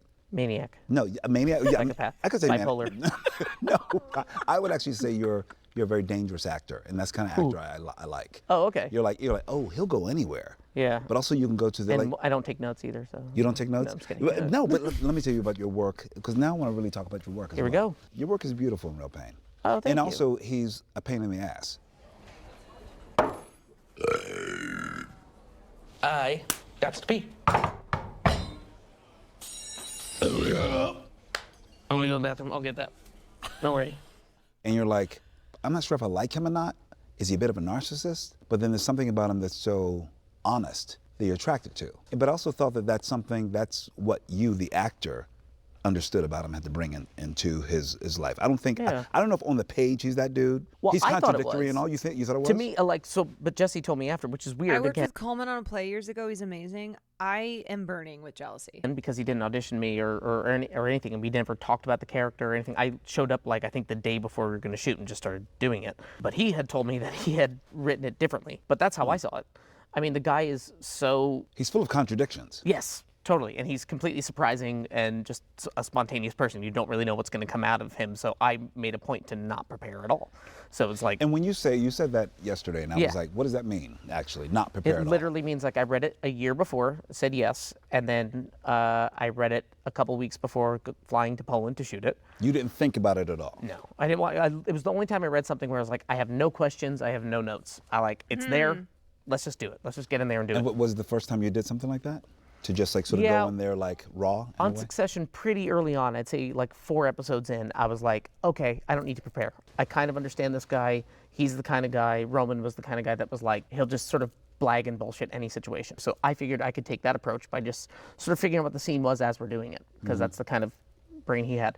So Benji in A Real Pain is literally the exact opposite from Jeremy Strong. Kieran Culkin and Jeremy Strong could not be two more opposite of actors. And I think what Kieran Culkin is so good at is he plays these assholes, but he plays them with he's got like heart, you know? You don't hate him. You're like drawn to him, and you can't help but like him, even like he's charming. Yeah, even when he's being such a dick. I don't think he thinks at all before he does anything. He's going to come in at any temperature he wants. He'll come at you hot or not, and he doesn't even know what he's going to do, but it's going to be different than what you're expecting. So I made a point to not plan it. I would literally be walking to set asking Jesse what scene we're doing, which would give him a real panic attack. And he's like, you have a whole page-long speech. I'm like, I learned lines fast. That's fine. And I just look at the lines really quickly and go, great. Let's find out what the scene is by doing it. And usually by take 1 or 2, it was right there. But that's a testament to how you can't do that with all. You can only do that when the writing is that fucking solid and full. You can't just mess around. Are you someone that pays attention to marks? No, I don't do marks. I had a feeling. I was like, wait a minute. I bet this. Succession, we didn't do marks, so now I've adapted to that. Because I mean, I started doing it as a kid. So when you're a kid, your job is to hit your mark and say your lines, and vaguely understand why you're saying your lines and look cute. What kind of marks? And I could do those things. Are you aware of where cameras are? Vaguely, but that's also none of my business. That's their business. It's like you need to turn the camera. No, I don't. You move the camera. I'm doing it like that. I don't know. And on Succession, we were really spoiled. No marks. We never did coverage. We never did pickup shots. The cameras were always sort of somewhere. You see my eyes are swirling. Yeah. I'm like, what? Yeah, amazing. Really? It's the best way to do something. You run it like a play. And a lot of times we wouldn't rehearse, so there'd be 3 or 4 of us just shoot the rehearsal. And how many cameras? What, 3 cameras going? 2 usually, Okay. unless it was like a big sequence. There'd be 3. so unbothered. It was like once there was 5 for like a big funeral scene. Mm-hmm. The funeral scene in the last season, I think there were 5 cameras on film, so they had to like figure out when to reload. Well, wait a minute, you guys are shooting on film as Yeah, well? Okay, the so whole you're time. like, okay, everybody just got to be game and in it already. Always, yeah. And when we did the funeral, we shot a whole funeral Why? procession. I got stressed out just now. It's stressful. Our director, all of Mark that was Mylod, like- you should have, like, it was like brilliant. He stood up in front of like, I don't know, a couple hundred background actors and an entire crew and explained what we were doing. And then we just did it. He was like, we're going to run a funeral procession. And the person playing the priest was an actual priest who runs funerals. And we started from the casket being taken from the car, being brought up the steps, and the music playing and going down, and we ran eulogies. We did the whole thing. It was like, I don't know, an hour or so of a take, and then took about an hour or so to reset, and we did it again. And that was basically how we did Succession. It was like actually doing the full thing. Cameras were somewhere, always be on. There's no such thing as your coverage or anything like that. And so I kind of got used to that. So you have to stay present the entire time. Yeah. Which is beautiful. And you lean on the person that you're with, like, you know. And if you got really good scene partners that you're, you know, used to and you have a good rapport, I mean, I'm sure you're used to that too. I am. Anger is the easiest thing to play. Am I right, Brent? God, I actually need these two to be in a movie together. To play hurt. There's a scene I watched with Cornell Alston, plays Charlie. Yeah. So you weren't in that scene. Were you there that day? I wasn't there that day, no. Was that scripted, vaguely scripted, the thing he's talking about when he got out? There's a script, but then there's devised moments of improv. But it's very much structured, like saying, he tells a story about this thing. It's brilliant. Because also my director knew stories from these guys, because all these guys he had a relationship with and knew them while they were in, you know, But places he's like Sing such a Sing. good actor too, where it doesn't feel like he was prompted to be like, tell a story. It felt No. like he was actually just talking to these people and talking about his dog And he'd what it's never like to been be on out camera and making before either, pancakes. which is Get the shit out of here, Jesus. Most of my cast is actually all of them have never been on camera. You told me this yesterday, and you shot the film in 18 days. Yeah.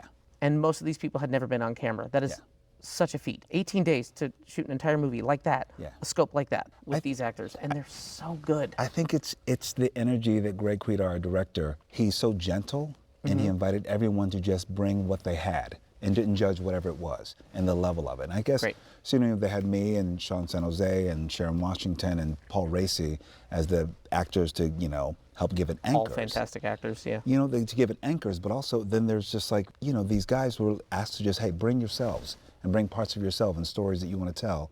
This silly bullshit we do every fucking 6 months, as if it fucking matters, man. And we're still fucked. We're still right back where we fucking start. And I think that it was a very gentle set, which is Beaverto, wild. It's thank you like for the prime. to shoot at that pace. Yeah. but Was it last also felt like showgirl we had all 18 the days? time I in the don't know. world, Really? Which is pretty wild. It's like, Yeah.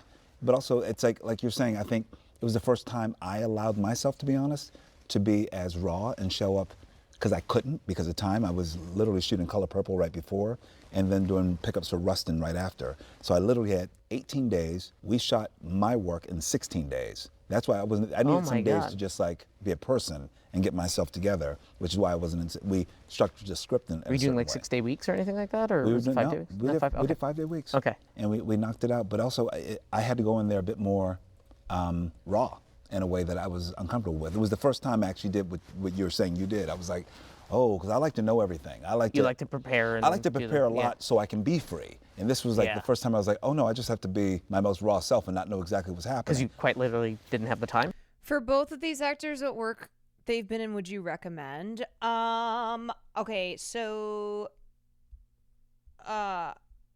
you've heard it here, Caroline doesn't listen to women. I don't listen to women.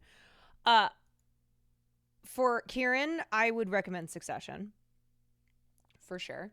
Also Home Alone. For Coleman, okay, here's the thing about Coleman Domingo. He is always very, very, very, very, very good. He is sometimes the only good part of the production that he's a part of. I first saw him on Fear the Walking Dead, I think it was. And then I've seen him in in Euphoria, in Color Purple, in Rustin, in Candyman. I would watch Ma Rainey's Black Bottom. He also is in the film Zola. What else am I? What's the other like big stuff I'm missing?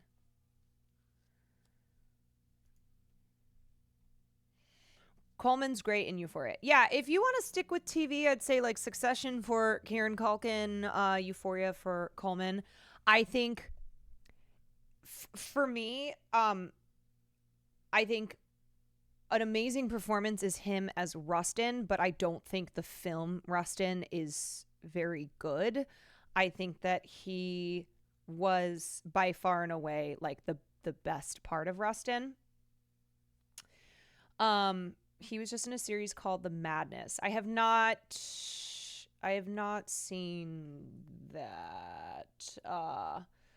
I would also, what else can I tell you to look at of his?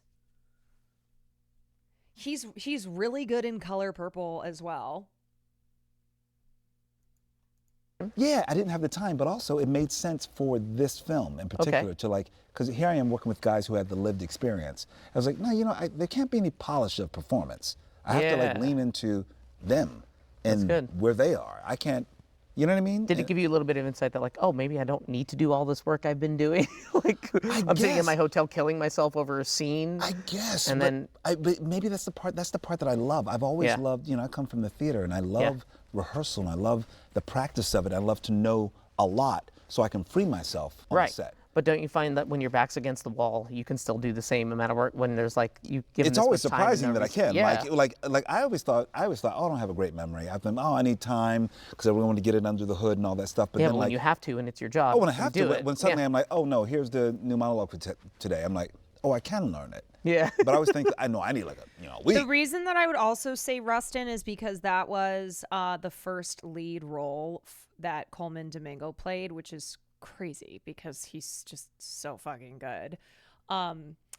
It is it's just that that performance carries that movie. It's you know, nobody could have played that role better than Coleman Domingo did. And that movie would be absolutely nothing without him at the center of that film. So it's one of those where I'm like, okay, you want to watch his first lead role, you want to watch like an amazing performance from him, Rustin, but the movie is not good. Yeah. They're like, no, we need this. No, we need it now. So he unfortunately doesn't have a lot of lead roles every time he's going to be a show. But I think I stressfully get it. But I think, I don't know, but there's some magic in that. But that's a place where you live naturally. You seem to, but only recently, and because I realized that if I put my back against the wall, I'm like, oh, I can actually. But like in A Real Pain, it lent itself to the character because he's so spontaneous. I'm like, I can literally show up and not really know what the scene is and not know what I'm going to do because that's what the character is. But another character that might not really work well. And it's funny you're saying because like I'm supposed to be doing a play in the spring, and I used to find Glengarry Glen Ross. I thought you did your research. Oh, I did some.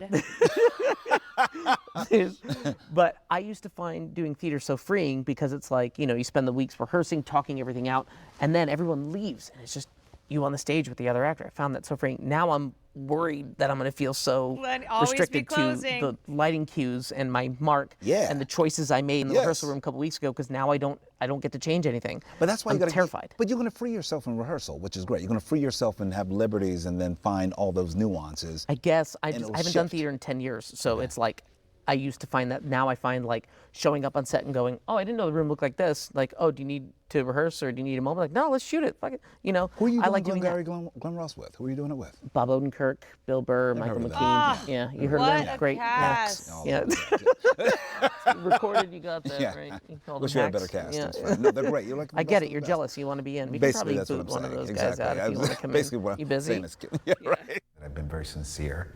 I know how meaningful this is. I would never.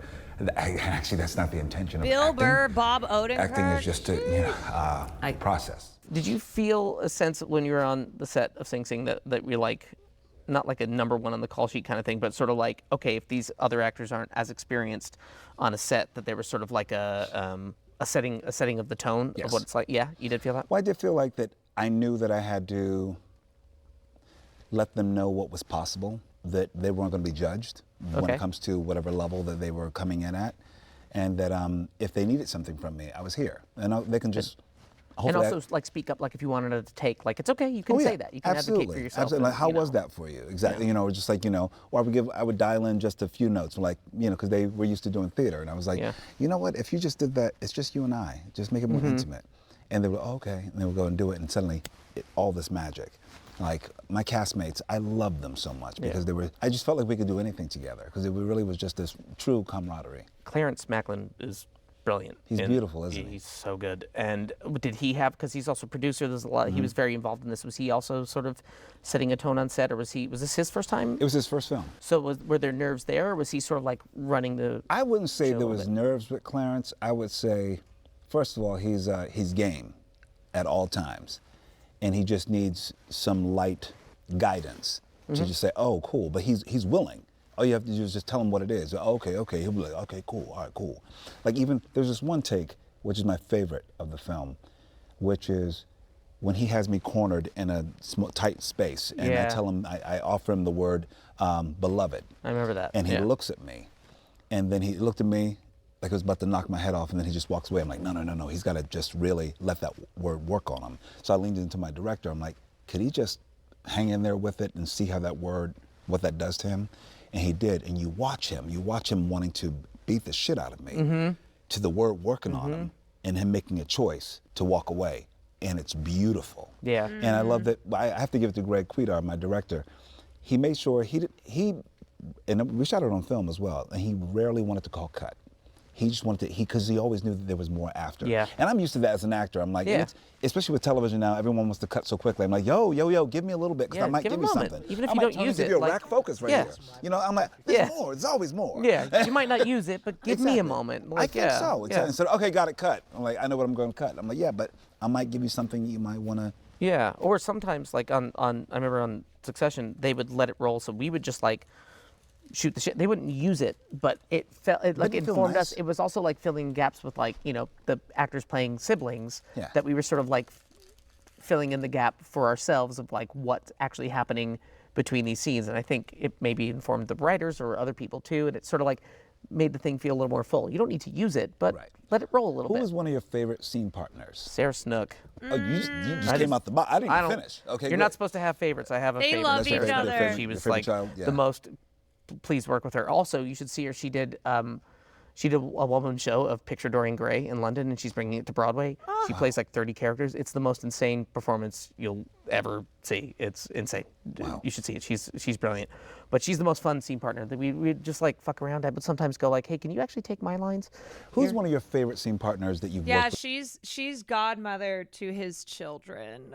With period in your illustrious career. I'm still talking about her. It's still Sarah? I'm still talking about Sarah. Aww. Really? Yeah, there would be times like just for fun, like, you know, like I would do things like in the middle of a scene, there's like 4 or 5 people in the scene, like when it would like take 3 or something, it would come to her line and I would just take it. I would just like, I would just take the line and then give her a little side eye, like I just take your line. And what would she do? She would like give me this thing and then the scene would go on, and then when it was my line, she would take mine and go like, got you, bitch.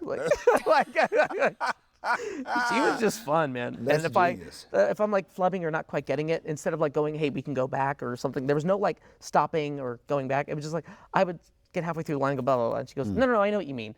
I think what he's saying is blah, blah, blah. And just would say basically what my line was to continue the flow of the scene, and just would pick up. If I dropped the ball, she would scoop it right up. That's amazing. She's fantastic. Do you have a favorite? Yeah, I'm asking a question. I didn't even have an answer. It's very funny because if you listen to what the other, like if you listen to Sarah Snook and Kieran Culkin talk about Succession, it is so different from again Jeremy Strong. And I'm not saying anything bad against Jeremy Strong, but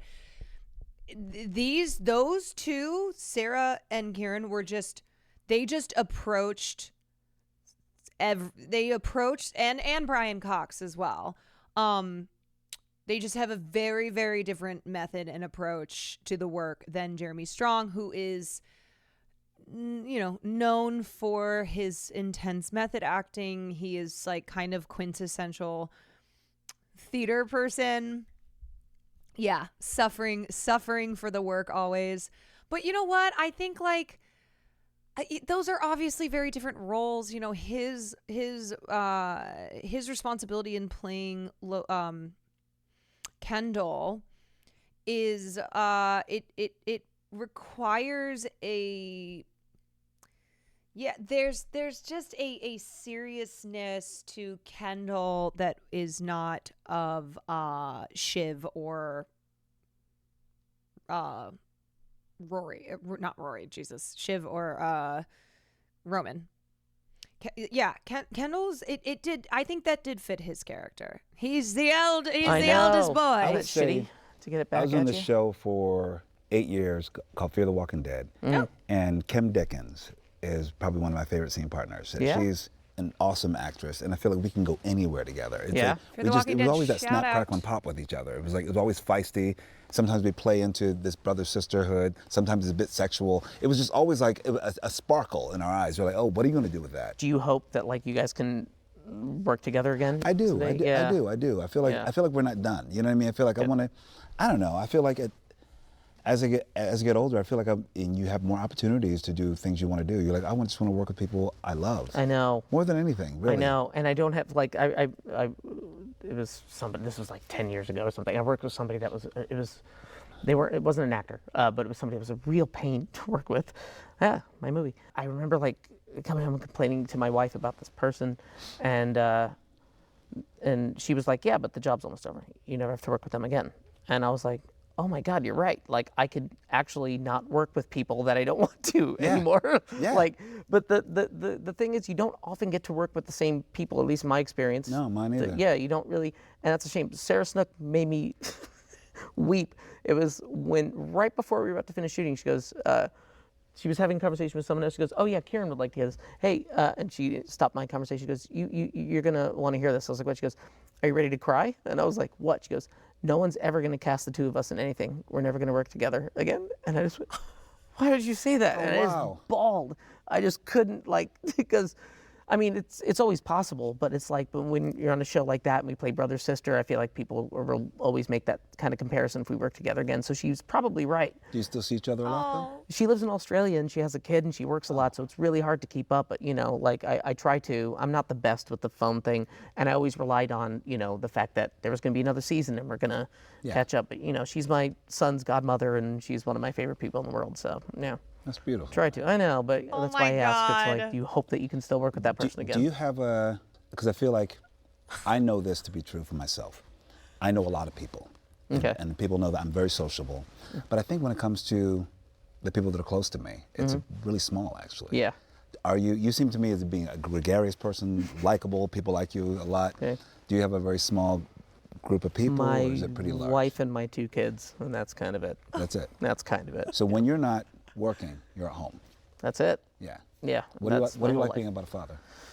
Absolutely everything. Also, I'm sorry to be, I'm sorry to be annoying, and yet I just have to say the way that Kieran talks about his wife, like I have to find one of these. Oh God, what was the one quote where he said, yeah, but he's not an annoying wife guy. He's not an annoying wife guy. Kieran Culkin about his wife being. Okay, hold on.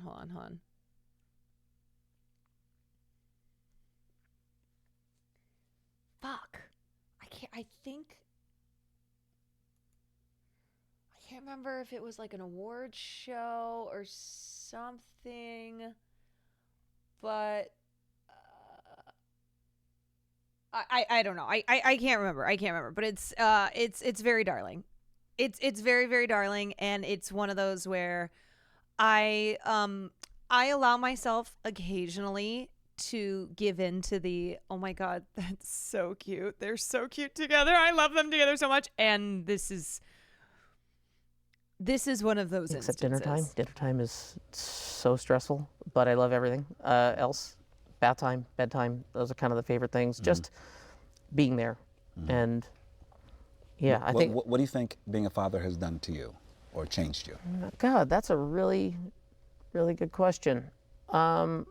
I certainly don't sleep anymore. I don't know, because it feels like nothing else matters. So it always feels like before, when I look at my life before I had kids, I'm like, oh yeah, this was some guy who like had hobbies and liked things. Like, this isn't a real person. This is like my favorite movie is you Who became Cares, a real you person. asshole. Yeah, like, no, I'm a dad now, and that's my only actual role in life is that. That's real life. Wow. And all this is lovely, but I'm just trying to get home.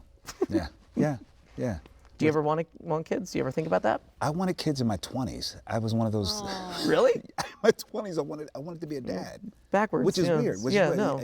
I felt like, those. You're supposed to be like getting hammered and not being hungover because you're in your 20s. But because I love kids, but I just realize that they're not. How can I say it? I have a lot of really good furniture. So it's true. Kids so ruin I'm like, that. Fucking up my shit. I mean, kids ruin everything. White guys and guys that love their wives. Sit them in that other room and love stuff. And, That's why it's like, see, I buy comfortable clothes. I found this one pair of pants. They're really comfortable, and I bought 3 pairs of the same one because there will inevitably be cream cheese and everything else on this, and that's what parenting is. And parenting is eating food off the floor, or when they spit something out and you realize it's so much easier to just eat it than try to find a garbage somewhere. So I'm eating chewed up broccoli that's now in my hand and been there for a while, and it's cold and it's mixed with the chicken that they also don't like. So they And you come from a big family. Do you have? Are there a lot of kids? No, under no circumstances, absolutely fucking not. Absolutely fucking not. Just with everyone? No. I come from 7, but only me and my brother have kids. Oh, really? Yeah, I know. I thought there was Macaulay, a whole bunch of people. No, I think you grow up around that, and genetics you out there in the watch world. your parents go through that and go, I'm not doing that shit. Like, I'm Right, not. right. I'm gonna have 7 kids in a studio apartment, you maniacs. Yeah, that's. Do you come from a lot? I didn't do my research. You didn't do any research on no, that. No, it's fine. 54. That's crazy. Exactly. I have. I like being surprised. I have 2 brothers, one older, one younger, and an older sister. And I grew up in Philadelphia. Any of them in? No one's in our business except my younger brother. He is a musician and a producer, but he's also an engineer as well. But he's somebody who's artistic. But otherwise, everyone. I come from like regular folks. Can I ask him? We don't have to talk about the circus anymore. But how did you start acting? When did that thing come in? When did that? You were like journalism, circus, bartender. Yeah, but jobs, listen, gigs. I never listen. Anybody in high school will tell you no one would ever think that I'd be an actor because I was shy. I was. Yeah, a geek. He's so obsessed with the circus. I wore my older brother and older sister's hand-me-down clothes. I wasn't cool at all. I just wanted to like get through high school without getting beat up. That was my goal. Were you successful? Yeah, I was successful because I was quiet. And I was always like behind big glasses and a sweater. Be like, don't look at me. Yeah. And then also probably didn't hurt that you were 6'2". right? I went to college and I took an acting class as an elective. And I just took it just because like my mom was like, instead of just taking matriculating classes, take something to have fun. And I thought, she said, do something that sort of like gets you outside of yourself. And I was like, let me take an acting class. Only it was just random. Really? And I literally you felt like easy. I just didn't know. Like, I didn't know what it was. 'Cause I didn't know. I mean, I didn't grow up around actors or playwrights or directors or nothing. You know what I mean? I didn't know you could have a career. Whoever did that on television, they were special people. Okay. You know what I mean? Yeah. So my reality from working class West Philly was just like you go to college and then you get a good job somewhere with benefits. Yeah. But the idea of being an artist, that wasn't. Yeah. Nobody around you was doing anything like that. Not professionally. Okay. So I took an acting class as an elective, and my teacher literally pulled me aside one day and said, "Have you thought of acting as a profession?" And I was like, "I don't even know what that is." He said, and literally his name was Chris Green. And he said, "I'd be very curious if you did because I think you have a gift." Wow. And it was the first time. It cracked my world open. I'm 18 years old. Somebody told me I had a gift. Wow. And I was like, I have a gift in this. Well, and he'd be curious if I followed this path. And I thought, so I literally started taking classes off campus at the Walnut Street Theater School, where I started to get involved in what theater is. And I was like, so I really would just want to be a theater actor. I still didn't know how you can get to television and film. I felt like, I want to do theater. And I didn't grow up going to theater. I felt like, oh, this is cool to be with these weirdos. And man, W teacher, and also we are all grateful. We are all grateful to Chris Green for telling Coleman Domingo, you have something special and you should go be a professional actor. Becoming all these different things and learning text and all the research. Maybe that's it, all the research. That's the part that I love the most. Oh, really? So I love working in the kitchen on this stuff. So for me, that's acting, is all the process, which is why I feel like I need that, because I'm like, I love months of preparation. You do? I do. Wow. I love it. I love the moment I get cast with something, or say we're going to do it, I'm like, I'm already researching. I'm already, you know, building folders and, you know, just digesting a lot, because that's the part that I love. By the time I'm on a set, and after a couple of takes, I'm like, now that part's over. You're about to say bored. I'm almost sad. No, yeah, really? I'm almost sad. I'm like, well, that part's over. Yeah, wow, maybe don't have young kids. There's just no time. There's no time. For months of preparation? No, get out of here. You got to get up at 6:30 because they peed the bed and, you know, all this stuff.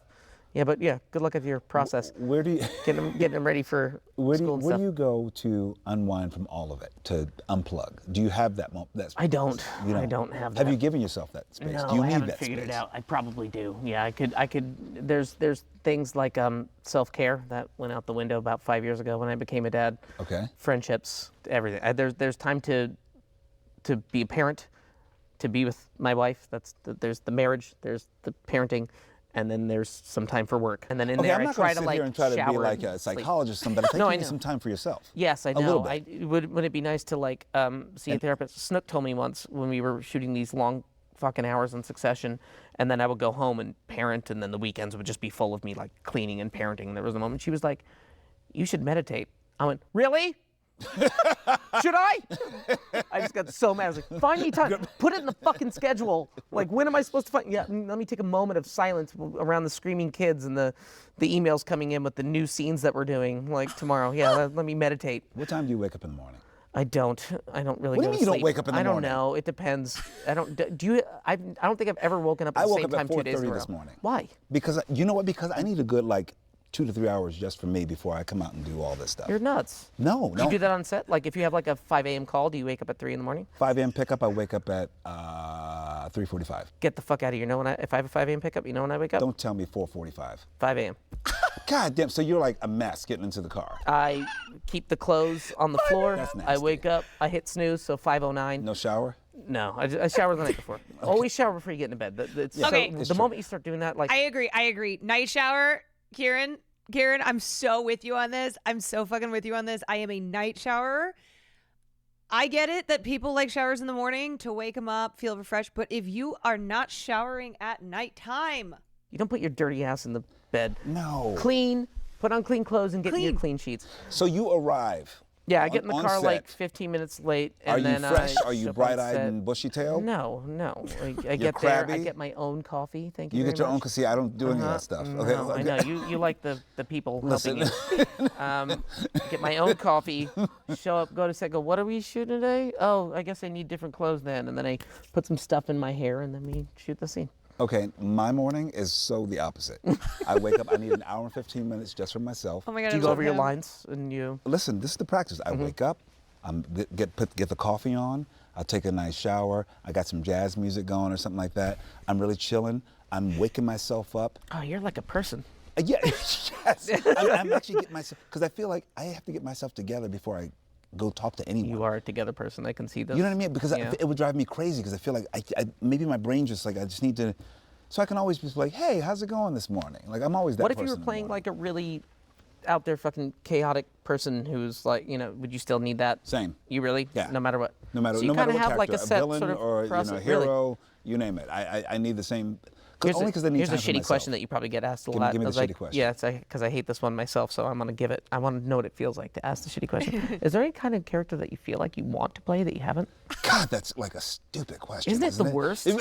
I'm like, what am I It supposed to do? is. Is like, yeah, I've always wanted to be a cowboy, but like But a also, cowboy it's so that's outside like, of yourself and your experience. You're like, you know what? I think that we navigate this on the inside. Like, hey, maybe it's not even written yet. I don't know. Maybe, I don't know what the thing is. I don't know what the thing is, and also I don't know where I am and how it may want to change me in this moment. I don't know, because I mean, Wouldn't it be shitty if I had an answer? Like, what do you feel like? I'd love to play Hamlet. yeah.